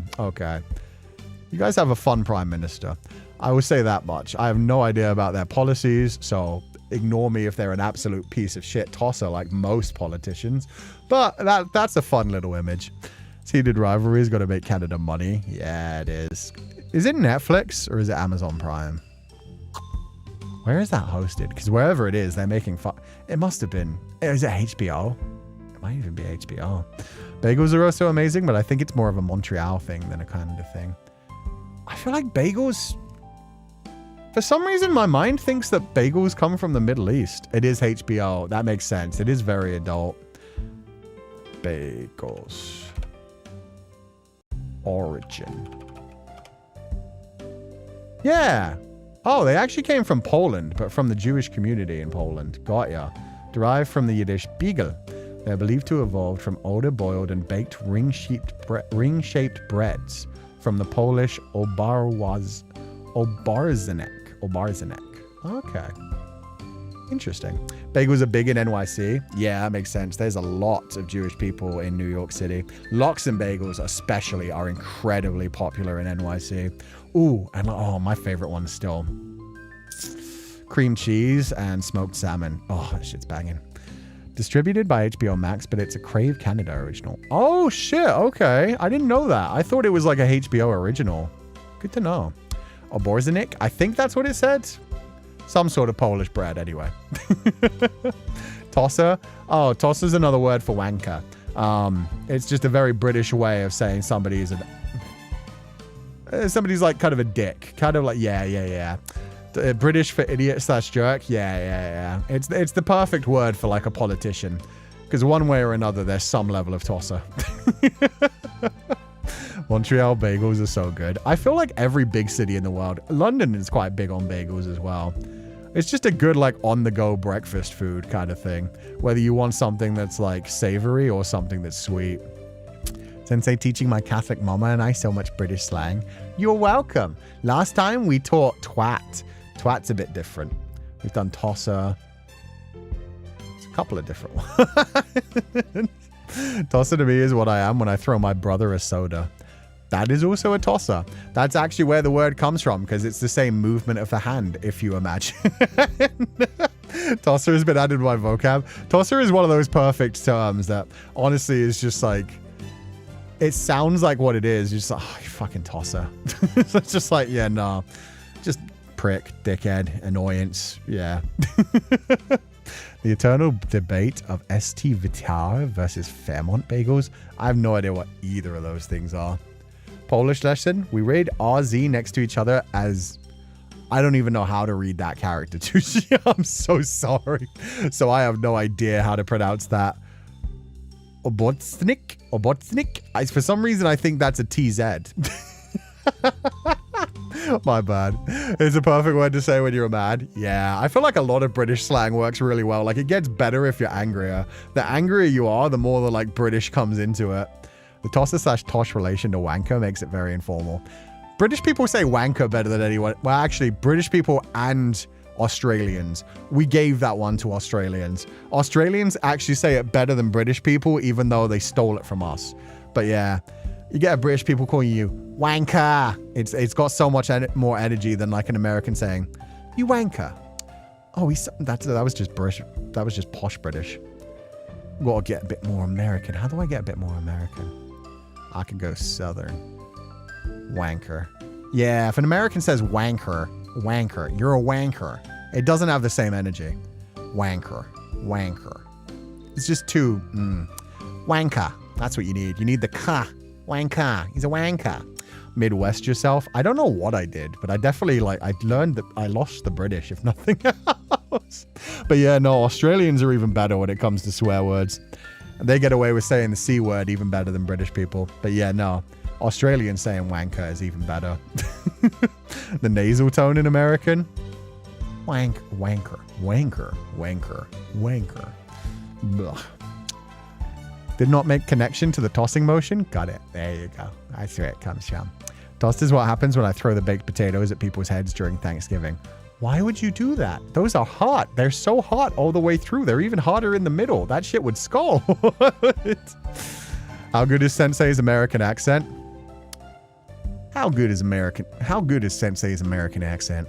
I don't know if I have a particularly good American accent. I think I just kind of lose my British. If I want to go a bit Southern, then I can go a bit Southern. I wouldn't really say this is a particularly American accent. It's just less of a British accent. Hearing British slang in an American accent feels so wrong. It does, doesn't it? He's gonna accidentally Obama again. No, I can't do Obama anymore. Remember when I tried to do Obama with fucking Ash? It came across terribly. I used to be able to do an Obama impression. He's not around enough anymore. He has such a cool fucking voice, but no, I can't do Obama anymore. The more British you get, the more buffs the word receives. Yeah. Or debuffs, technically. I'd say they're technically debuffs. American slang is weak. Sometimes you gotta go to the city for good slang. Oh, yeah. Might be biased, but I prefer insults in Spanish. Nostromo si sabemos mandar al carajo. Let me try that again. Nostromo si sabemos. Why did that turn Southern American? Sabemos. Nostromo si sabemos mandar el carajo. That's too much Spanish for me. The best I can do is filio de puttana. That's Italian, isn't it? Oh, I just pissed off so many people. Shit.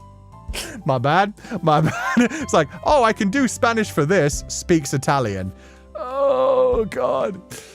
Came back at Sensei saying Spanish, my life. You'll survive. I get to live this time. Thank you. I like scolding in my native too. Yeah, no, for sure.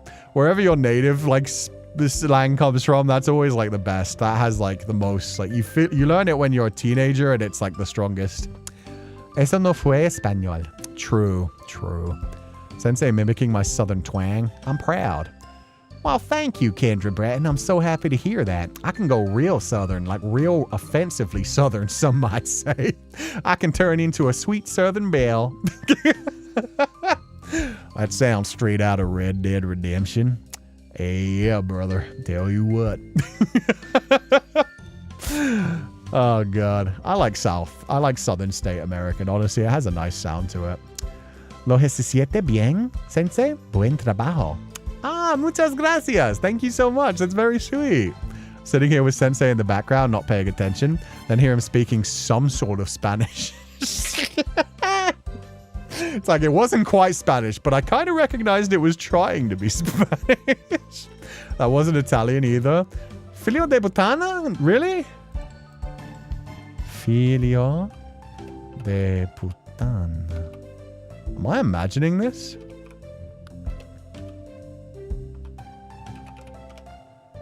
I'm so sure. Yeah. Filio de putana. English translation. Son of a bitch.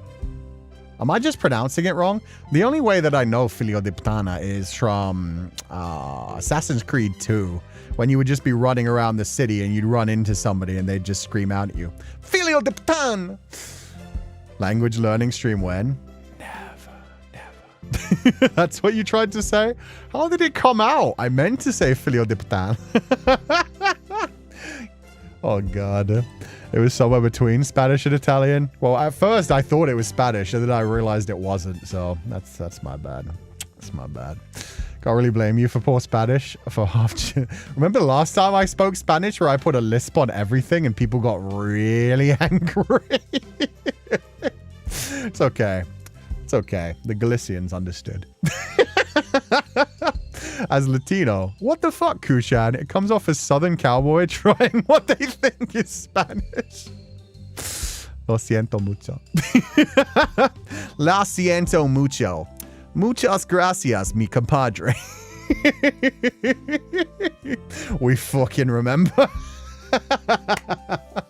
Sounds American to me. Okay, that was supposed to be American, though. If I actually try to speak Spanish. Hola, mi amo es Féileacán and Cú. Tengo 33 años. 33? I don't know how to say 30. I never had to learn that far. Back when I learned Spanish, we only needed to learn up to the teens. That sounds American? ¿Cómo estás, mi amigo?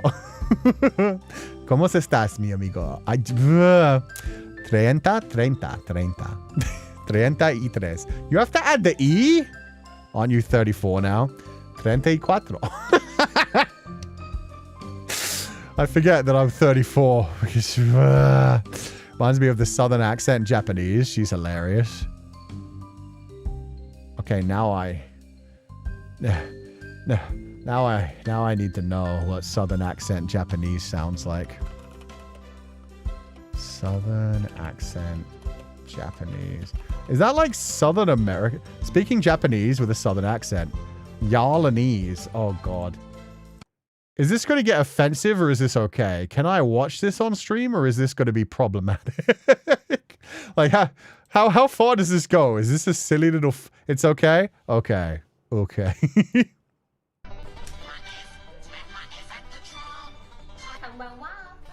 Konbanwa. Oh, Genki desu ka?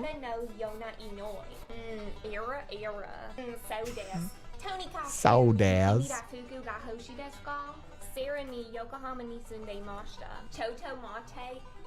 Choto mate. Yeah, okay. Honestly, not terrible. Not terrible. That's kind of what they make Japanese seiyuu do when they're doing the whole like, oh, I'm a foreigner speaking Japanese thing. They won't have them just like slightly mispronounced Japanese. They always do like the Sono Muzukashi wa Nihongo ga wakarimasen. Ariga, thanks, brother. God damn. Choto mate. Yokohama ni sunde imasu. Accents are hard, they are. And you can tell she's putting that accent on, but that shit is hilarious. It's mi amo, or mi nombre es. Oh, you don't say mi amo es? Mi amo Féileacán and Cú. Mi nombre es Féileacán and Cú. Oh my god. Super funny, don't worry. Good, yeah. As someone who hails from both the hood and country parts of Florida, your country accent is something I'd hear probably someone from Texas. Yeah, no, I definitely couldn't do a Florida accent, and I couldn't... No, not even going to attempt the other shit. I could do a Southeast London accent pretty good if I wanted to do a hood accent, but I feel like I'd still get... That's definitely something you don't want to do with... Especially on the current month. No, I'm good. Kyle-kun. Ariga, thanks? Yeah, ariga, thanks. Your hair is so beautiful. Thank you. It's so bouncy. Oi.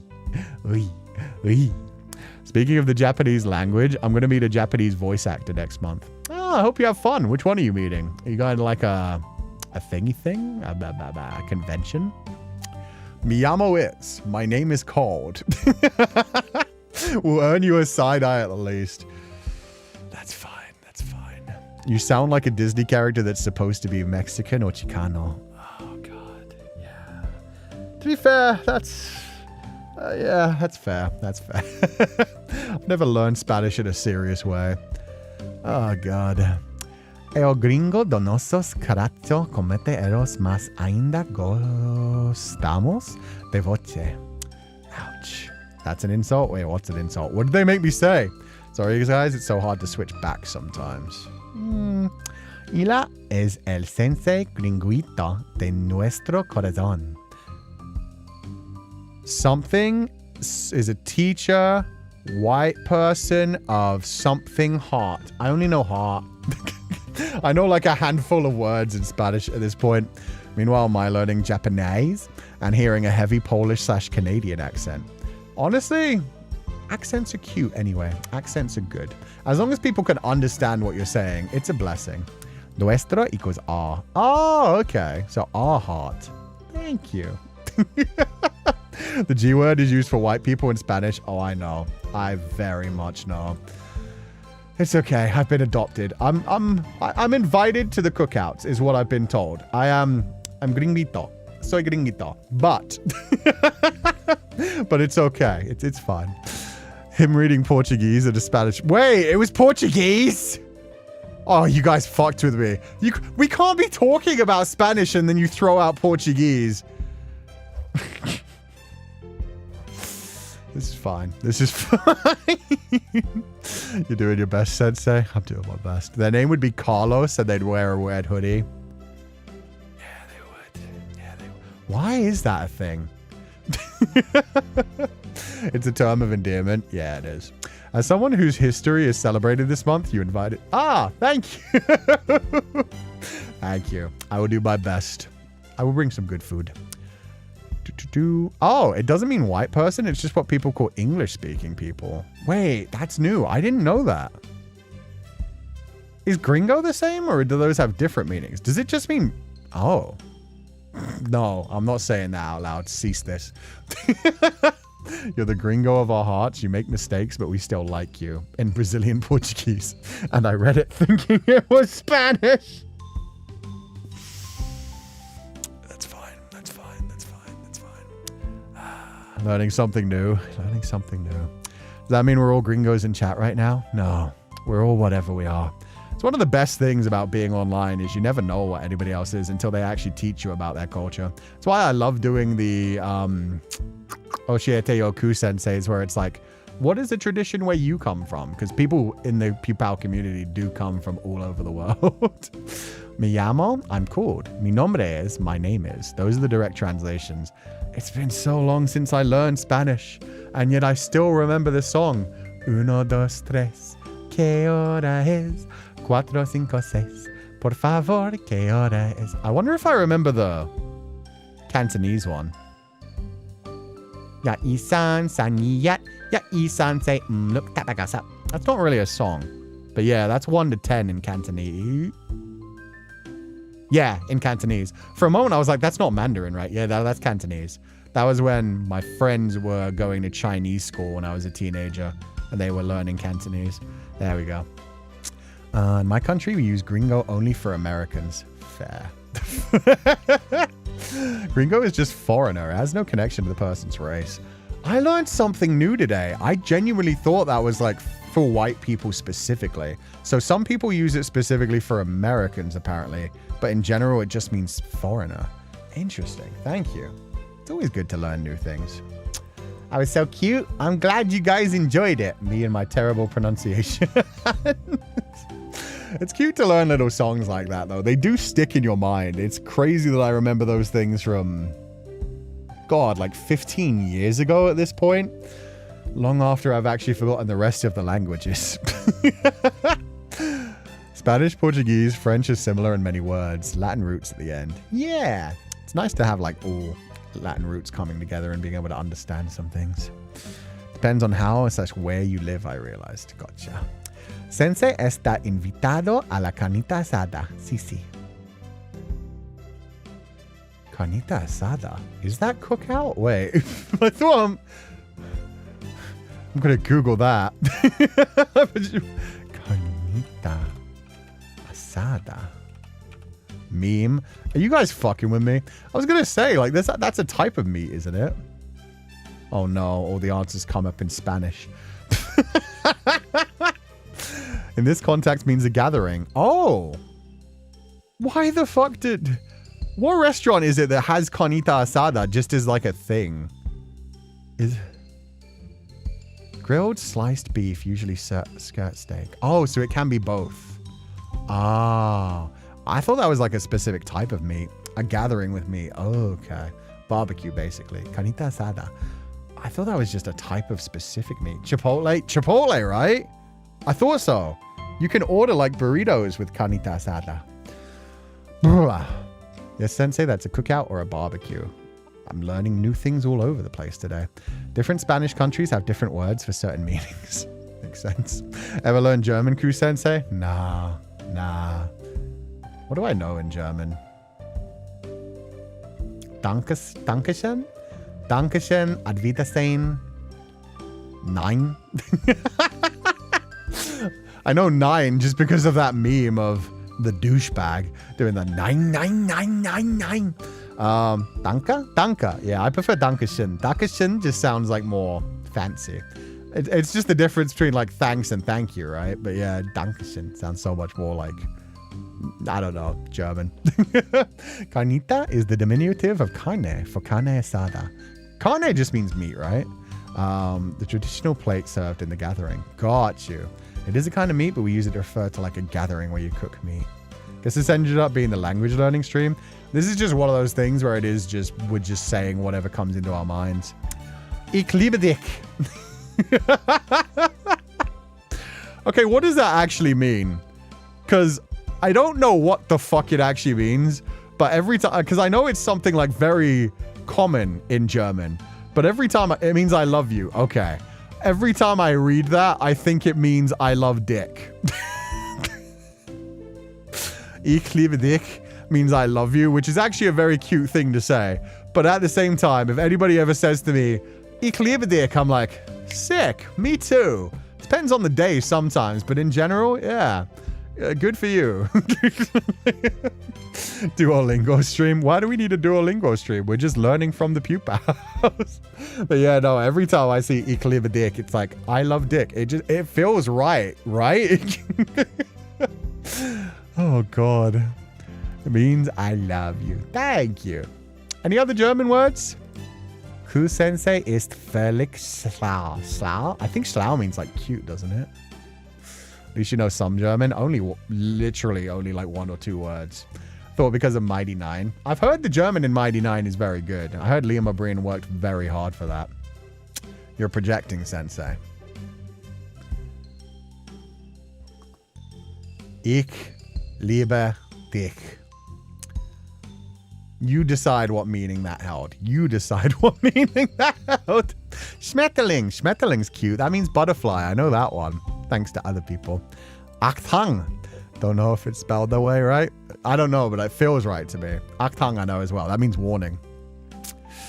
Dich is specifically a single person. I mean, you can have multiple at the same time if you really want to go with it. It just depends on how you're feeling on the day. You're addressing directly, not plural. Ah, got ya. Achtang. My beloved wizard. Ah, Caleb. Caleb's a good boy. Krankenwagen. Wait, what does that mean? Fuck. That means like ambulance or something, doesn't it? But yeah, German has some of the silliest words possible. Krankenwagen, I forget what it means. It does mean ambulance. Okay, I remembered that one. But yeah, doesn't that just sounds silly. That sounds like if you told me Krankenwagen was a word for dogging, I would believe you. It's like, what are you doing today? Oh, we're going out Krankenwagen. It's like, yeah, I get what you're up to. That's fine. Krankenhaus is hospital. Nice. I imagine that's a Kraken's wagon. Oh, see, that's cute.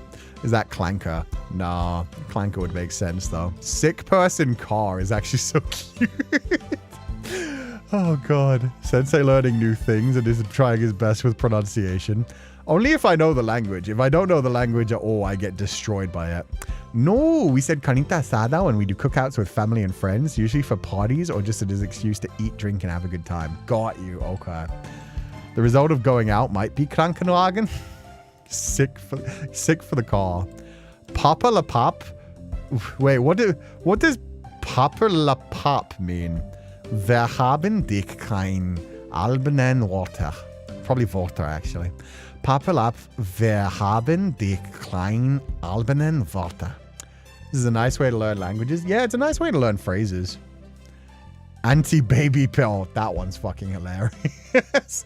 That's how you say the morning off, or is that plan B, or is that just the pill? But either way, yeah, in German it is just straight up anti-baby pill. It's so fucking funny.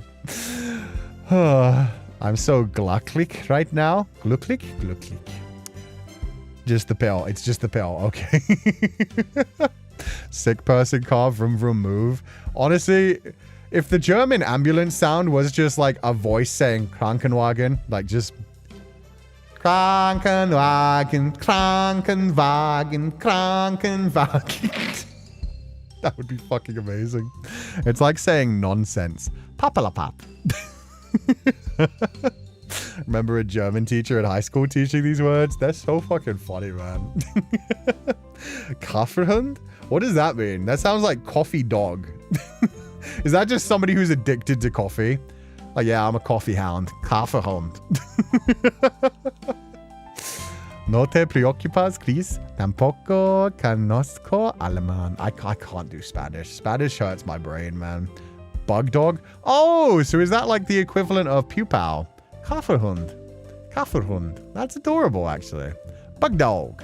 Kaffeehund. Honestly, I love being German.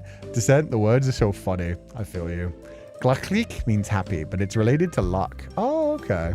Little kids say Tatuta instead of Krankenwagen sometimes. Tatuta. Tatuta. Does that come from the sound of a Krankenwagen? I have a German word to share. What does Flügle mean? Flugzeug.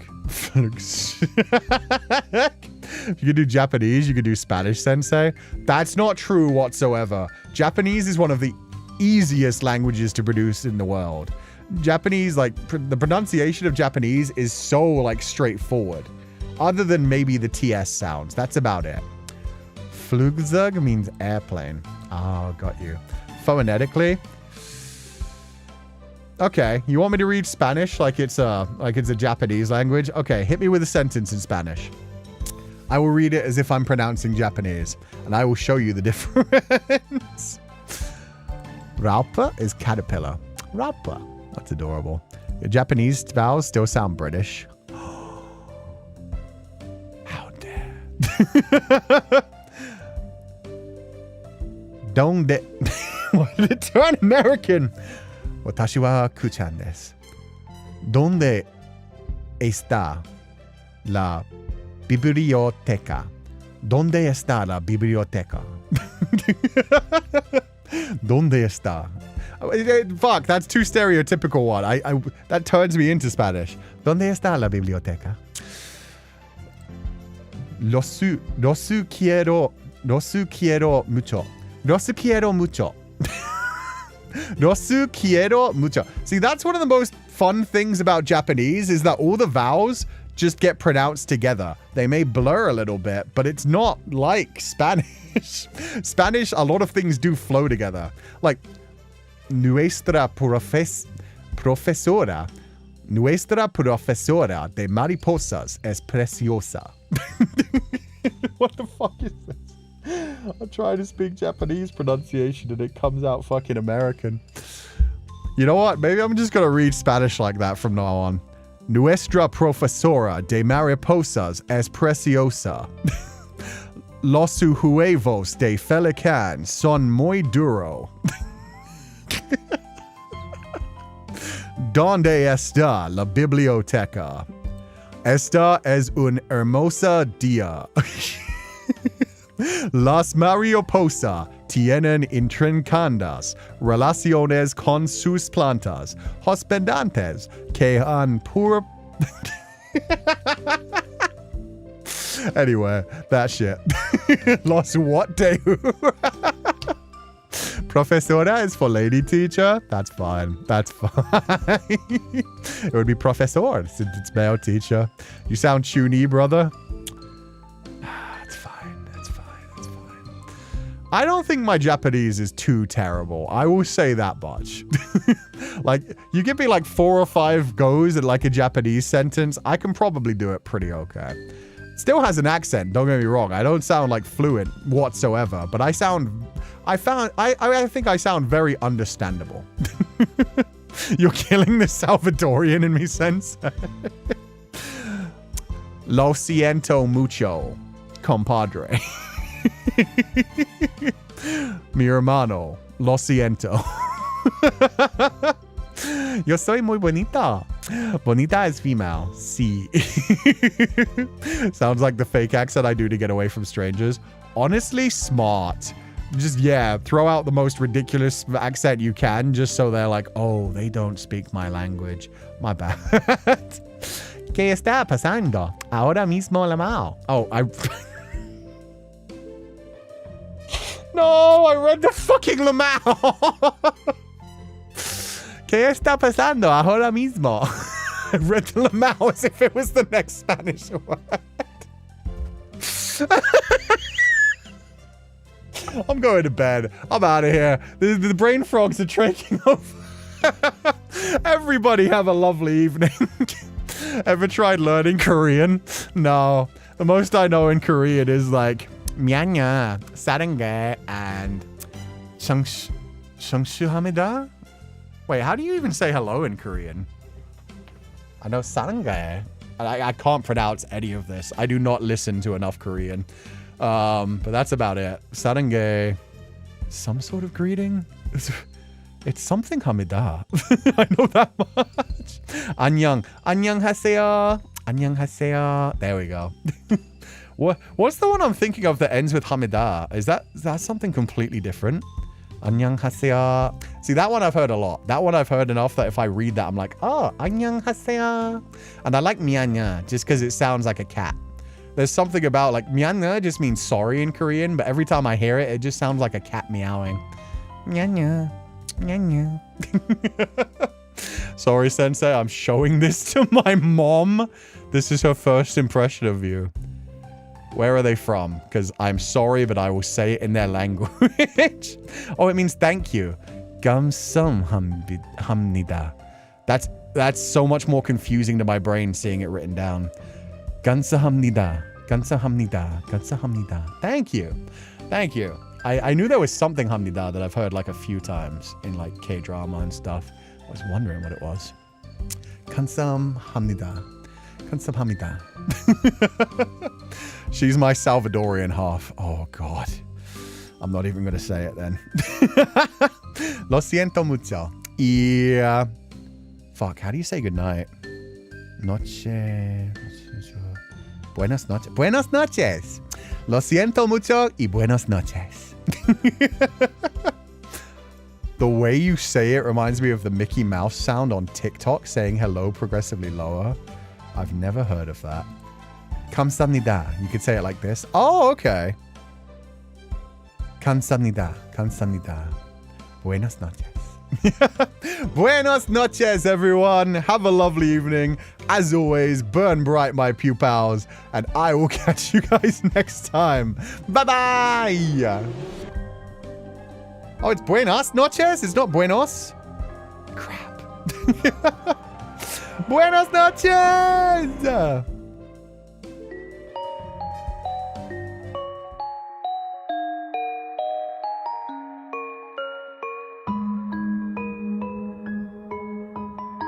Buenos is for day and afternoon.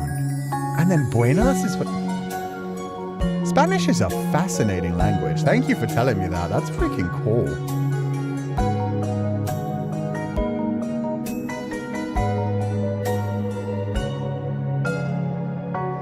We've come such a long way together. Walked the roads and saw the days go by before we had a chance to find a separate meaning. But I kept searching for... Thank you for the gifted scholarship, Féileacán. I hope you have a wonderful evening. Bye-bye. Not a general direction. The paths they point to you. It took me time, but then I knew that I could not go back. Won't be the same as before. Don't wanna go another day far away from you. It's painful, but I don't regret it. All that I have, all that I am, wrapped inside of you. Though time goes by, I won't forget it. What you mean to me.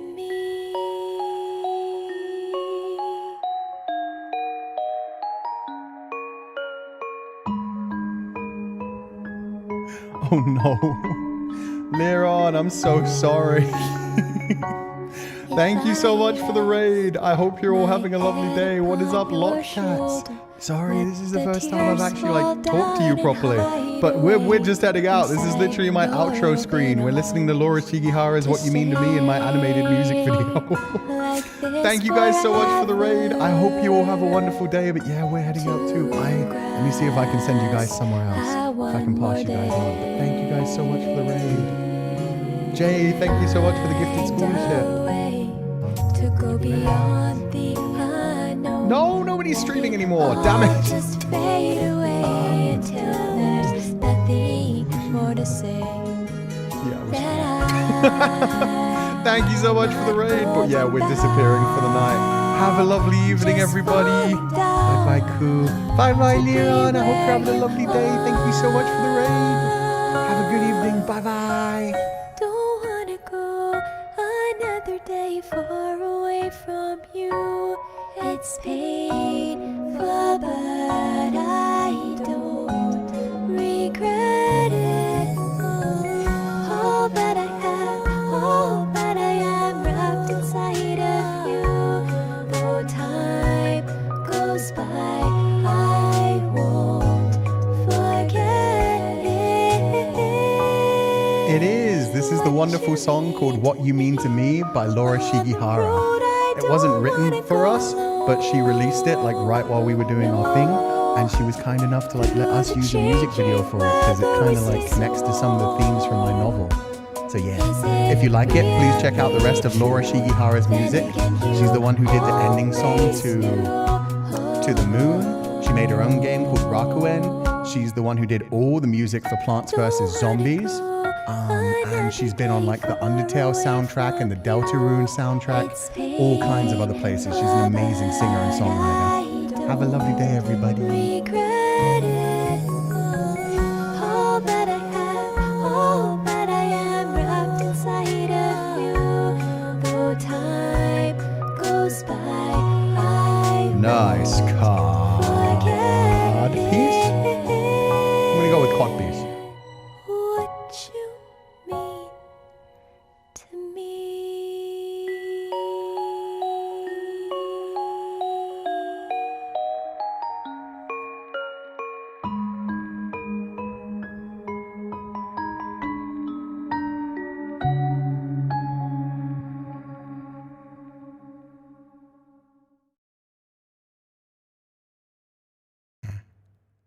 Sweet dreams, everyone.